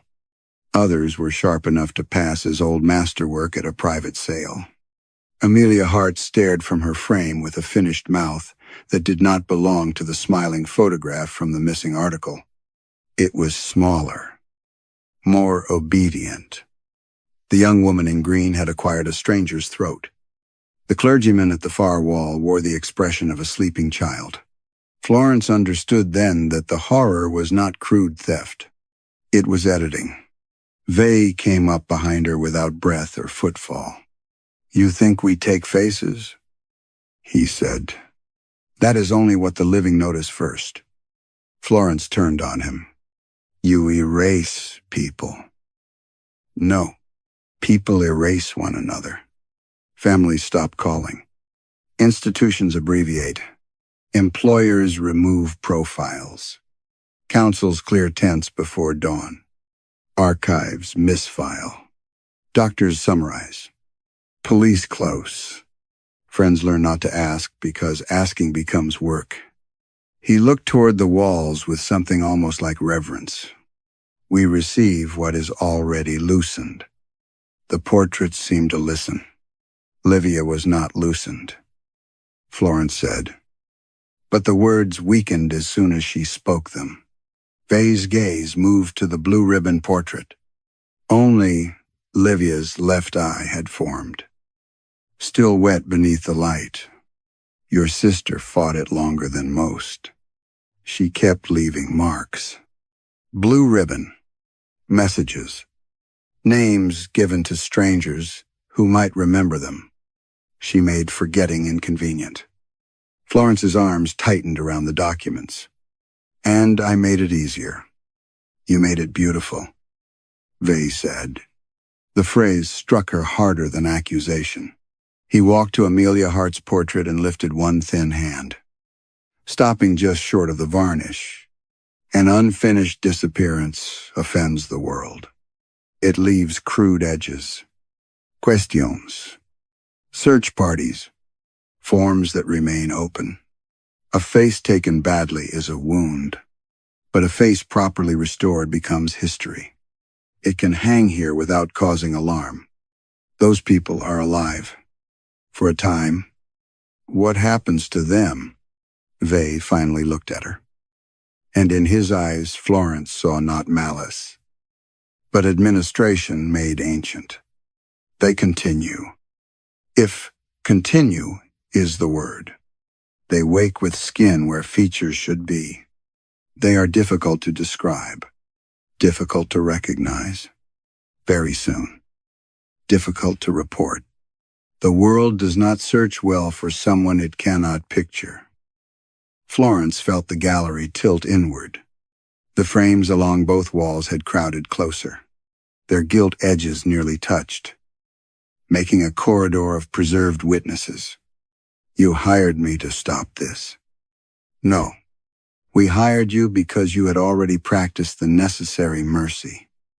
Mercy? To make absence acceptable. His voice remained gentle. You know how to fill loss without restoring truth. You know how to match tone, soften damage, disguise interruption. You can take a torn surface and give patrons back something they can bear to look at. Florence thought of every retouched cheek, every filled crack, every old wound made invisible beneath her hand.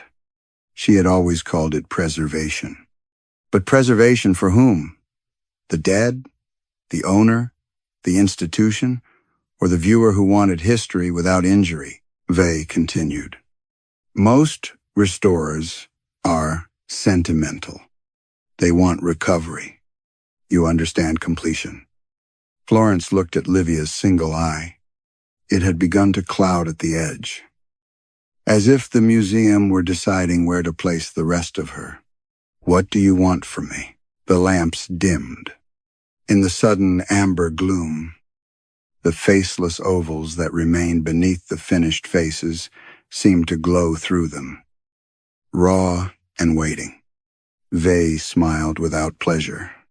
Only what you have always offered, he said. Your hand, your judgment, and at last, a face no one will be allowed to forget until it belongs to someone else. Florence stood between the portraits and understood, with a clarity so cold it felt merciful.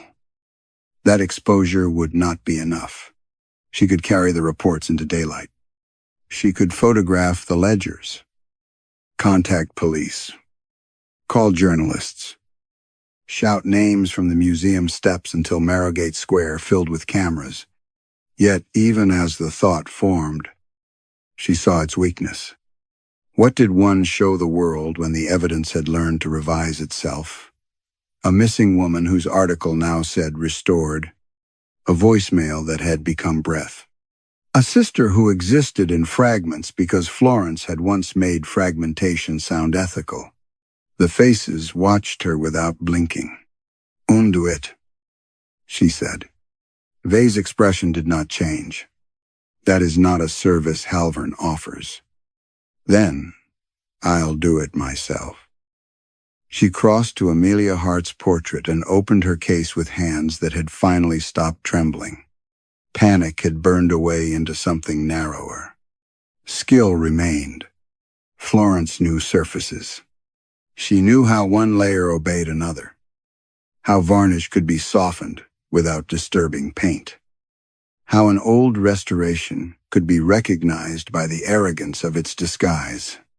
If the museum had used her language, her methods, her cowardice, then perhaps it had also inherited her vulnerabilities. She set the conservation lamp low and placed the blade against the edge of Amelia's cheek. "Look away," she whispered to the portrait, though she did not know whether Amelia remained anywhere inside it. At the first lift of varnish, the gallery inhaled. Every lamp dimmed. The frames creaked along both walls. Florence peeled a translucent skin from the painted cheek, thinner than breath, and beneath it saw not canvas but a mouthless face suspended in darkness. Pressing outward, the shape moved as if trying to remember how to be human. A sound came from somewhere beyond the walls, hundreds of people speaking without lips. Florence kept working. The skin came away in ribbons. Color broke. Amelia's eye rolled toward her, wet with impossible gratitude or warning. Florence reached the underlayer and found thread-like roots running from the portrait into the frame, through the frame into the wall, through the wall into the museum itself. They were not paint. They were names, written so small that each letter resembled a vein. She cut one. Pain opened across her own cheek. Florence gasped, but did not stop. The portrait shuddered. For 1 second, Amelia Hart's face sharpened, not the obedient museum face, but the awkward, sun-squinting face from the missing article. Somewhere, very far away, a woman tried to scream. Then the layer collapsed. Amelia's features ran like wet pigment. The mouth sealed first. The eyes clouded. The face did not return to the woman outside the museum. It retreated deeper into the wall, dragged by other names that had been allowed to fail. Vay spoke softly behind her. "Restoration is not reversal." Florence turned on him, tears cooling on the cut along her cheek. "What does it require for a stolen identity to return? Another must hold the place open. A face equal in craft, equal in guilt, equal in memory." The portraits rustled. Their eyes moved toward her. Florence understood too quickly. The museum had not cornered her by force. It had brought her to the only conclusion she could still mistake for redemption. She looked at Livia's portrait. More of the face had formed while Florence worked. The left eye, part of the brow, the slope of one cheek, the corner of a mouth that had once laughed at inappropriate times simply to prove the world had not earned solemnity. If Florence restored her fully, Livia would come back not as a clean memory, not as a sister rescued before damage, but as everything Florence had refused to see: cold, hungry, angry, alive with accusation and need. That was the true price. Not sacrifice. Recognition. Florence took off her gloves. Her fingertips were raw beneath the torn latex. Pale scrapings clung to her nails like evidence refusing to be washed away. She picked up the smallest blade. Vay said nothing. Florence faced the blue ribbon portrait and looked directly into Livia's eye for longer than 60 seconds. The museum tightened around her, eager and intimate. Pressure gathered along her forehead, her lips, the bones beneath her skin, measuring what could be borrowed. "I should have known you," Florence said. The blade touched her own cheek. When she drew it down, the first strip of her face came away as smoothly as old varnish. The first thing Florence lost was pain. It withdrew in clean stages, like varnish softened under a patient hand. The cut along her cheek ceased burning. The pressure behind her eyes became distant. Even terror thinned until she could observe it with professional detachment, as though it belonged to an object on the table and not to the body failing to remain hers. She saw Vey only at the edge of things. She saw the blue ribbon portrait breathing through its first complete mouth. She saw Livia's face arrive not beautifully, not mercifully, but honestly creased, tired, older than Florence had wanted her to be, with chapped lips and a bruise yellowing near the jaw. The museum tried to smooth her. Florence, with what remained of her hands, refused. No, she thought, though thought had begun to lose its grammar. Leave the damage. The gallery answered with the sound of many brushes stopping. Then Florence was no longer standing. Weeks later, or years, or the kind of time museums prefer, the Halvern Museum reopened for a private exhibition after midnight. The invitation was ivory card, engraved without artist names. Guests arrived in dark coats and soft shoes. They spoke quietly because the building taught them quiet before anyone asked.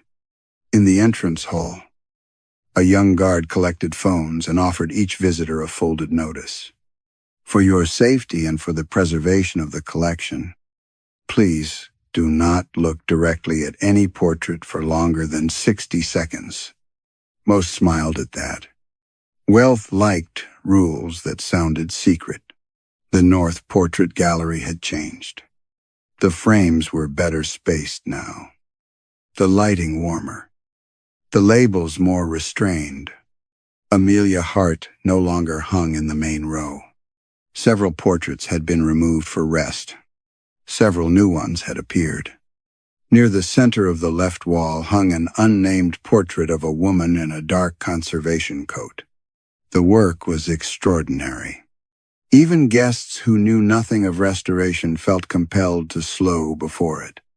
The face was rendered with impossible precision, the tension in the mouth of someone about to correct a false statement, the faint crease between the brows, the intelligent fatigue around the eyes. Her skin seemed almost too carefully preserved. Beneath the varnish, one cheek showed a narrow, pale seam, not disguised but honored, as if damage had become part of the likeness. The brass label beneath it read only, "Restore, Anonymous." Silas Vey stood nearby, watching the guests learn obedience. A woman in pearls lingered too long. At 50 seconds, the portrait's eyes found hers. At 58, the woman's fingers rose to her own cheek. At 60, Vey gently touched her elbow. "Best not," he said. She laughed, embarrassed, and stepped away. For the rest of the night, she kept checking her reflection in wine-dark windows. The portrait did not smile. It had learned the cost of beauty. Outside Halvern, small disturbances began to pass through the city. A lecturer woke with Florence Calder's expression arranged over features that belonged to her. For half an hour, she could not remember the names of her students. Though she understood the chemical behavior of old resin with intimate certainty, A man sleeping beneath the river road opened his eyes and knew how to repair a cracked panel, but not which shelter had given him soup the previous evening. A child in a hospital waiting room drew a woman's face again and again, always with one cheek marked by a clean vertical seam. None of them remembered Florence. That was the museum's compromise, or its joke. Livia Calder was found at dawn 3 streets from Marrowgate Square, sitting on the curb with blue ribbon tied around her wrist. She knew her name. She knew her sister's name. She knew hunger, rain, shame, anger, laughter, and the long cruelty of being almost searched for. When a paramedic asked where she had been, Livia looked toward the museum and began to cry before answering. There, she said, but not alone. By morning, the Halvern Museum had vanished from public maps again. Its windows were dark. Its entrance letters remained missing from the stone.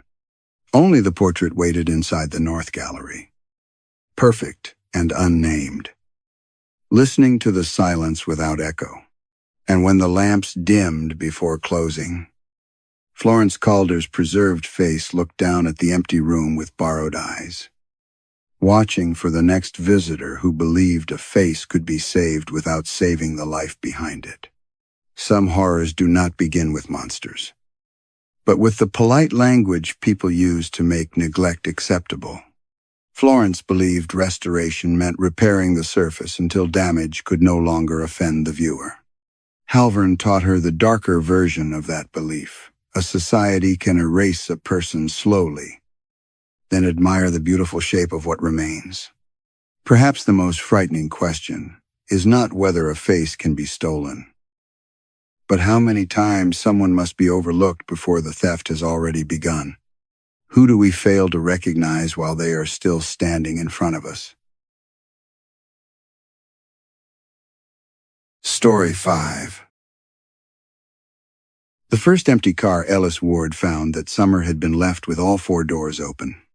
It sat on the shoulder of Meridian Route, angled slightly toward the desert as though its driver had tried to turn off the road at the last moment and thought better of it. The tires were still fat with air. The hazard lights blinked in patient amber pulses. A paper cup rested in the center console, its lid still beaded with melted ice, and a pair of sunglasses lay folded on the dashboard, facing the windshield like something waiting to see. There was no blood, no drag marks, no broken glass. That was what made the car worse. Ellis parked the ambulance behind it, leaving the emergency lights off. Out here, light did not help. It only made the darkness beyond the road seem more organized. The desert on either side of Meridian Route spread flat and black under a moon the color of bone ash. Farther out, low ridges lifted themselves against the sky, blurred by heat that should have died with sunset but hadn't. He stepped down with his flashlight, his boots grinding pale gravel. Unit 7, at mile marker 71, he said into the radio clipped to his shoulder. Unoccupied sedan. No visible injuries. Beginning perimeter check. Static answered first, then June Alvarez from dispatch. Thin through the distance. Copy. Ellis. Sheriff's office is still 20 minutes out. That was generous. The sheriff's office was always 20 minutes out on Meridian Route, even when it was an hour away. Out here, everyone lied politely about distance.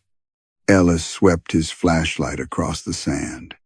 The beam caught mesquite, broken beer bottles, the dry silver twist of a shed snakeskin.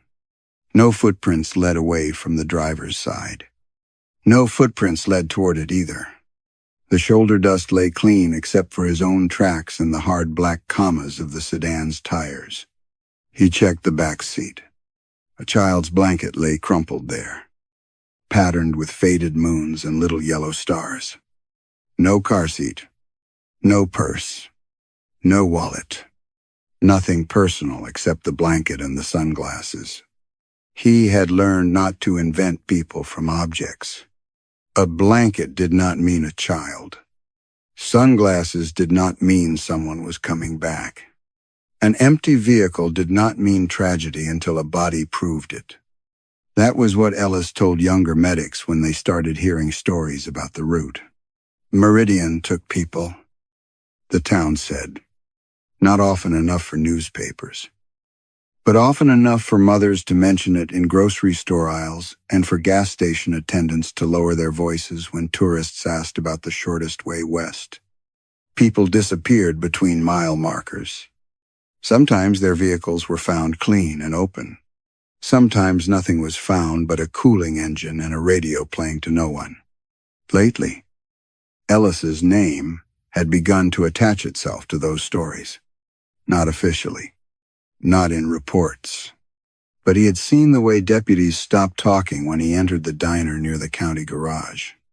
He had seen a woman pull her son closer when his ambulance passed through town. He had heard the line cook say, "Not quietly enough," that Ellis Ward was always first on scene because maybe he knew where to be. Ellis had not corrected him. People trusted correction less than silence. He leaned into the sedan and touched the ignition. Cold. The keys were gone. From the open glove box came the smell of dust, paper, and something faintly sweet, like fruit left too long in a lunch bag. His radio clicked. Not the shoulder radio. The ambulance. Ellis turned. The rig sat behind him. White box body dull under the moon. Windshield, reflecting nothing but sky. Its cab radio gave another soft click. Then a strip of static unrolled into the night. He walked back slowly, irritated before he was frightened. Equipment failed in heat. Signals bounced strangely off the empty basin. Meridian had dead zones that spoke in other counties' voices. Inside the cab, the radio display glowed green. The call log showed an incoming number he did not recognize. Beneath it, where the timestamp should have marked the current evening, the screen showed a date 3 days ahead. Ellis stared at it until his reflection appeared in the black glass around the display. Lean face, gray at the temples, eyes made older by headlights and bad coffee. He reached for the handset. Dispatch. Confirm last transmission. June answered after a wash of static. Negative. Nothing since your perimeter check. The cab radio clicked again. A man's voice came through, low and ragged, almost swallowed by wind. "Please," the voice said, "if you can hear this, don't stop at 71. Ellis did not move. The man breathed hard into the microphone. There was a high rattling sound beneath him, like loose metal trembling in a hot engine. "Go to 74. The voice said. "You have to get there before I do." Then the signal cut. Ellis looked through the windshield toward the empty sedan. Its hazard lights kept blinking, steady as a pulse. Amber. Dark. Amber. Dark. He told himself it was a prank.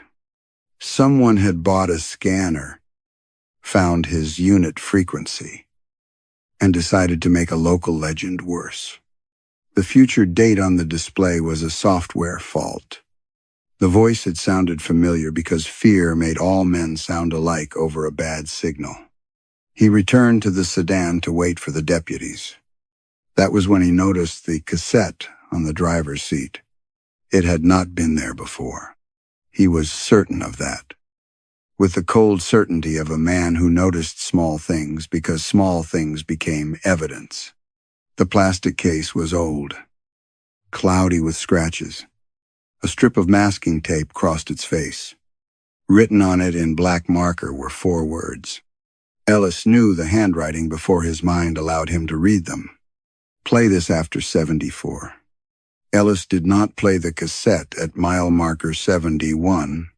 He stood with it in his gloved hand until the sedan's hazard lights seemed to blink in time with the blood behind his eyes. Then slid it into an evidence bag from the ambulance cabinet and wrote the location across the label. His handwriting looked steady. That comforted him more than it should have. When Deputy Marsh arrived, red-faced and irritated from the long drive, Ellis handed him the bag without mentioning the call. "Found on the driver's seat?" Marsh asked. "Yes." "You touch it before bagging?" "With gloves." Marsh looked at him for half a second too long. Ellis watched the question move across the deputy's face and die before it became speech. There were questions people asked when they wanted answers, and questions they swallowed because the answer might make work for them. The official version became simple. Abandoned sedan. Missing driver. No signs of violence. Search pending daylight. Ellis signed his report just before dawn in the little cinder block station attached to the ambulance garage. He wrote in clean sentences. He did not mention the radio timestamp. He did not mention the voice. He did not mention that the cassette had appeared after he checked the car the first time, because that sentence would have made every other sentence weak. At home, he slept badly on top of the covers. His trailer sat behind a decommissioned way station 2 miles outside Halcyon Wells. Close enough to hear trucks pass at night, but far enough that no one stopped by without needing something. He liked it that way.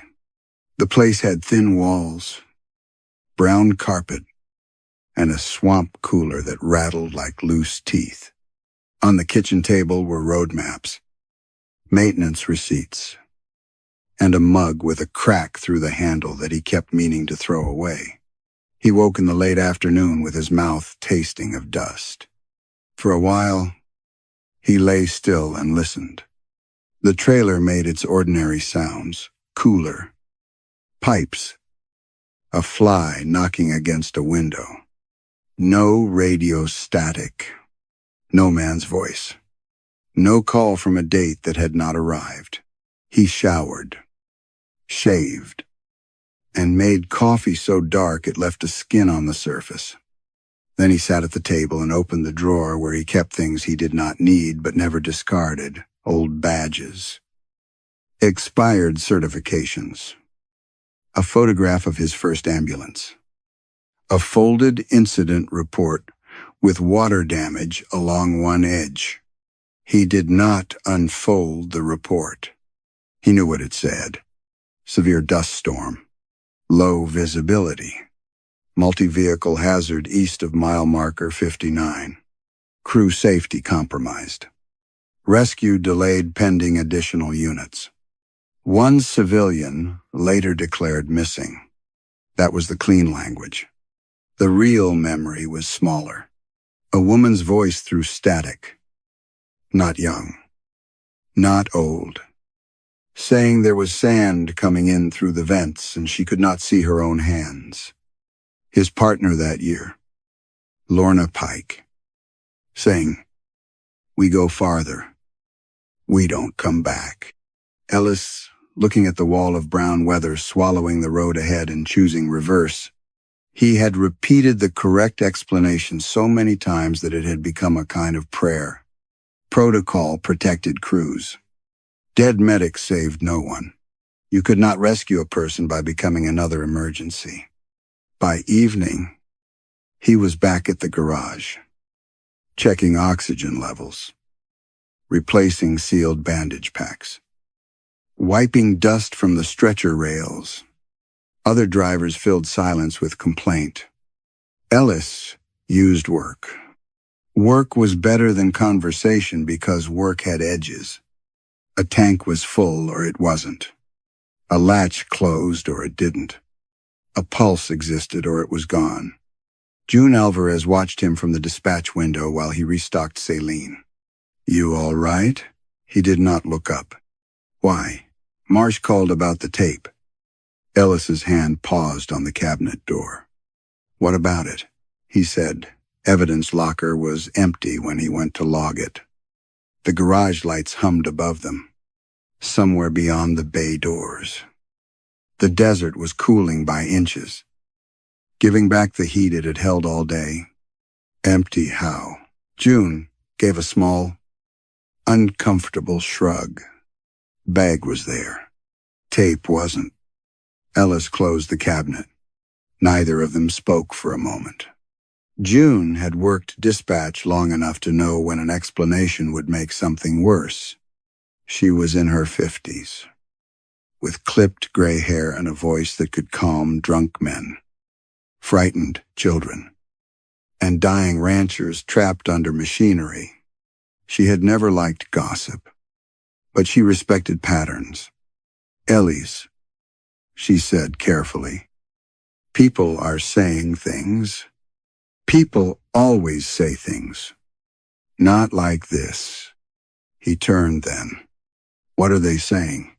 June's eyes moved toward the open bay, toward the long strip of road visible beyond the fence.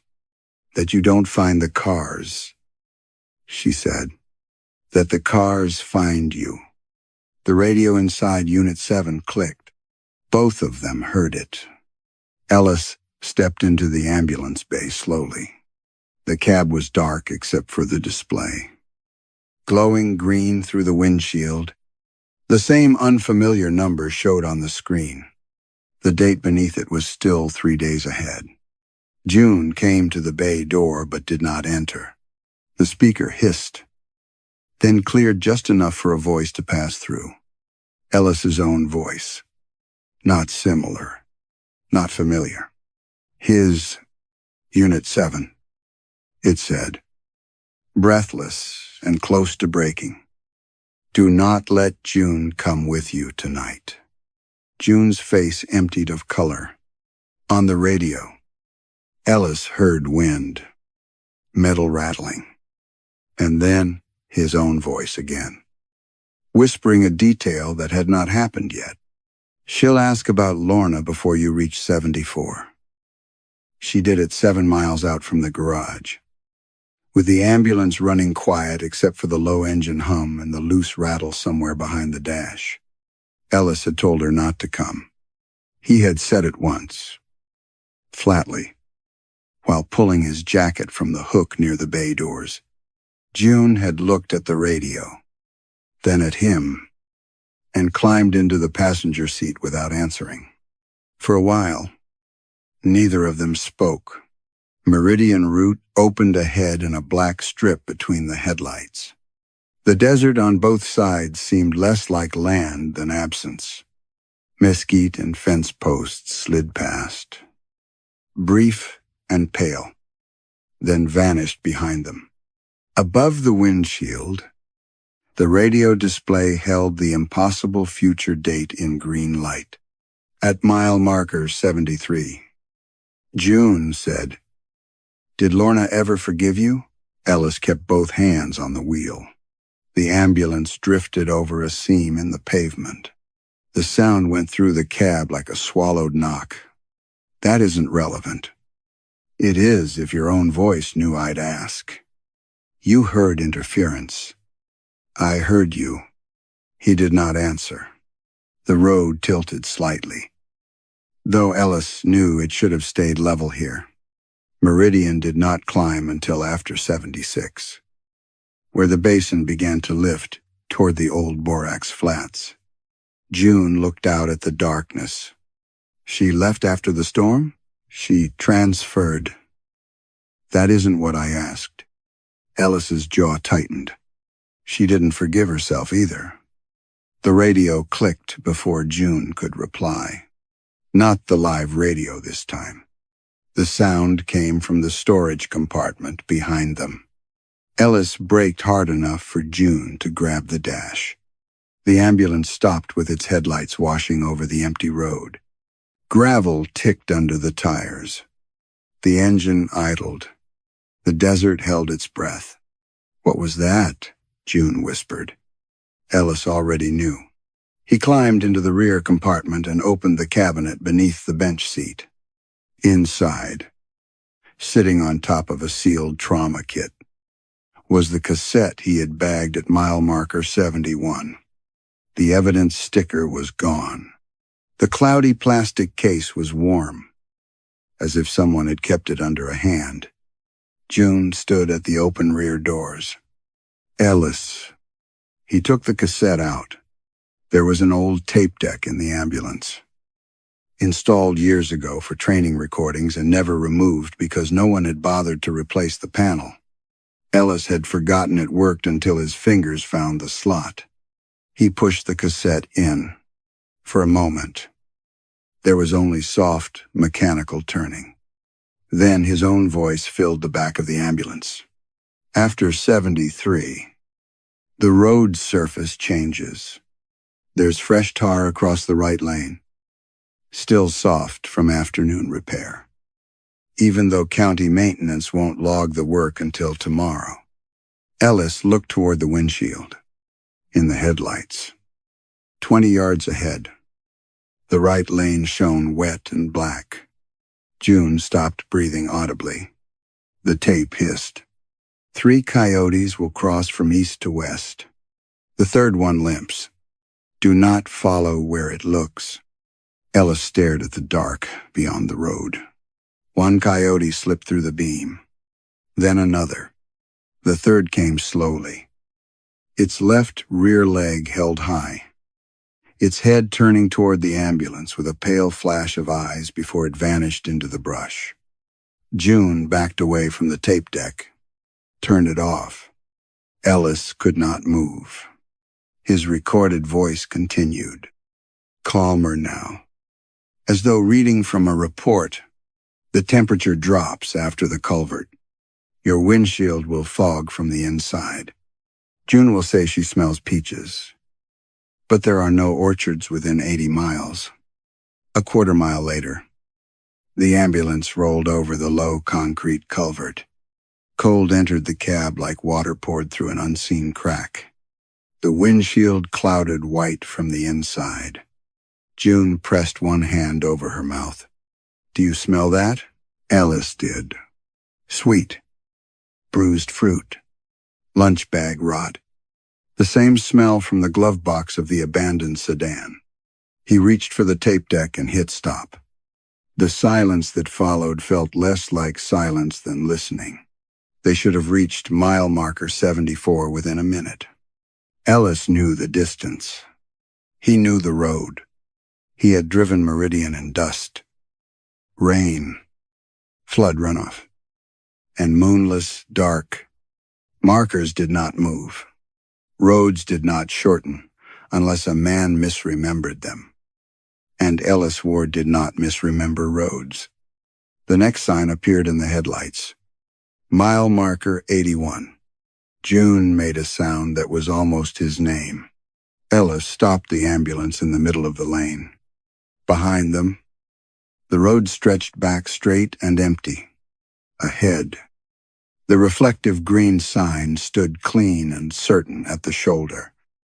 Its metal face pocked with old bullet scars he recognized from a section 10 miles farther west. A vehicle waited beside it. A white pickup. Doors open. Dome light glowing. No one inside. On the driver's seat lay another cassette. This one had a strip of masking tape across it too. And Ellis knew his handwriting from the shape of the first letter. Play this before 74. Ellis did not touch the second cassette at first. He stood beside the white pickup with the ambulance headlights shining across his back and the mile marker beside him, insisting on a number that could not be true. The pickup's doors hung open in the windless dark.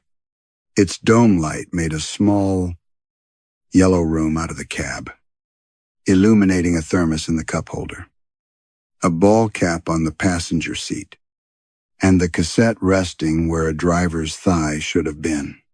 June stayed near the ambulance. Ellis, she said. We passed 73. I know. We didn't pass 74. I know. Then how are we at 81? He looked west, where the road should have continued in the long, patient grade he had driven for half his adult life. It looked normal. That was the cruelty of it. No purple slit in the sky. No shining doorway. No broken asphalt curling upward into stars. Just the desert. The highway. The white line. And a roadside sign standing where it had no right to stand. Ellis made himself breathe through his nose. Fatigue. That was first. He had slept badly. Worked too many nights. Let the stories get under his skin. Fatigue made distance soft. It made a man misread signs and hear his own voice in static. Except June was with him. Radio interference. That came next. Someone was spoofing the unit frequency. Some bored amateur. Some deputy with a cruel streak. Some local who wanted the legend of Meridian Route to grow teeth. The tapes could have been planted. The handwriting copied from reports. Except the tape had predicted the tar. The coyotes. The cold. The smell. Old trauma. Then, that was the explanation he preferred least and understood best. The storm. Lorna. The missing woman at mile marker 59. Memory did not stay where a person left it. It crawled under doors. It wore other voices. It put familiar handwriting on things that had nothing to do with the past. Except trauma did not move mile markers. He reached into the pickup with gloved fingers and took the cassette. June made a small sound. Don't. We need to know. No. You want to know? That's different. He almost snapped at her. But the words dissolved before reaching his mouth. June's face in the dome light looked older than it had at the garage. Not frightened in the ordinary way. Worse. Alert. As though she had begun listening to something inside the silence. Ellis carried the cassette back to Unit 7 and set it on the console without playing it. Then he called dispatch. Halcyon dispatch. Unit 7. Confirm current assignment. Static moved softly through the cab. June stood outside the passenger door. One hand on the frame. The answer came in June's voice. But not from June. Unit 7. We have no active assignment for you. Ellis looked at the woman beside him. Her lips had not moved. The radio continued. Ellis. Where are you? It was June's real voice now. Distant and crisp. Coming from the dispatch office, miles behind them. Ellis pressed the transmit button. You're not in the ambulance. A long pause. What? June. Standing beside him, in the road. Whispered. Ellis. He did not look at her. The real June's voice sharpened over the radio. You left alone 20 minutes ago. You told me you were checking a false alarm at 71. I told you to wait for backup. Ellis turned very slowly. The June beside the ambulance door was still there, her hand still resting on the frame. The moon painted the top of her hair silver. Her eyes were wet. But she did not blink. Who am I talking to? He asked. Over the radio. June said. What do you mean? The June in the road answered at the same time. Very quietly. You shouldn't have let me come. Ellis stepped back from her. The road seemed to lengthen behind him. Heat shimmer crawled above the asphalt, though the air had gone cold enough to numb his fingers. He climbed into the cab and shut the door hard. For one wild second, he expected the passenger seat to be empty. June was sitting in it. Not outside, not by the road. Sitting beside him, seatbelt fastened, hands folded in her lap. Her face was pale and furious. "What are you doing?" she said. Ellis looked out through the side window. There was no one beside the ambulance. The pickup remained at the shoulder. Doors open. Dome light glowing. The mile marker read 81. The cassette waited on the console. He pulled up the dashboard navigation logs with hands he could no longer keep steady. The system mapped every unit route automatically, even when no destination was entered. A thin blue line showed where Unit 7 had traveled since leaving the garage. It did not follow Meridian route. It ran east from Halcyon Wells, then bent sharply north across empty government land. Crossed no road marked on any map.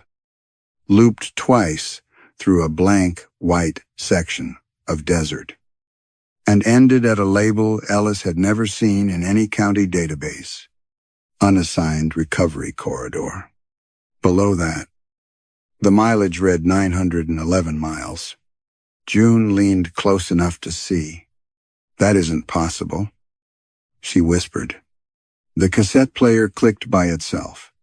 The tape began turning, and Ellis's recorded voice said from inside the dashboard, "Now you know why the fuel gauge never moved." Ellis hit the eject button so hard the cassette snapped halfway from the deck and hung there, still turning for one impossible second before the reels stopped. The ambulance filled with the faint smell of warmed plastic and dust. June stared at the fuel gauge.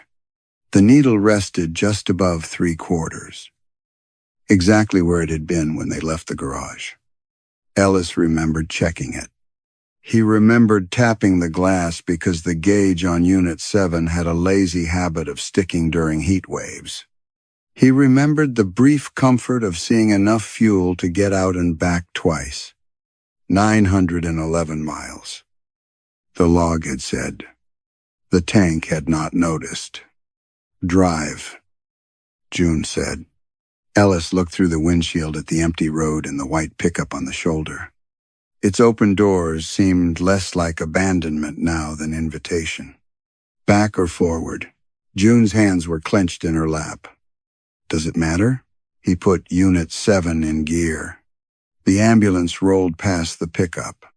Ellis kept his eyes on the lane ahead, refusing to look at the cassette on the pickup's seat, refusing to look at the mile marker that still said 81, refusing most of all to look at the navigation screen, where the blue route line trembled in a place no road should be. The desert changed after that. Not dramatically. That would have been easier. It did not split open or fill with shapes. It simply stopped behaving like a place that belonged to weather, animals, and distance. The wind died. The last insects ceased ticking against the grill. Even the engine sounded muted, as though the noise had to travel through cloth before reaching them.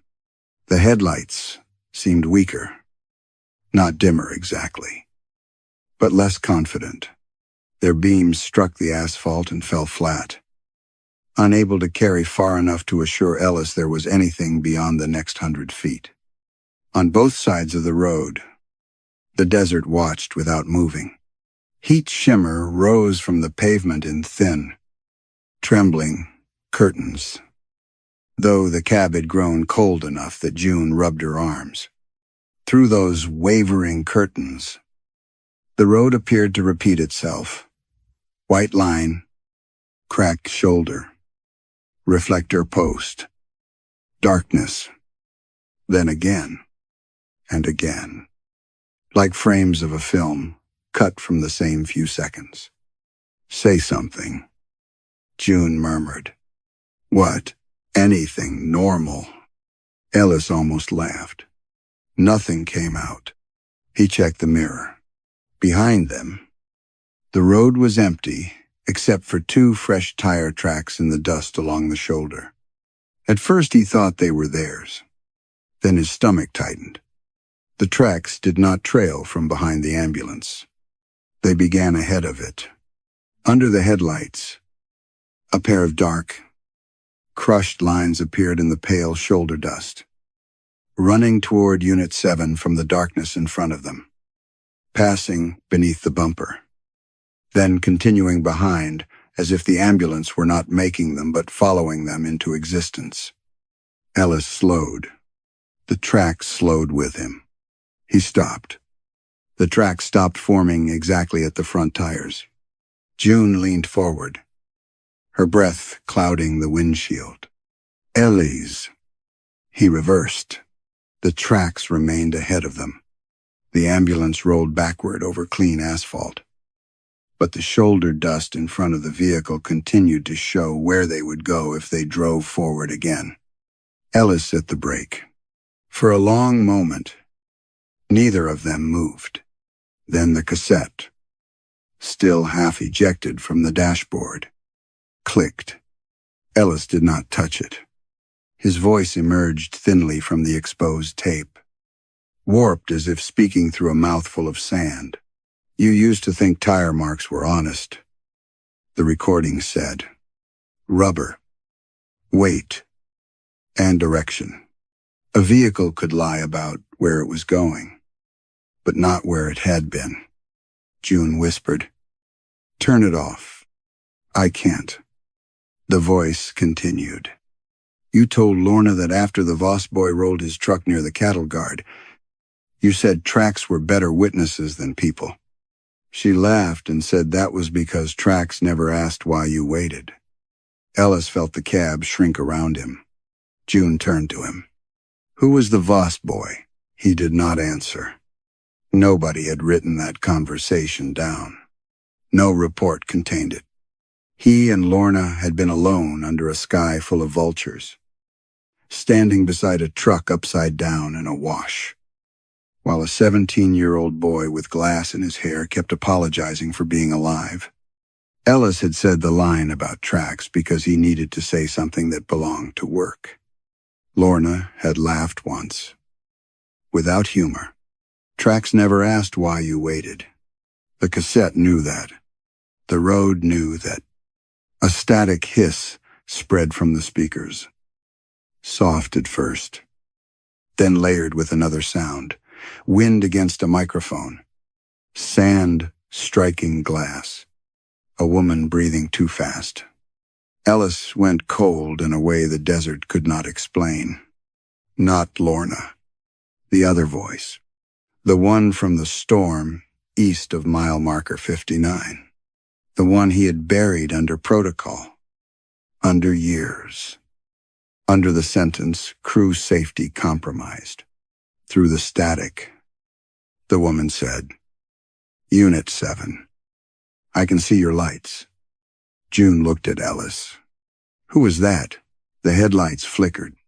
Far ahead, beyond the forming tire tracks, a pair of red taillights appeared in the dark, small and waiting. The woman on the radio began to cry.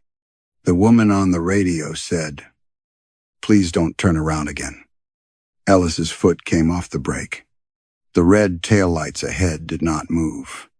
They hung in the darkness with the terrible patience of eyes reflected at the edge of a road. June reached for the dashboard, not to stop him, only to steady herself as Unit 7 began rolling forward along the tire tracks it had not yet made. "Ellis," she said. "Who is she?" He could have lied. For years. Lying had not felt like lying because the words were accurate. A storm, low visibility, crew safety, delayed response, no confirmed location. But the woman's voice filled the ambulance now, and every professional phrase he had ever used against that night seemed thin enough to tear. "I don't know her name," he said.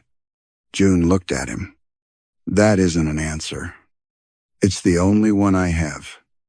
The taillights ahead blinked once, then vanished. Where they had been, The headlights found a road. Not Meridian route. Not any paved county spur Ellis knew.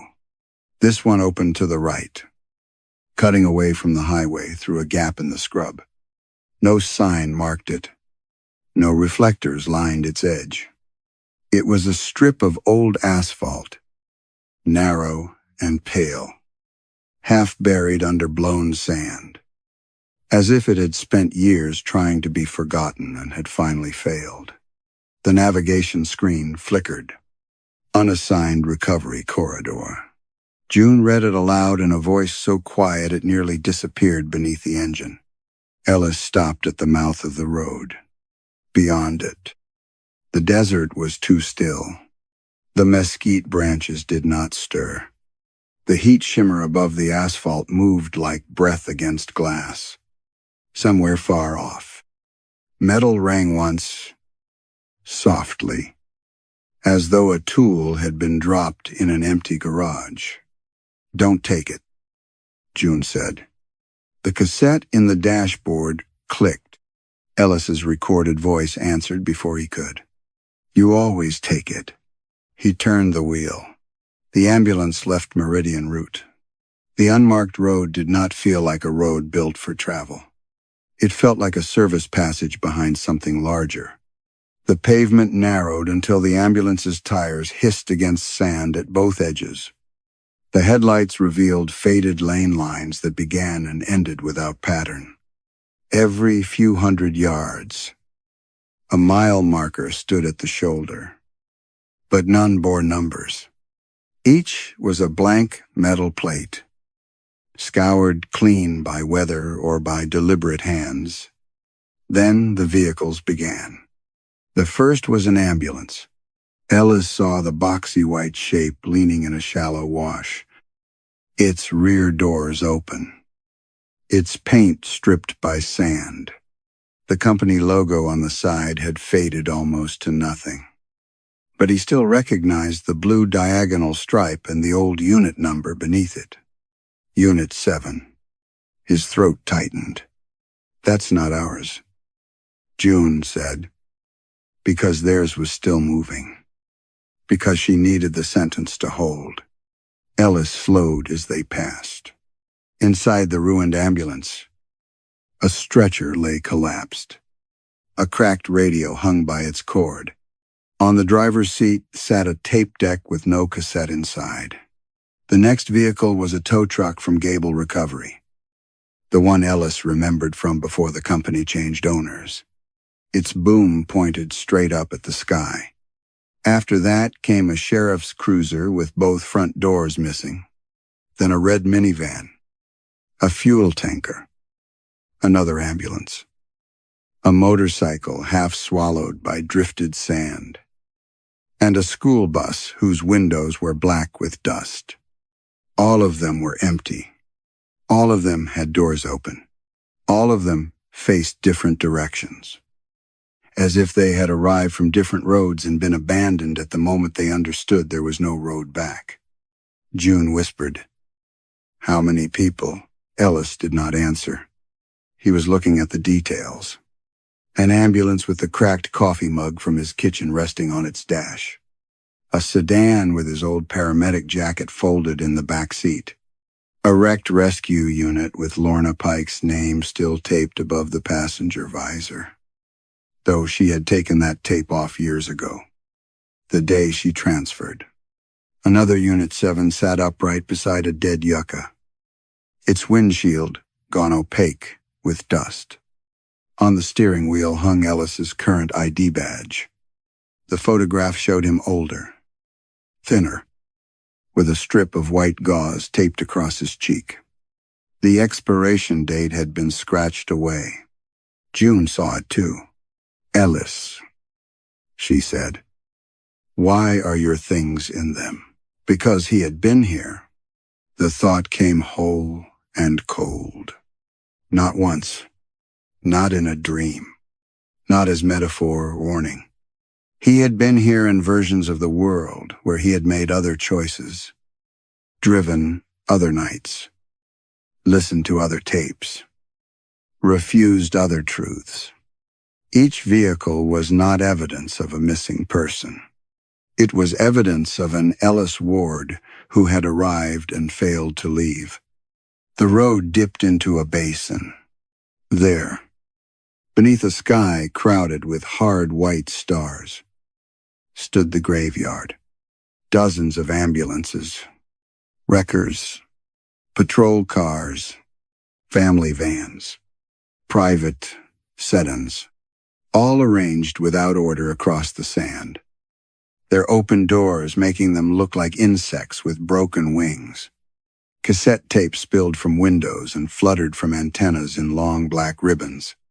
At the center of them all was a payphone. It stood under a rusted metal shade, bolted to a concrete pad, receiver hanging loose.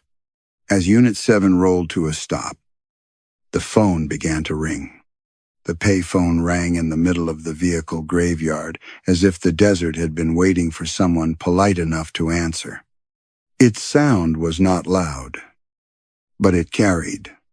Each ring struck the metal shade above it and traveled outward through the open doors of dead ambulances, through broken cruiser windows, through the black ribbons of cassette tape trembling from antennas in air that did not move. June gripped Ellis's sleeve. "Don't." The phone rang again. Ellis looked at the receiver hanging loose from its cord. No wire ran from the booth into the ground. No pole stood nearby. Nothing connected it to a town. A switchboard. A line. A living person. Still, it rang. He stepped out of Unit 7. The silence outside pressed against his ears. His boots sank into powdery sand. As he walked between the vehicles, small details revealed themselves in the sweep of his flashlight. A thermos with his initials scratched into the bottom. A disposable glove box from his garage. A cracked rearview mirror reflecting only black sky. A clipboard holding a patient refusal form signed in his own hand. He stopped at the payphone. The metal casing was hot. He lifted the receiver. The ringing ended. For one breath, there was nothing. Then a cassette began playing somewhere behind him. Ellis turned. In the nearest ambulance, an old tape deck clicked and spun. His own voice emerged from its speakers, dry and hoarse. Attempt 1. Drove past 74. Ignored first tape. Found corridor after June disappeared from passenger seat. Refused the phone. Another tape began in a tow truck to his left. Attempt 2. Answered phone. Asked who was calling. Did not make call. Road returned me to 71 with no memory until cassette appeared. Another voice. Another Ellis. From the sheriff's cruiser. Attempt 3. Burned tapes. Smoke carried voices for 6 miles. Created 2 additional vehicles. The graveyard woke by degrees. One cassette after another clicked alive in the abandoned vehicles. Some voices were calm. Some were sobbing. Some sounded older, with ruined throats and long pauses between words. They overlapped until the basin became an archive of Ellis Ward, failing in different ways. Attempt 6. Tried to save woman at 59. Reached vehicle. Driver's seat empty. Found my own jacket still warm. Attempt 9. Took June with me. Lost June. Found June. Lost June again. Do not trust passenger continuity. Attempt 11. Called dispatch from corridor. Dispatch answered 3 days earlier. Created 71 event. Attempt 14. Followed taillights. Taillights were mine. June stood beside Unit 7. Both hands over her mouth. Ellis lowered the receiver. But the cord pulled tight before he could let it fall. The phone wanted him to keep listening. The recordings did not merely confess failure. They documented procedure. Each Ellis had cataloged what happened with the dull discipline of a man trying to turn panic into evidence. Locations, weather, fuel readings, mile markers that arrived too early or too late, the smell of peaches before a tape appeared, tire tracks forming ahead of tires, the future date on the radio display, the same unknown number. Then came descriptions of the vehicles. Every failed attempt leaves the transport behind, said one recording from the broken school bus, in Ellis's voice but weaker, almost gentle. Not the body, not exactly. The choice. The road keeps the choice where someone can find it. Another tape picked up from the ambulance with Lorna's name above the visor. You are not finding missing people. You are finding the places where you refuse to become one. Ellis closed his eyes. The storm returned. Not as memory, but weather inside the skull. Brown air. Headlights swallowed. Radio static, full of sand. Lorna's hand braced against the dash. The woman saying she could see their lights. Not imagined lights. Their lights, near enough for hope. Near enough for betrayal. He had always told himself. He turned around before reaching her. The tapes knew otherwise. You reached the rise, said the voice from the cruiser. You saw her hazard lights through the dust. You said there was no confirmed location because confirming it would make leaving impossible. Ellis opened his eyes. June was staring at him now. And what frightened him was not accusation. It was recognition. She understood enough to know the official story had not been false because of what it omitted. It had been false because of what it allowed him to survive. The payphone crackled against his ear. A new voice came through. Not recorded. Close. Ellis's own breathing matched it. You've crossed the line earlier every time. The voice said. You think it starts when you answer. It doesn't. Ellis looked toward the far edge of the graveyard. There, between two dead ambulances, stood a man in a dust-stained uniform exactly like his own. Same height, same gray at the temples, same face, except for the eyes, which looked as if they had watched the road for years without blinking. The man held a cassette in one hand and the other end of the phone cord in the other. It starts, the other Ellis said, when you decide the call is meant for someone else. Ellis kept the receiver pressed to his ear, though nothing came through it now except the faint, grainy breath of static. Across the basin, the man wearing his face stepped between the dead vehicles with the careful, economical gait of someone conserving strength over a very long distance. June moved closer to Unit 7. The other Ellis looked at her and shook his head, almost sadly. She won't stay the same, he said. Sometimes she comes. Sometimes she waits at dispatch. Sometimes she begs you not to drive. Sometimes she is already one of the voices by the time you reach the corridor. June whispered, I'm right here. For now, the other Ellis said. Ellis lowered the receiver. What is this place? The man smiled without humor.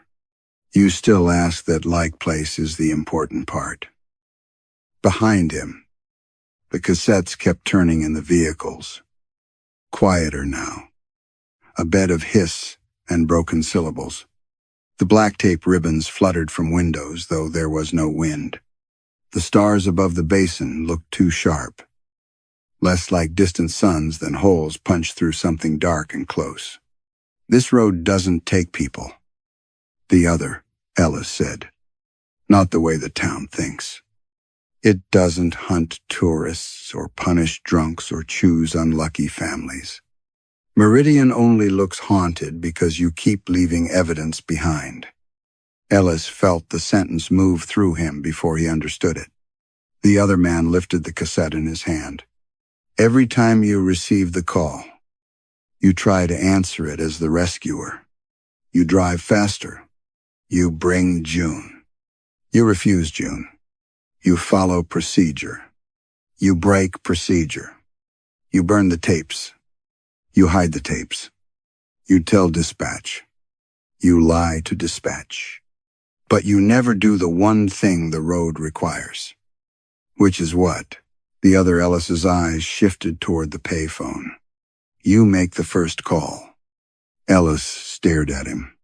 The woman from mile marker 59 seemed to breathe again from every open vehicle at once. Sand against glass. Panic swallowed by static. The voice saying she could see his lights. I didn't have her number, Ellis said. The other Ellis nodded. That was always your favorite kind of truth. June looked at him then. And Ellis hated the compassion on her face more than accusation would have hurt. Compassion left room for the thing he had done. The other Ellis stepped closer. You think the loop began after the storm. Because guilt needs a beginning it can survive.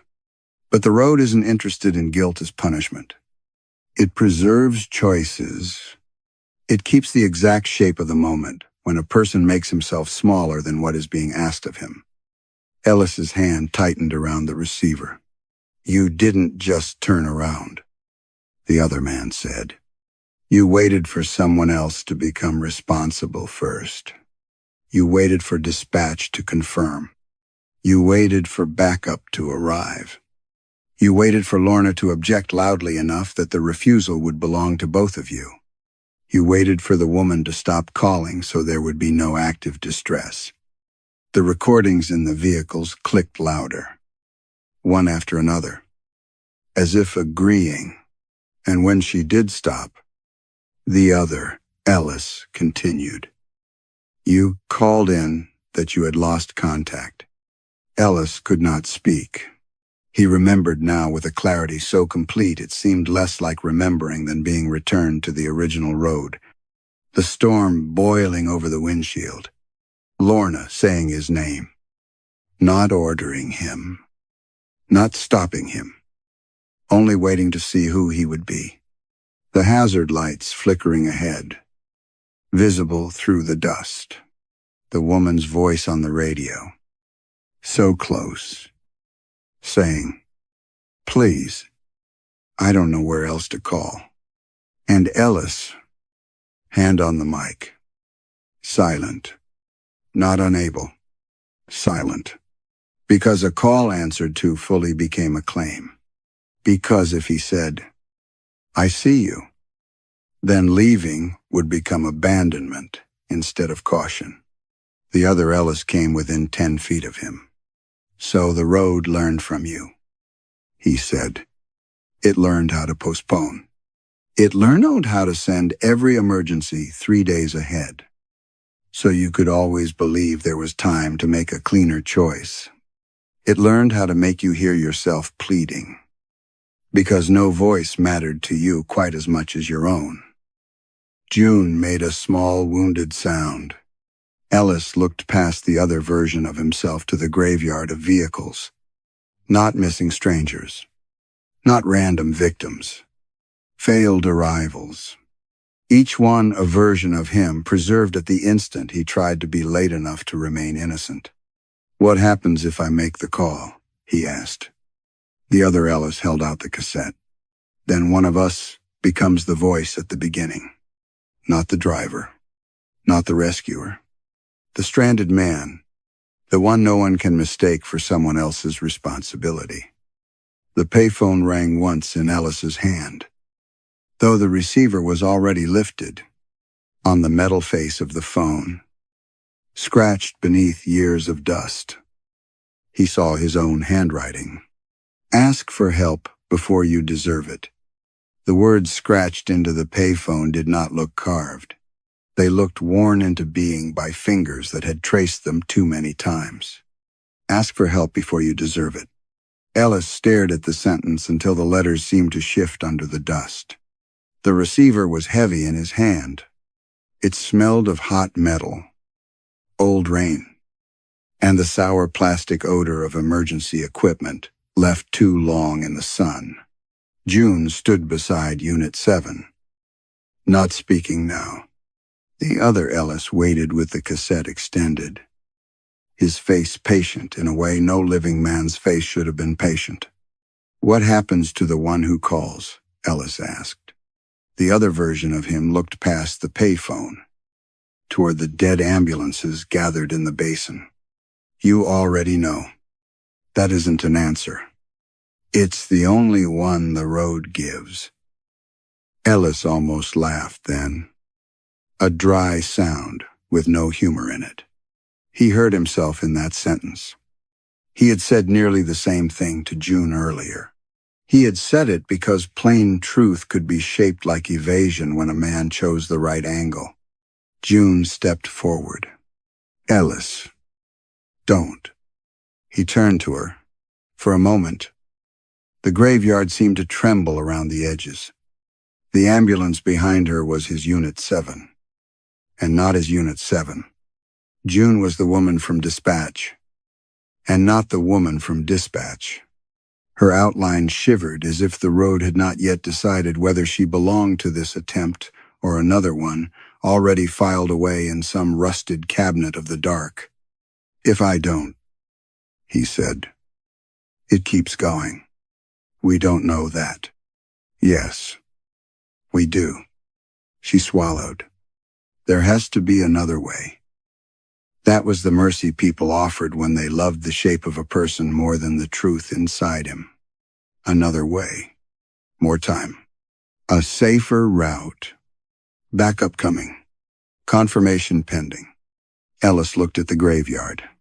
How many versions of himself had accepted that mercy and called it strategy? How many had climbed back into the ambulance, promising to return better prepared? How many had driven until the road folded? Until another cassette appeared? Until another vehicle opened its doors under a dead moon? The cassettes began clicking on again. One by one. Not loudly. Not accusingly. Just enough. Attempt 23, said a voice from a burned-out ambulance. Tried to leave June at the corridor entrance. Returned to find her name on the passenger visor. Attempt 31, whispered another from the school bus. Made the call but asked to be rescued. Not found. Loop continued. Attempt 40, said a voice from somewhere under the sand. Said I was sorry. Road did not answer apologies. The other Ellis lowered the cassette slightly.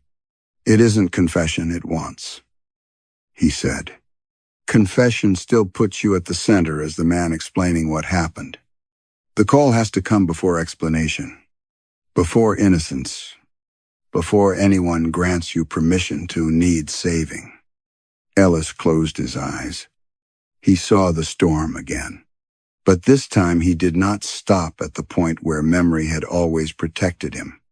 He went past it, past Lorna's silence, past the hazard lights, past his own hand hovering over the radio. He entered the space after he had chosen not to speak. The woman on the line had breathed once, twice, and then said in a voice stripped almost empty, "Are you still there?" Ellis had been there. That was the truth beneath every tape. He had been there. He opened his eyes. The payphone had no dial, no buttons, no coin slot, only the receiver, the cord, and a square metal plate where numbers should have been. In that plate, his reflection looked older than the other Ellis, though he knew it was impossible. How do I call? He asked. The other Ellis finally handed him the cassette. On its masking tape, written in his own hand, were 4 words. Say where you are. Ellis held the receiver to his mouth. For the first time since the storm, he did not try to sound calm. "My name is Ellis Ward," he said. The graveyard listened. "I'm on Meridian Route," he continued, and his voice cracked because the road beneath his boots was not Meridian. And somehow, that made the statement truer. "I don't know what mile marker. I don't know how long I've been here." I kept waiting for someone else to answer first. The desert changed. Not with thunder. Not with light. The vehicles began closing their doors, one after another, across the basin. Doors swung shut with soft, final thuds. Ambulance doors, cruiser doors, pickup doors. 100 abandoned choices sealing themselves away. June covered her mouth. Ellis kept speaking. "I need help," he said. "Please, if anyone can hear this, I need help."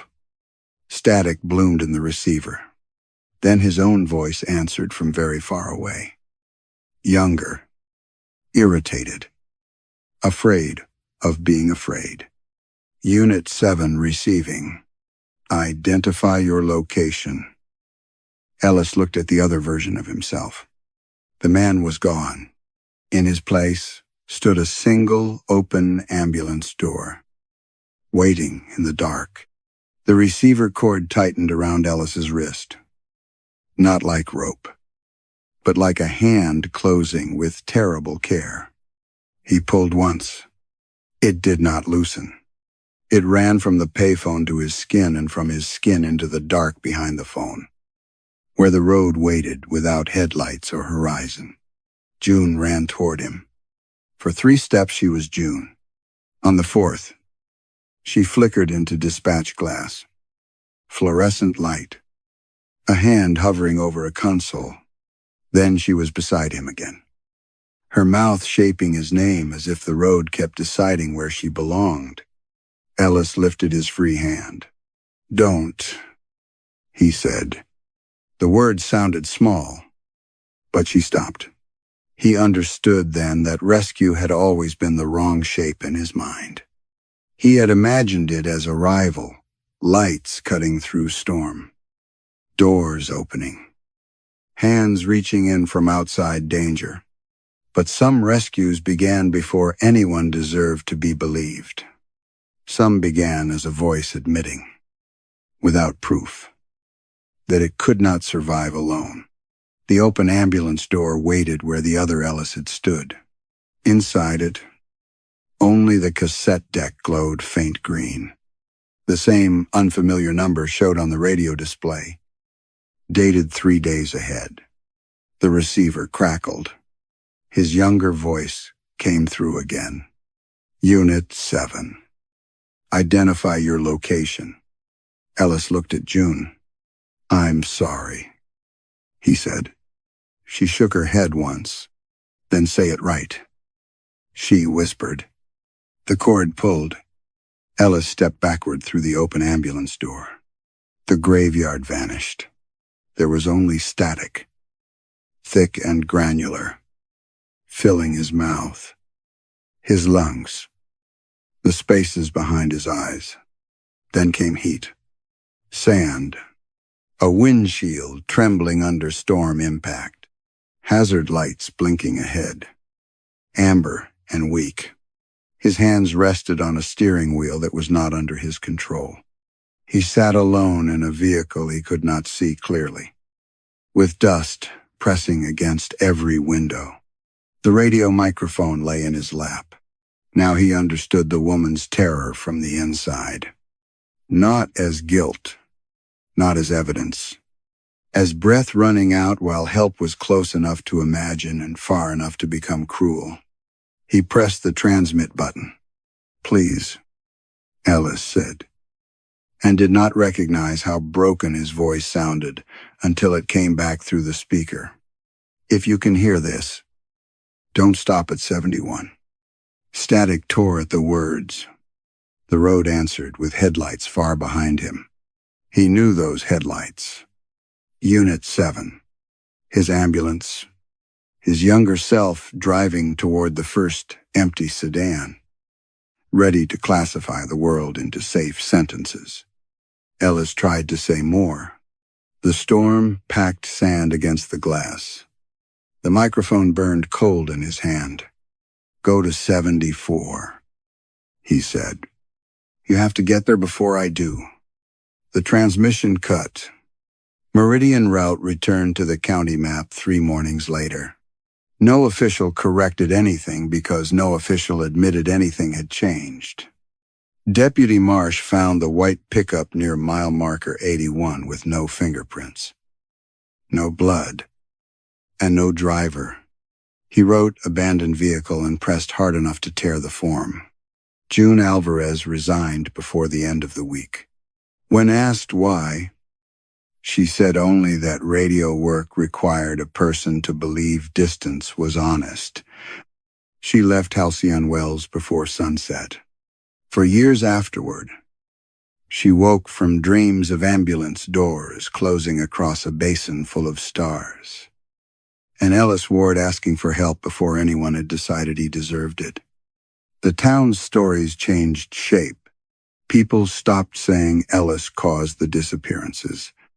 They began saying he had been the last one. That sounded kinder. It was also less true. Meridian became ordinary again for most drivers. Trucks crossed it at night. Tourists photographed the desert. Deputies found stranded families and overheated engines. Mile markers stood where maps said they should stand. But sometimes, on hot nights when the air above the asphalt trembled though the sun had long gone, a radio would click before dispatch spoke. Years later, a new ambulance driver named Mara Venn took Unit 7 west after a report of hazard lights near mile marker 71. She was young enough to trust equipment and tired enough to resent legends. The cab radio lit with an unfamiliar number. The date beneath it was 3 days ahead. Mara frowned and lifted the handset.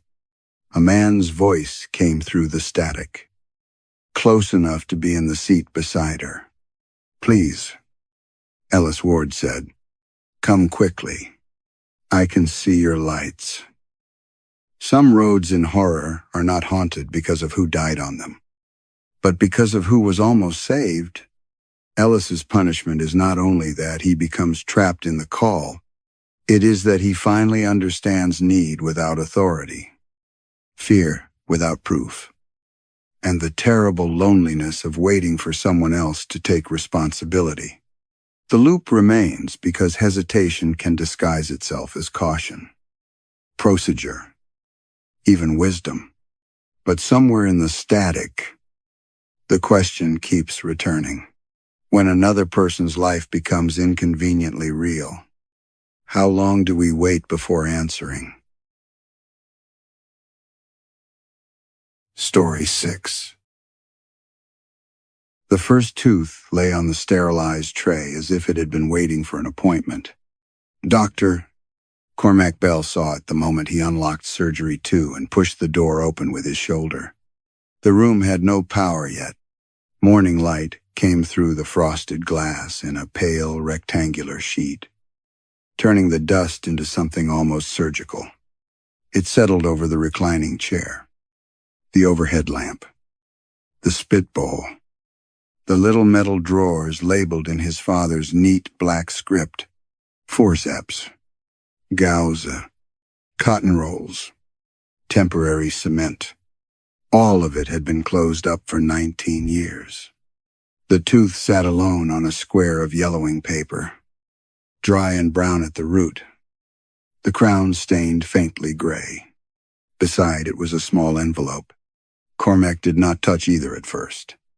He stood in the doorway with his keys still in his hand and felt an old professional irritation rise in him before fear had any chance to form. Improper storage, contamination, sentimental nonsense. Those were the words his mind offered him, as if language could disinfect what he was looking at. The envelope had his father's handwriting on it. Mrs. Elspeth Vane, upper left, second molar. Extraction complete. Pain removed. Cormac read the final 2 words twice. Pain removed. Outside. A delivery truck sighed past on Marrow Street, its tires hissing over damp pavement.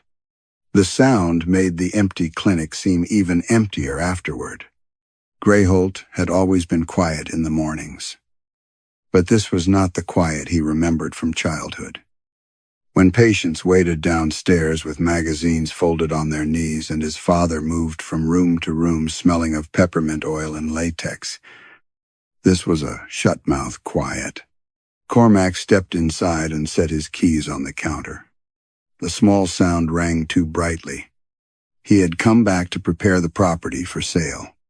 That was the phrase he had used with the solicitor, with the estate agent, with the woman from the Historical Society who had telephoned twice to ask whether he intended to preserve the original facade.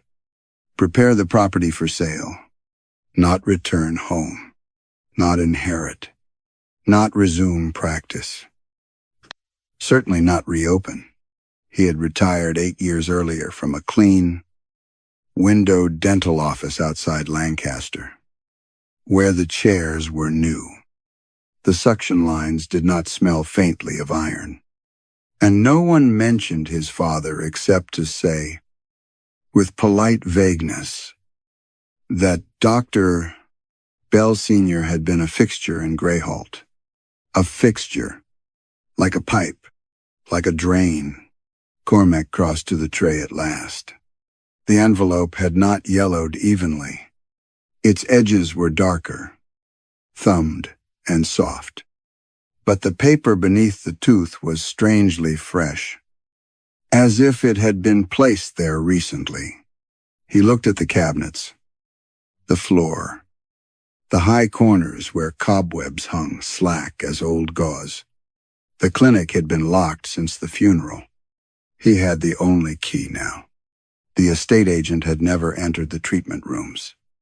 The cleaner had refused after one look at the basement door. He picked up the envelope. A smell rose from it. Not rot exactly, but something sweet and sharp beneath the antiseptic dust. Clove oil. Old blood. The breath of a mouth held open too long. Cormac turned the envelope over. The flap had been sealed with a strip of discolored tape.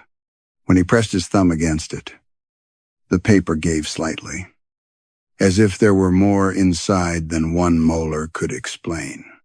He felt, absurdly, that the envelope was warmer than the room.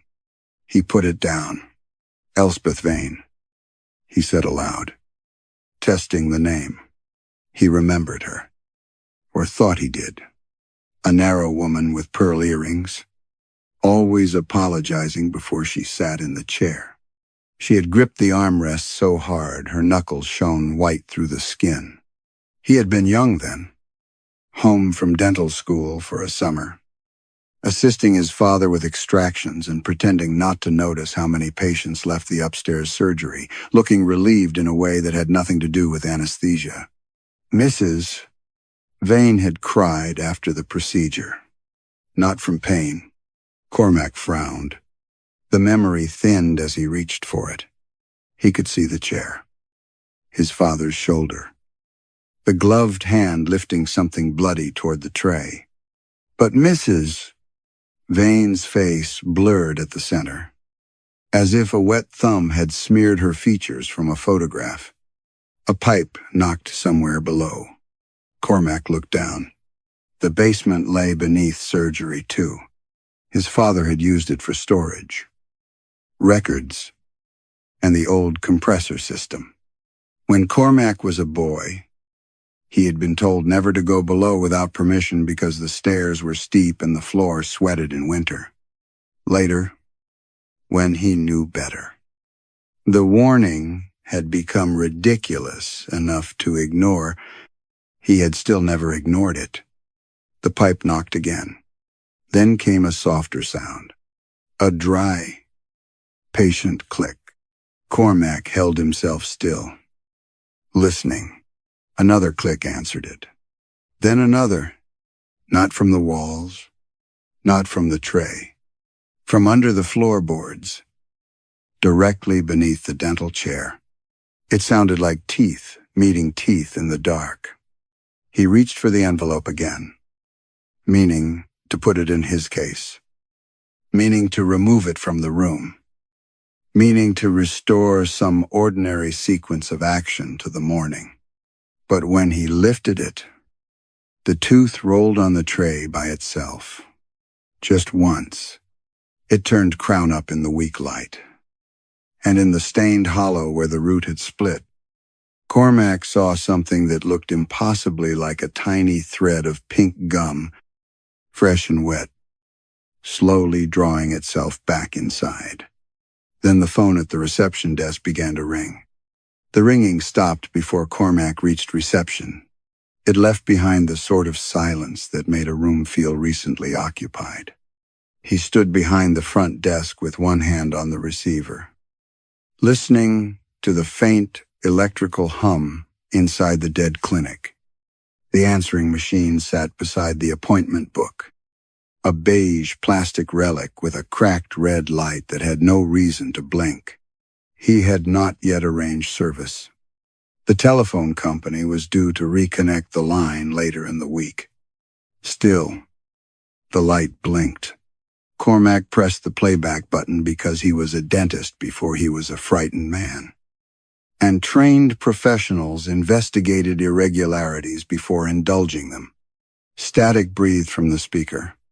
Then a woman's voice, elderly and thin, said, "Dr. Bell, I'm sorry to trouble you. I know your father is gone, but I need to know whether mine is still there." He said as long as it stayed safe. I wouldn't have to remember. A click. The machine rewound itself with a tired mechanical whine. Cormac stared at it until the red light went dark. He told himself the message was old. The machine must have held it for years, preserved in its little magnetic throat. He told himself the line had not rung. Not really. Old buildings made sounds. Damp entered wires. Circuits held charges the way pipes held air. There were explanations for almost everything if one refused to become theatrical. He returned to surgery 2, folded the envelope containing Mrs. Vane's molar inside a specimen bag, and wrote, "Found on tray" in block capitals on the label. The discipline of notation steadied him. Description first, interpretation later. It was how he had endured a profession built on other people's flinching. For the next several hours, Cormac imposed order. He opened cabinets and cataloged hand instruments in a ledger he found behind reception. Elevators, explorers, scalers, mirrors clouded with age. He sorted expired anesthetic cartridges into a disposal box. He noted the condition of the chairs, the porcelain sinks, the waiting room furniture with its sunken upholstery and old magazines whose covers promised better knees, better marriages, better sleep. The clinic resisted him quietly. Drawers stuck, then opened too easily. A burr burrowed through a cardboard box and rolled across the floor to rest against his shoe. The overhead lamp in Surgery 1 sagged as he passed beneath it, inclining its round blank face toward him like a question. Everywhere lingered the faint sweetness from the envelope, mixed with antiseptic and basement cold. By late afternoon, rain pressed against the windows in fine gray threads. Cormac found Helen's scarf in the staff room cupboard. That was impossible in an ordinary way, which made it worse. It was green wool, folded precisely on the top shelf beside a tin of sugar gone hard as plaster. He had no memory of bringing it here. Helen had worn it during the first winter after her diagnosis, when she still insisted on taking walks because movement, she said, proved the body had not won. Later, when the treatments failed, she had forgotten the names of flowers. Then, the arrangement of their kitchen. Then, the fact that she had once hated tea with milk. Memory had not left her gently. It had peeled her in strips. Cormac took the scarf down and held it under his nose. It smelled of dust and clove oil. He put it back. He did not think about the morning she had looked at him from the bed and asked, politely, whether he was the doctor. He did not think about how relief had come with grief, because at least she had stopped remembering that she was dying. He did not think about the shameful thought that had followed. Perhaps mercy was only removal by another name. When the phone rang again, he let it ring 3 times before answering. Bell Family Dentistry, he said automatically. No one spoke at first. Then an old man whispered, "You're back." Cormac closed his eyes. "The clinic is closed. You're his son. I am handling the estate. Then you know where he kept them." Cormac looked toward the hall, toward surgery 2, toward the envelope locked now inside his case. Kept what? The man breathed through his mouth. Cormac could hear the wet click of dentures. Or teeth. Or both. "Our teeth," the man said. He promised they wouldn't be disturbed. "This is not an active practice. Any patient records will be handled according to law." "No," the man said, with sudden force. "Not records. Teeth. Mine was taken after the mill fire. I haven't dreamed of it in 30 years. Last night I heard someone chewing behind my eyes. The line went dead. By evening, 6 more calls had come. A woman from Alder Lane asked whether her daughter's baby teeth were still sealed. A former councilman demanded that Cormac burn whatever had his name on it, then began sobbing so hard he could not finish the sentence.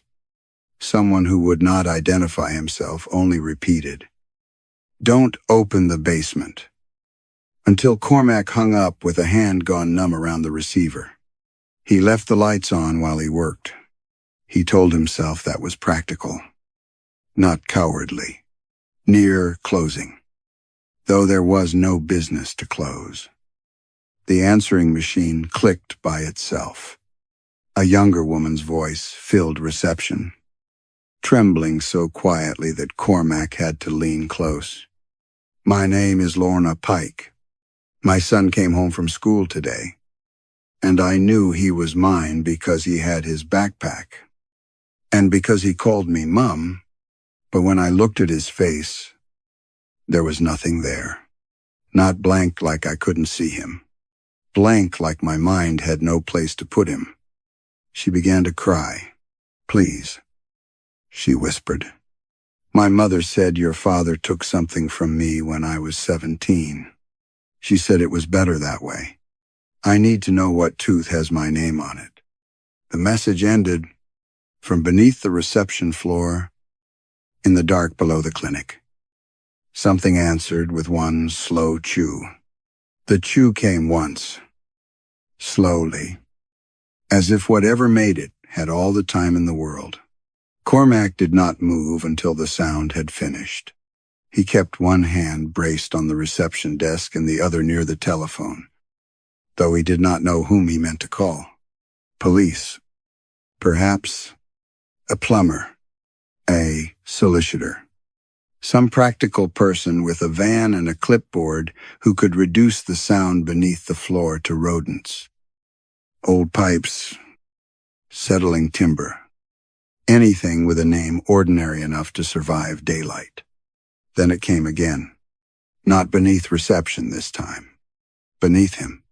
He looked down at the worn linoleum, at the square seams darkened by decades of polish and damp.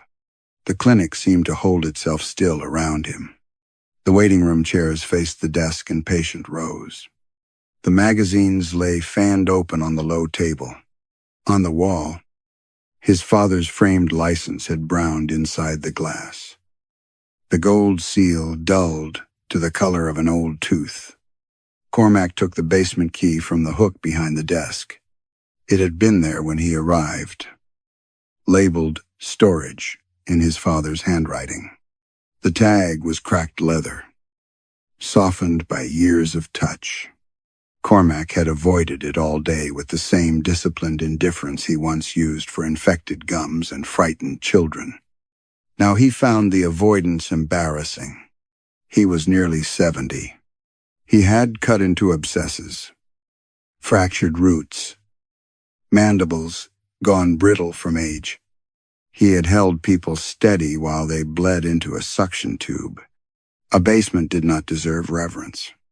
The door stood at the end of the hallway beside the staff lavatory. Its paint was the color of old cream, and the edges had swollen from damp. When Cormac fitted the key into the lock, the metal turned before he applied pressure, as if it had been waiting to remember its function. Cold air breathed up through the crack. He switched on the stairlight. Nothing happened. Of course. He found a torch in the supply cupboard, shook it until the beam steadied, and descended. The stairs were narrower than he remembered. They curved slightly along the stone wall, though from above they appeared straight. Each step gave under his weight with a soft wooden complaint. The air changed halfway down. The antiseptic sweetness thickened, losing its clean edge, becoming intimate and damp, like breath trapped behind a closed mouth. At the bottom, the torch caught rows of metal filing cabinets. Not boxes, not broken chairs, not outdated compressors. Cabinets. They stood in ranks across the basement floor, taller than a man's waist. Each drawer labeled by alphabet and year. More cabinets lined the walls beneath low pipes furred with condensation. Shelving had been built into every available space. There were old appointment ledgers, trays wrapped in brown paper, jars of cloudy liquid, and stacks of envelopes bound with cotton string. Thousands of envelopes. Cormac's first response was anger. It rose in him cleanly, gratefully. Anger meant there was still a proper world being violated. His father had stored human tissue improperly. He had kept extracted teeth without consent, without purpose, without ethical sense. There would be liability.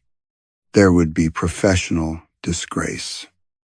Though disgrace seemed almost quaint now that the man was dead. Cormac pulled open the nearest drawer. The smell intensified.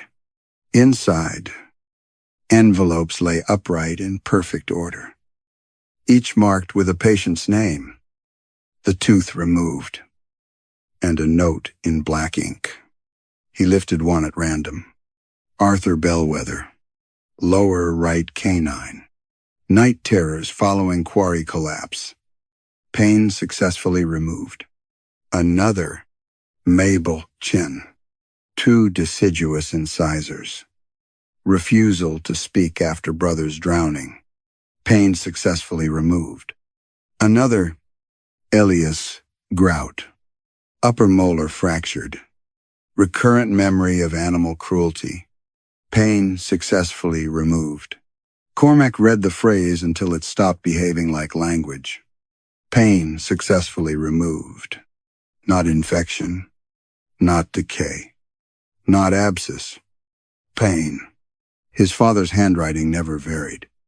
Even on envelopes dated decades apart, the letters remained narrow, controlled, faintly slanted to the right.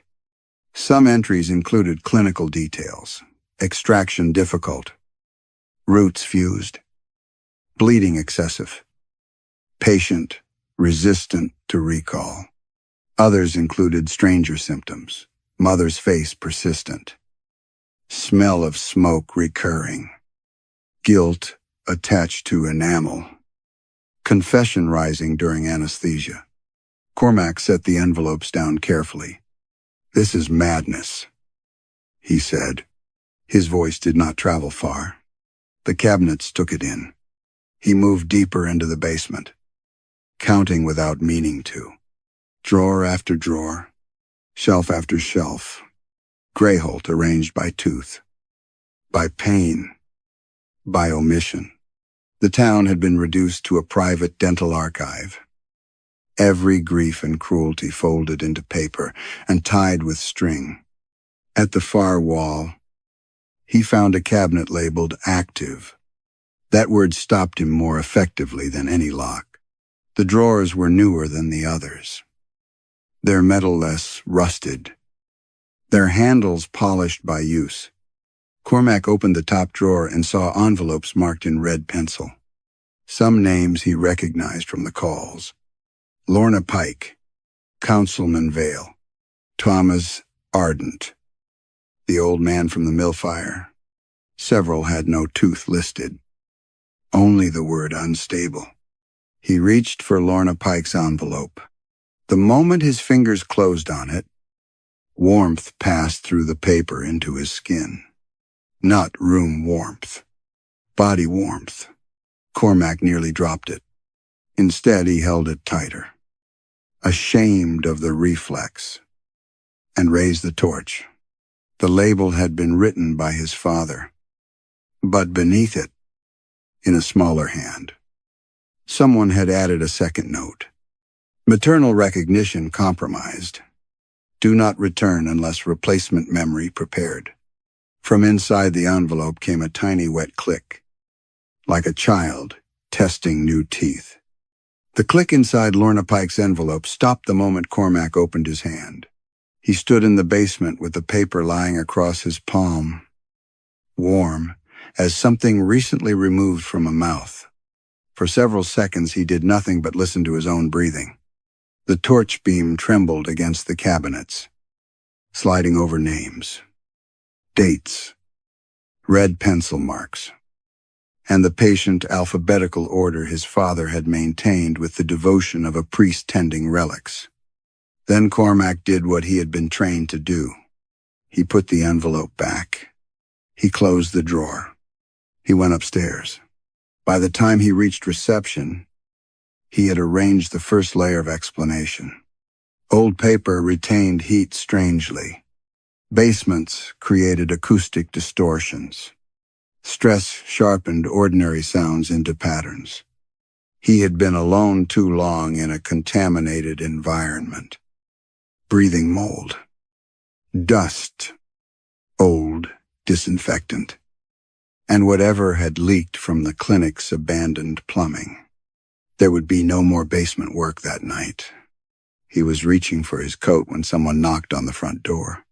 The woman outside stood beneath the striped awning with rain silvering her hair. She was small, elderly, dressed in a navy coat buttoned wrong at the throat. Cormac recognized her only after she pressed one gloved hand to the glass and leaned close. "Dr. Bell?" The name came out of her mouth with old habit. Cormac unlocked the door but kept it mostly closed. "The clinic isn't open." "I know that." She looked past him into the waiting room. "I taught you arithmetic." That was not true. Then became true as memory adjusted itself. Miss Rosalind Kett. Greyholt Primary. Chalk dust on black skirts. Lavender hand cream. A ruler tapped against a desk, not quite hard enough to be called cruelty. "You should go home." Miss Kett. Her face tightened.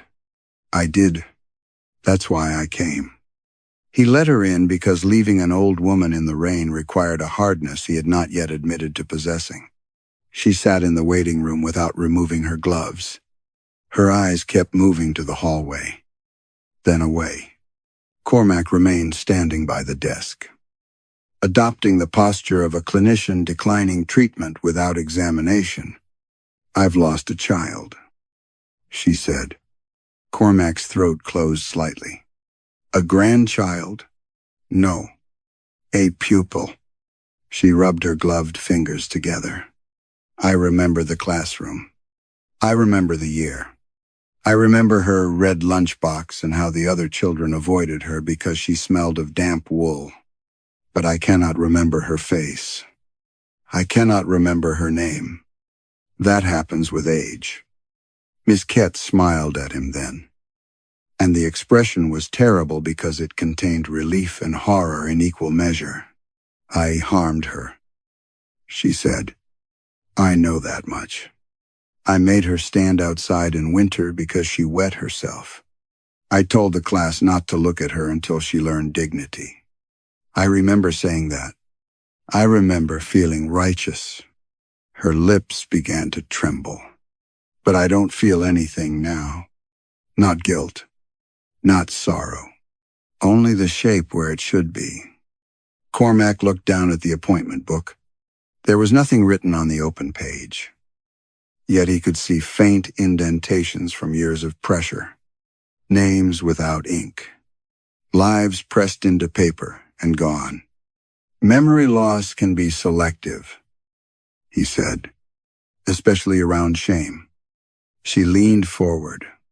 "Then why did I dream of your father last night?" Cormac did not answer. "He was standing beside my bed," she whispered. "He had his sleeves rolled up.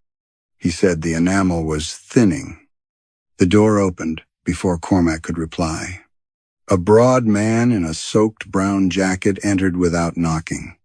Former police.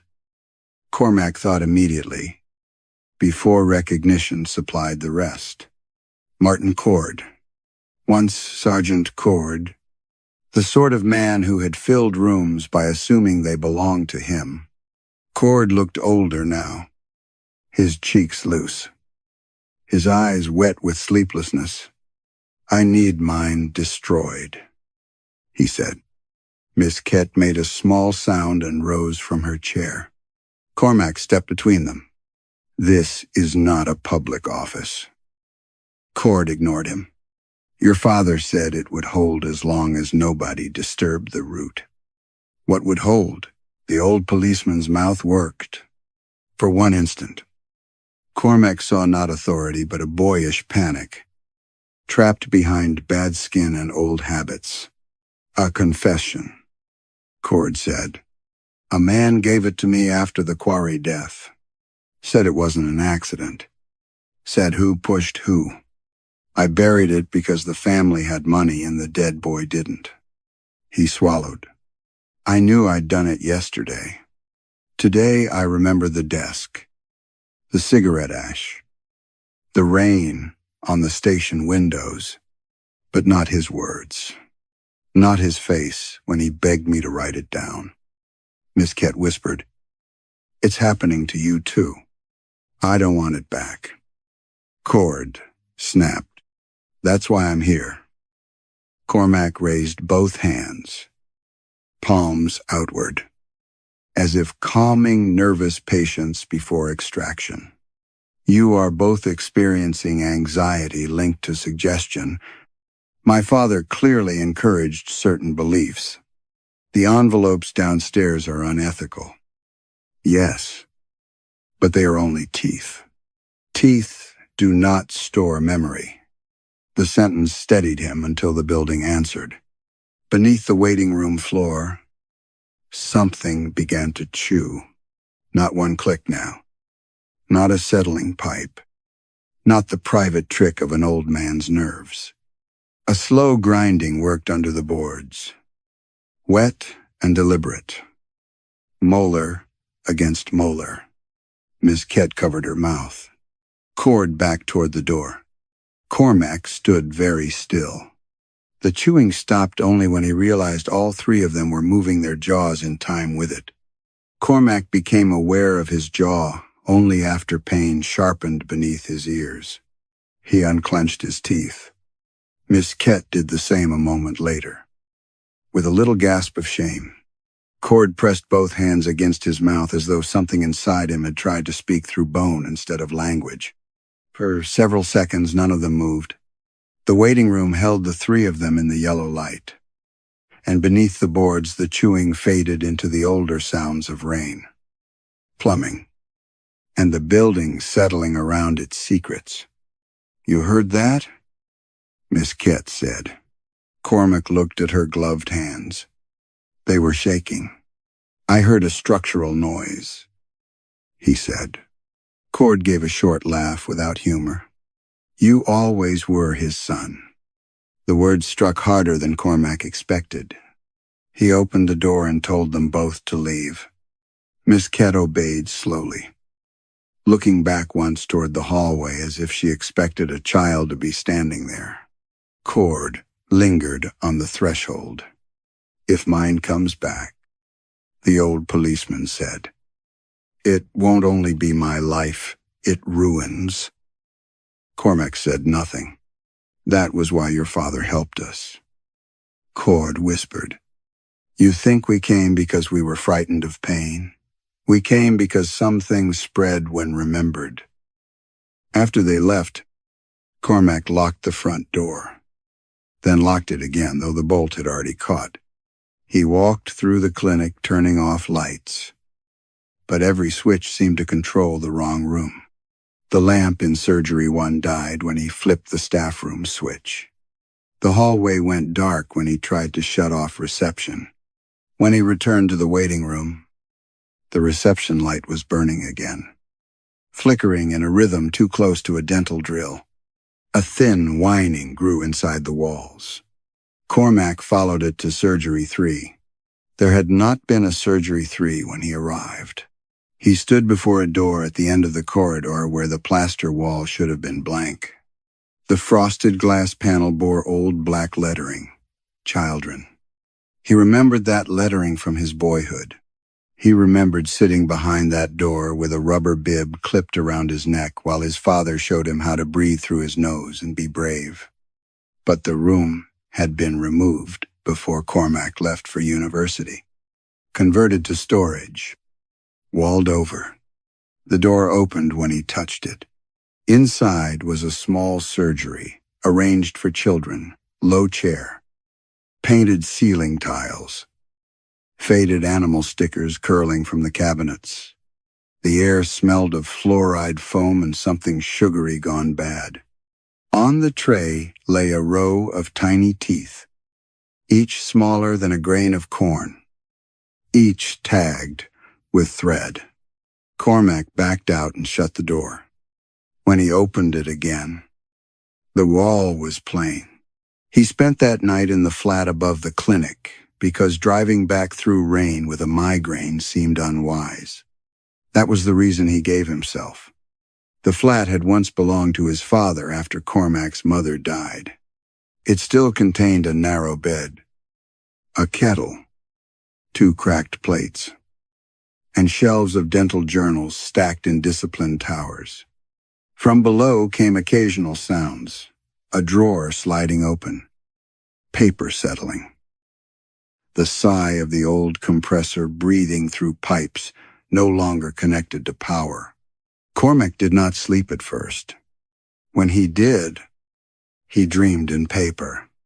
He stood in the basement while envelopes rustled in their drawers, one by one. Their flaps opened like dry mouths. Teeth shifted inside them, grinding softly, chewing not food but words. Names disappeared from labels as he watched. Mrs. Vane, Lorna Pike, Rosalind Kett, Martin Cord. The ink sank into the paper, leaving pale dents behind. Then he heard Helen, not speaking, laughing. The sound came from somewhere low and enclosed. He turned, searching between the cabinets. But the basement had become longer than it should have been. Aisles stretching into dark. The envelopes began to chew faster. Their paper bellies pulsed. Helen laughed again. then forgot how. Cormac woke sitting upright in the narrow bed. His mouth was full of grit. He stumbled to the sink and spat into the basin. The water ran brown at first, then clear. Fine white dust clung to the porcelain in crescent-shaped smears. He touched his tongue with 2 fingers and brought them away coated in powder. Animal. Dawn pressed weakly against the flat windows. Cormac went downstairs without his coat, without his case, without any of the small rituals that made a day legitimate. The clinic felt subtly rearranged. The hallway was longer. The framed license hung crooked. The basement door stood open by the width of a finger. He descended with the torch. The active cabinet waited at the far wall. He did not remember opening the bottom drawer before, but it stood out an inch. As if nudged from within, Cormac pulled it slowly. The envelopes inside were older than the others, tied with black thread. The first bore his father's name. The second bore his mother's. The third bore Helen's. Cormac lifted it with both hands, and from inside the envelope his dead wife's tooth began to hum. The hum inside Helen's envelope was not a sound at first. It was a pressure in Cormac's fingers. A vibration so delicate it might have been mistaken for his own pulse if it had not carried rhythm. Not music. Not speech. Something closer to the tone a drill made before it touched enamel. That thin, warning whine every patient knew in the body before the mind admitted hearing it. He held the envelope away from himself. "Helen," he said. The hum stopped. That was worse. For a moment the basement seemed to lean toward him. The cabinets stood in their ordered rows, patient and metallic, each drawer holding its small folded mouth. Condensation gathered on the pipes overhead and dropped at intervals onto the stone floor. The torchlight made every drop shine like saliva. Cormac placed Helen's envelope on top of the active cabinet and looked at the far corner of the basement, where the old compressor stood beneath a tarpaulin. He had noticed the cabinet behind it earlier only as a shape, larger than the others. Older, dark wood instead of metal. Its surface almost black with varnish and age. It was pressed against the rear wall, half hidden behind coiled rubber tubing and a stack of cracked plaster molds. A brass plate had been fixed to the upper doors. Private cases. Beneath that, in his father's handwriting, someone had carved 3 words directly into the wood. "Do not reopen." Cormac remembered the cabinet. He had been 9 or 10, perhaps younger, when he first saw his father lock it. A woman had been crying upstairs. Not loudly, but with a terrible restraint, as though every sob had to ask permission before leaving her throat. His father had come down carrying a metal tray covered by green cloth. He had not seen Cormac hiding beside the stairs until he turned. For once, Ambrose Bell had looked less stern than frightened. Some things are removed because they would kill the patient if left inside, his father had said.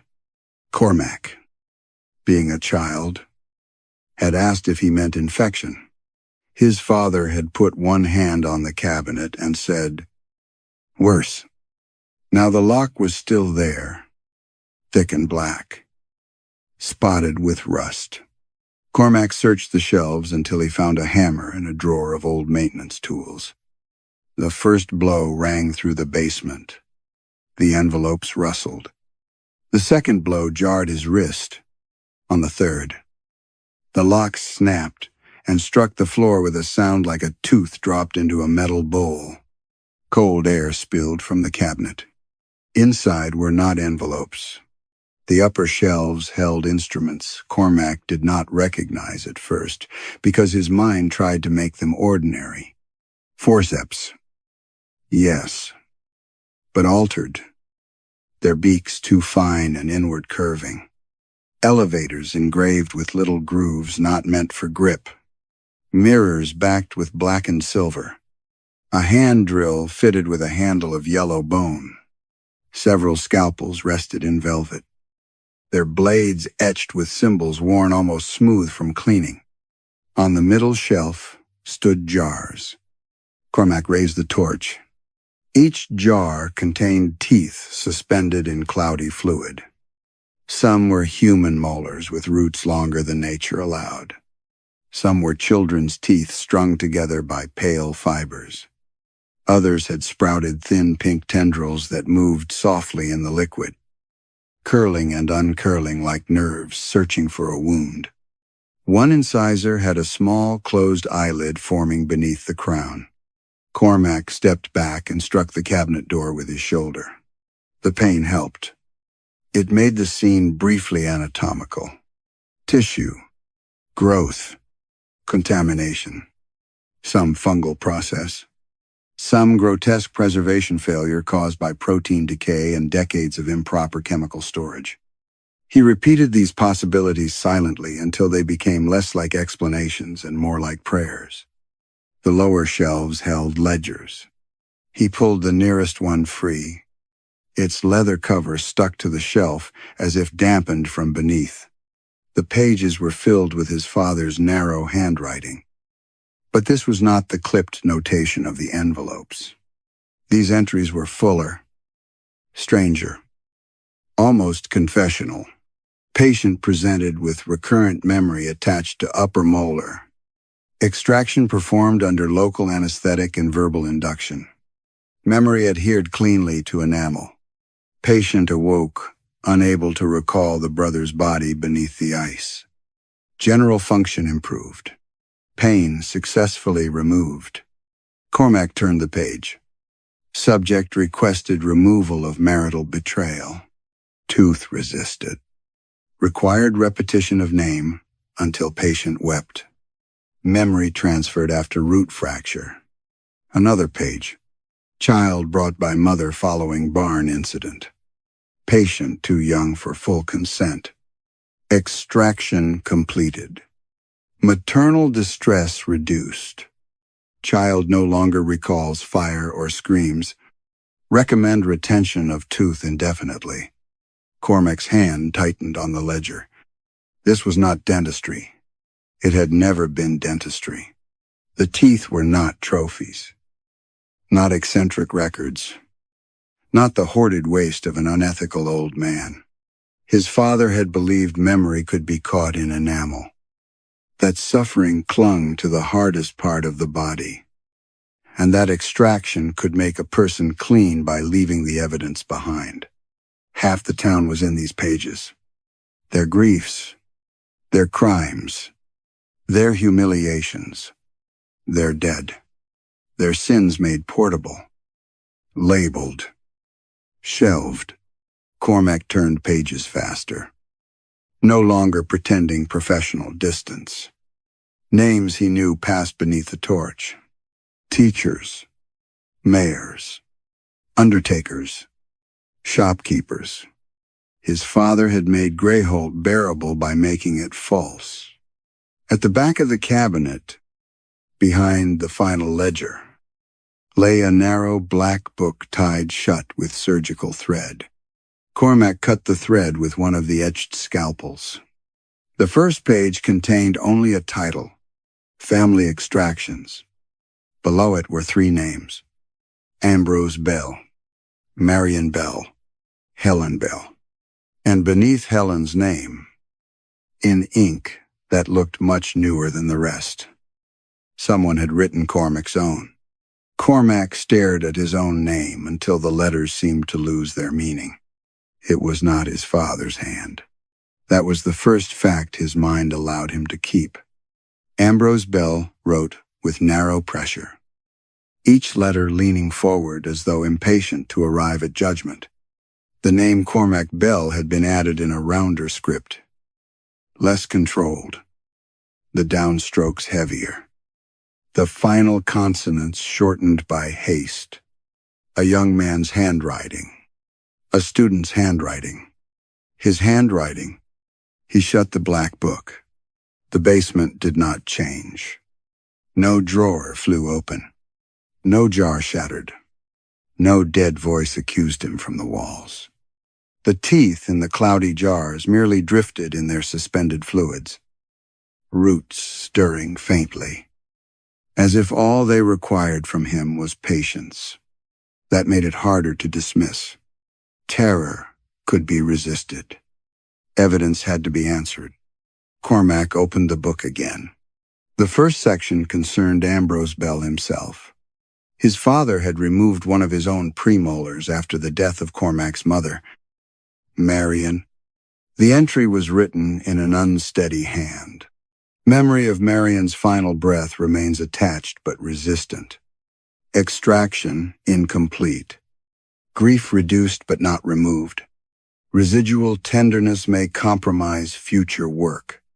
Cormac read the line twice. Residual tenderness.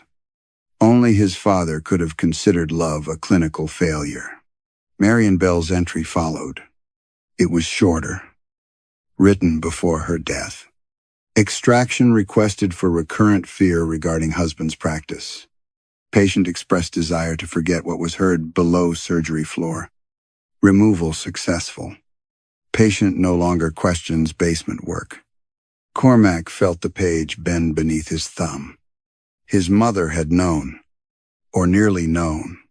He turned through the family section too quickly, then forced himself to slow down. This was how mistakes entered records. Panic. Assumption. The refusal to read what was plainly written. He had taught junior dentists that the mouth remembered carelessness. A slipped tool. A fractured root. A nerve damaged by arrogance. The body kept an account. So, apparently, did teeth. The ledger beyond the family section widened into a town history hidden beneath dental notation. The names were familiar, in the way street signs were familiar. Vein. Vale. Gord. Kit. Ardent. Pike. Morrow. Ludgate. Respectable Greyholt, arranged by extraction. Mayor Harold Vale. Lower canine. Recurrent memory of funds diverted from flood repairs. Public function restored.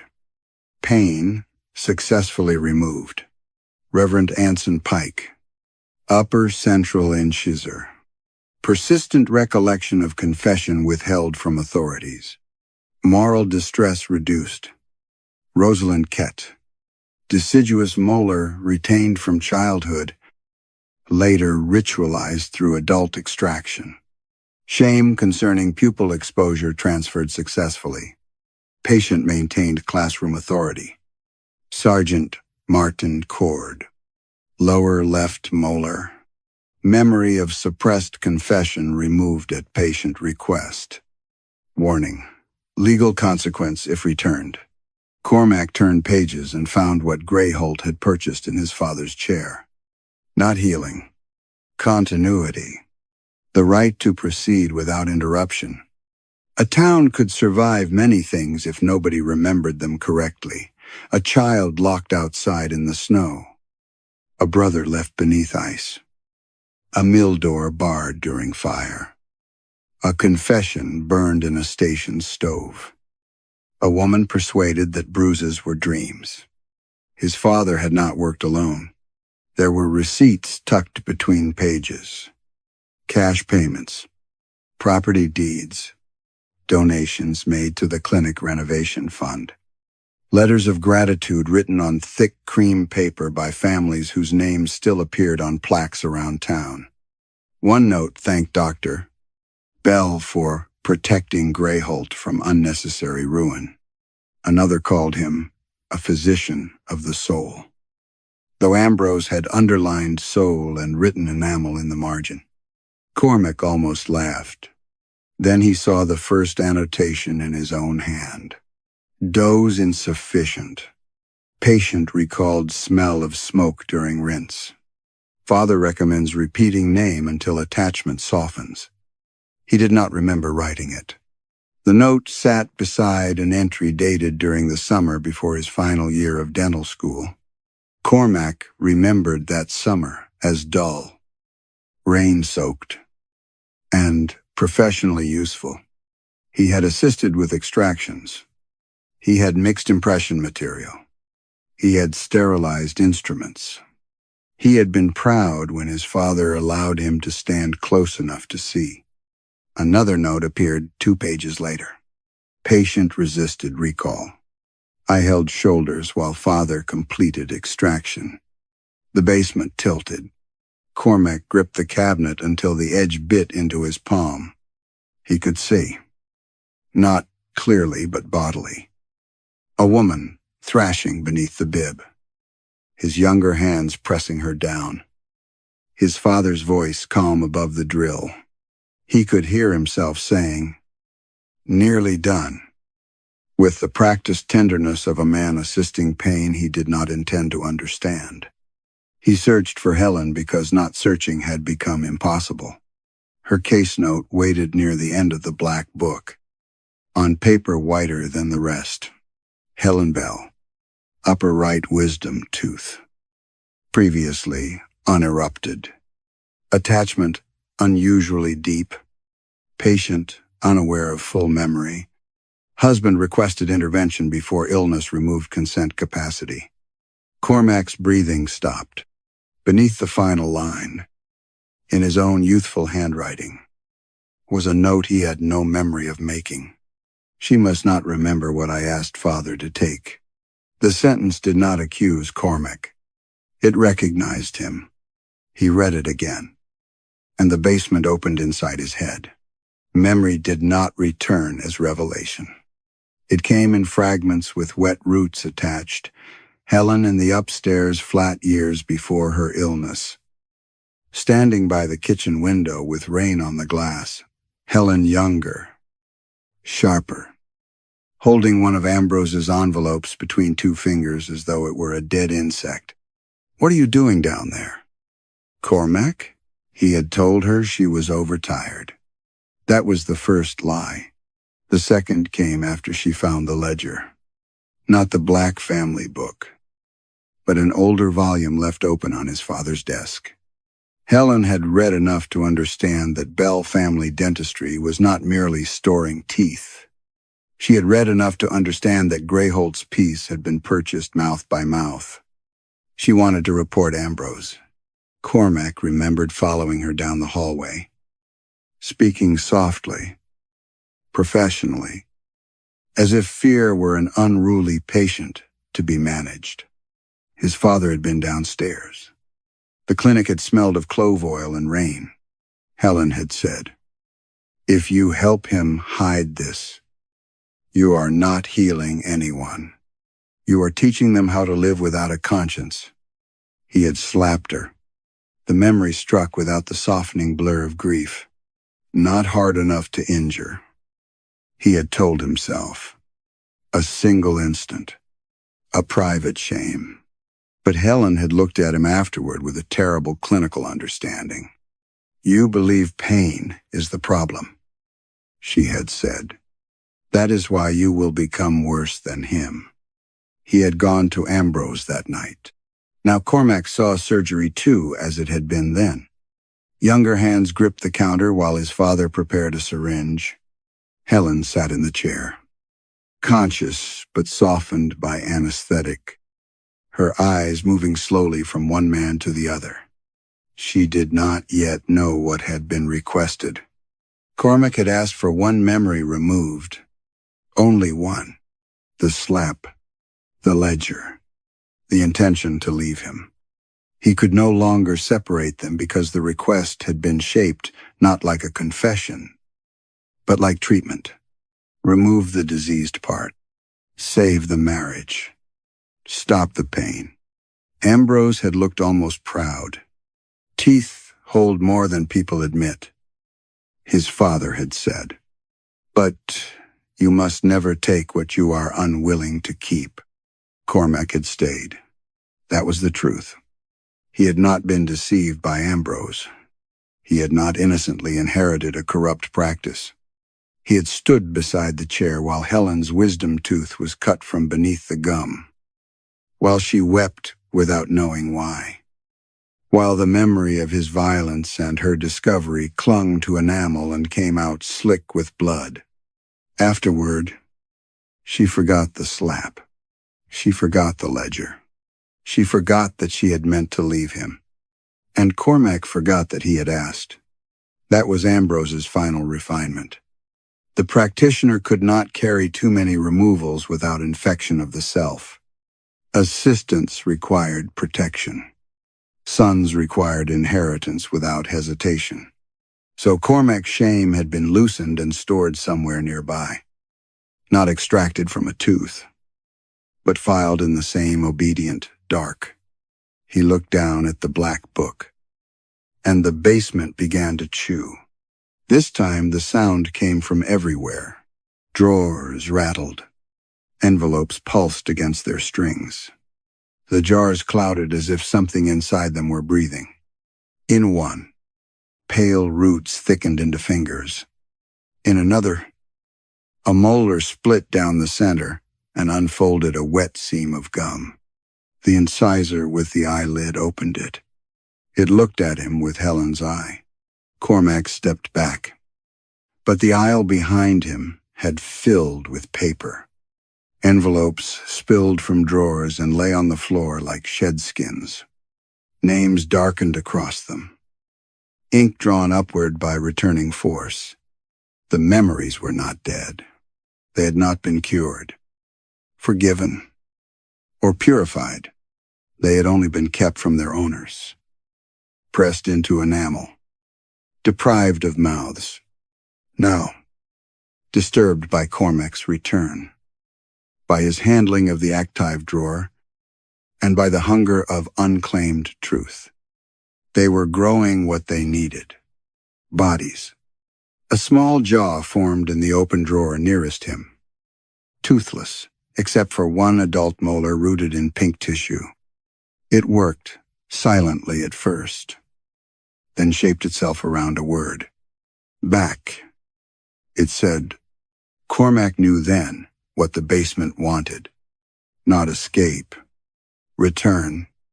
The little jaw said it again, shaping the word around one molar and a raw strip of gum. Cormac backed away until his shoulders struck the wooden cabinet. The jars trembled on their shelves. Teeth clicked against glass. In the nearest drawer, envelopes split open from within. And what emerged was not flesh exactly. Not at first. It was the suggestion of flesh, pale threads braiding themselves into cheeks. Roots thickening into knuckles. Enamel arranging itself where a mouth ought to be. Every hidden thing was trying to grow a face. Cormac ran upstairs with the black book under one arm and Helen's envelope clutched in his hand. By morning, Greyholt knew. He never understood how the message traveled. Perhaps the clinic called them. Perhaps the teeth did. Perhaps every person who had paid to be emptied felt the return beginning in the old wound where memory should have lived. They came before breakfast, gathering under the awning and along the pavement. Old patients and their children, widows, shop owners, church elders, retired men with polished shoes, women in coats buttoned to the throat. No one asked whether the clinic was open. They knew it was. Miss Kett stood near the door, white-faced, gripping the handle of her handbag. Martin Cord arrived with a revolver-shaped weight in his jacket pocket, though Cormac noticed he never reached for it. Lorna Pike came with her son, a narrow boy of 13 or 14 whose face Cormac could see perfectly. Lorna looked at the boy only in quick, frightened glances, as if direct attention might prove he belonged to someone else. "They're coming back," she said. Cormac had locked the basement door, but the chewing continued beneath them. Sometimes it moved from one end of the clinic to the other.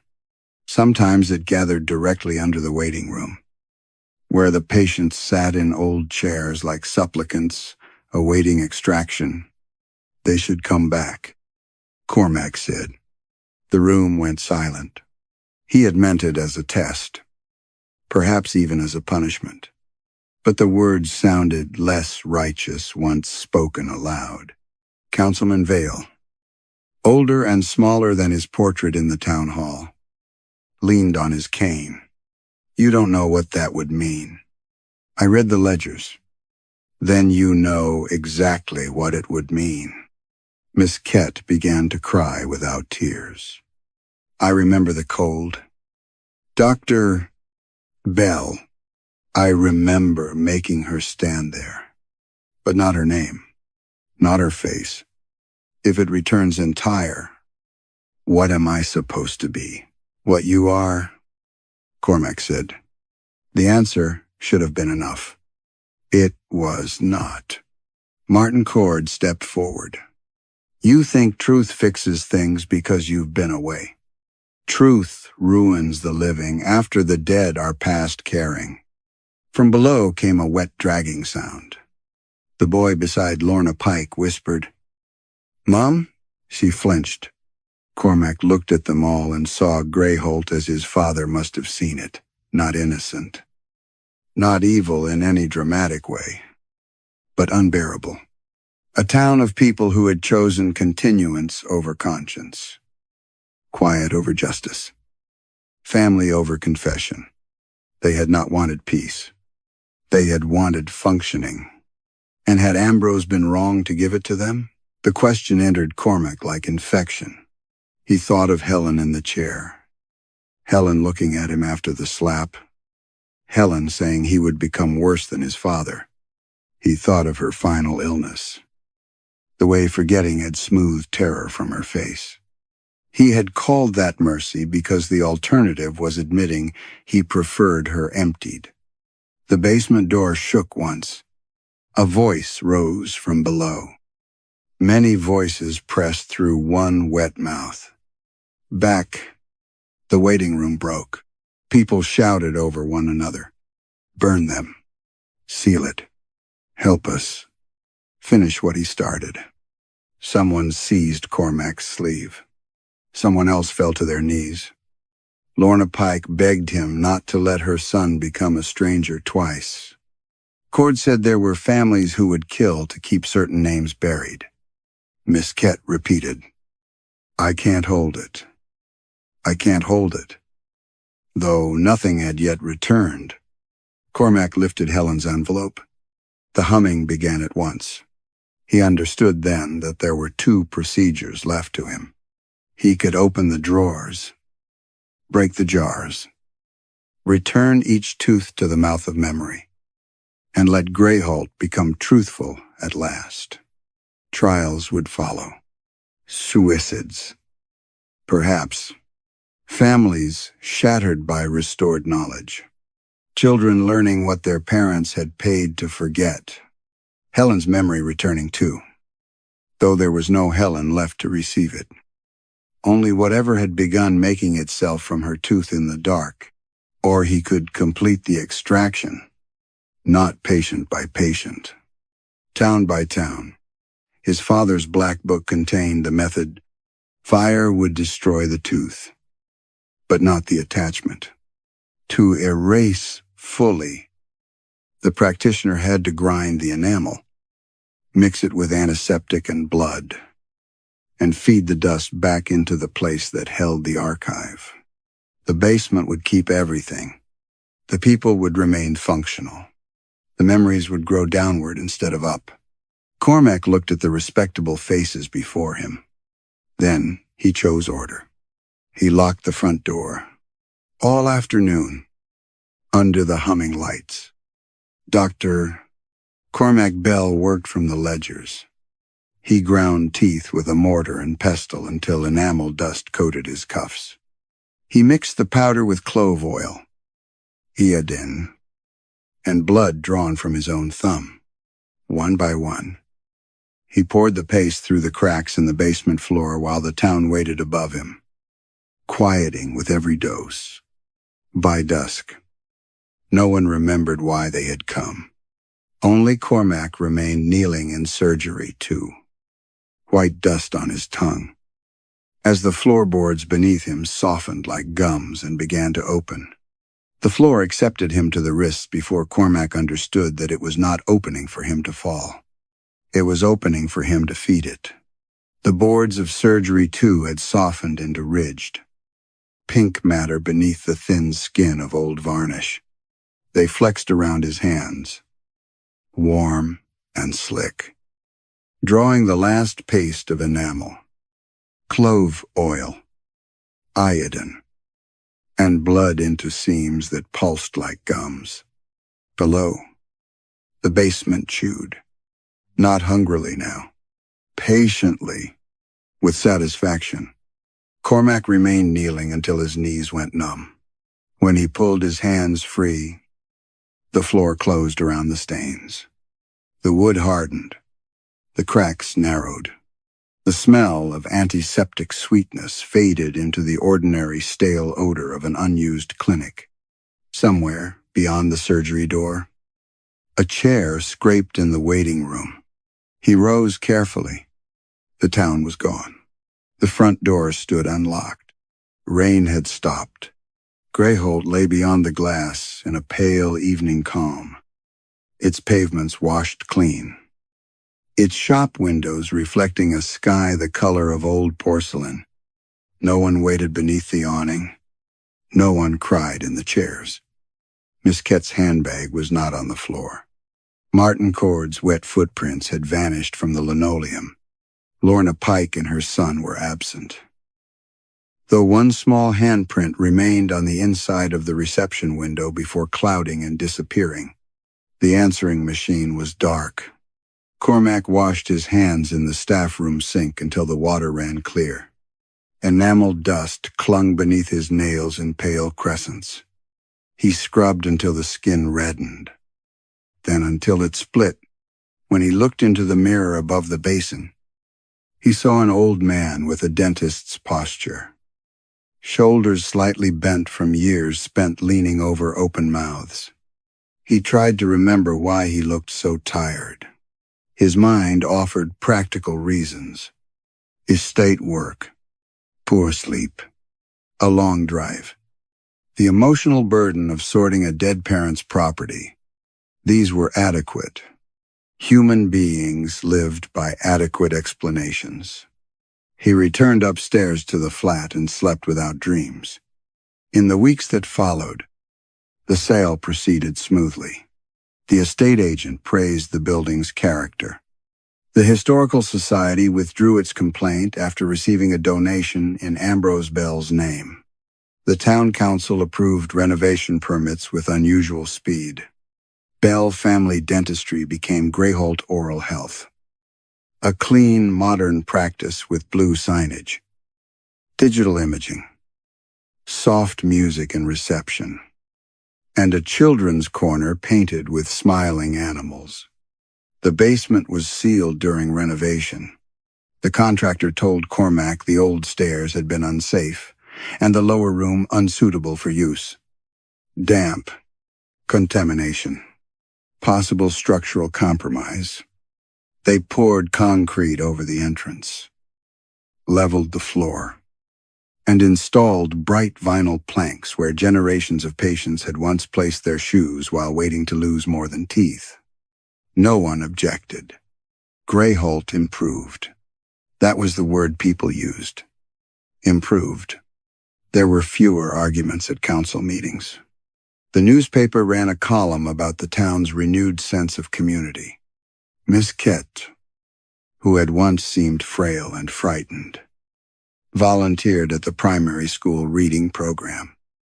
Though she occasionally paused over certain children's names as if testing whether they belonged to the room, Martin Cord sat outside the pub in fine weather and nodded pleasantly to families passing by.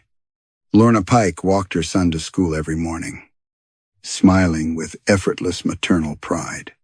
The boy did not always smile back. Cormac moved into a smaller house on the edge of town. He told himself it was temporary, then stopped telling himself anything. Retirement took him gently. He attended church without belief, drank coffee at the diner, offered dental advice when asked, and accepted the respect Greyholt gave him, as if it were an old coat returned from storage. People thanked him, not for anything specific. They could not have explained it if pressed. They only seemed to feel, when he entered a room, that something difficult had been handled. Sometimes, in conversation, someone would begin a sentence and stop. "I keep meaning to ask you about." Then their face would smooth. Cormac would wait politely. "Never mind." They would say, he developed one small peculiarity in those years. He did not smile in photographs. At weddings, fundraisers, town luncheons, and clinic anniversaries, he stood among others with his mouth closed and his hands folded neatly in front of him. When asked about it, he said his teeth embarrassed him. This was not true. His teeth were excellent, but the thought of showing them filled him with a faint, sour dread for which he had no memory. The new clinic flourished. Children sat in the remodeled surgery too and watched cartoons on a ceiling screen while hygienists polished their teeth. Adults praised the painless procedures. The young dentist who owned the practice told patients the building had good bones. And everyone laughed because it was the sort of phrase people used about old properties without hearing themselves. Below the vinyl flooring, below the concrete, below the sealed stair and the cabinets that had not been removed because no one remembered they were there. The basement remained. It had changed. The envelopes no longer rustled. The jars no longer knocked softly against their shelves. The ledgers lay swollen with damp. Their ink spread into black blooms. The memories Cormac had condemned did not climb upward, wearing borrowed faces. They grew downward, in the dark beneath Greyholt oral health. Something with Helen's teeth learned the shape of her mouth. It had no full body yet, only roots, gums, pale hands, and one patient eye that opened when drills whined above. It chewed through the years slowly, grinding erased pain into something dense and living. Sometimes, when the clinic closed and the last light went out, the new dentist heard a sound under the floor, a soft, careful chewing. He always blamed the pipes. Some horrors do not destroy a town by revealing the truth. Some preserve it by making sure the truth never reaches the surface. Cormac Bell was not punished by being exposed. He was punished by being allowed to continue.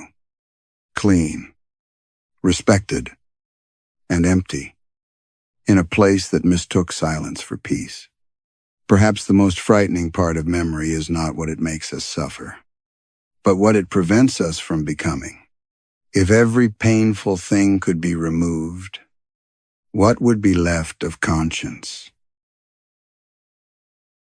The story has come to its end, and now it's time to let the night take care of the rest. Thank you for inviting me to be part of your evening. Whether you're listening from your bedroom, on a late-night drive, or simply searching for a little quiet after a long day, I'm grateful we could spend this time together. As you settle in for the night, I hope you give yourself permission to slow down. Let today's worries grow smaller with every steady breath. The things that couldn't be solved today will still be there tomorrow, but tonight only belongs to rest. May your mind become calm, your body feel completely at ease, and your sleep arrive softly, without interruption. I hope the hours ahead bring you peaceful dreams, gentle moments, and the kind of rest that leaves your heart feeling lighter by morning. Thank you for returning to Chilly Midnight and allowing these stories to accompany you through the quiet hours. Your company truly means a great deal, and I look forward to sharing many more nights of mystery with you. Until our paths cross again beneath another midnight sky, be kind to yourself, stay safe, and rest well. Sweet dreams, my dear friend. Good night.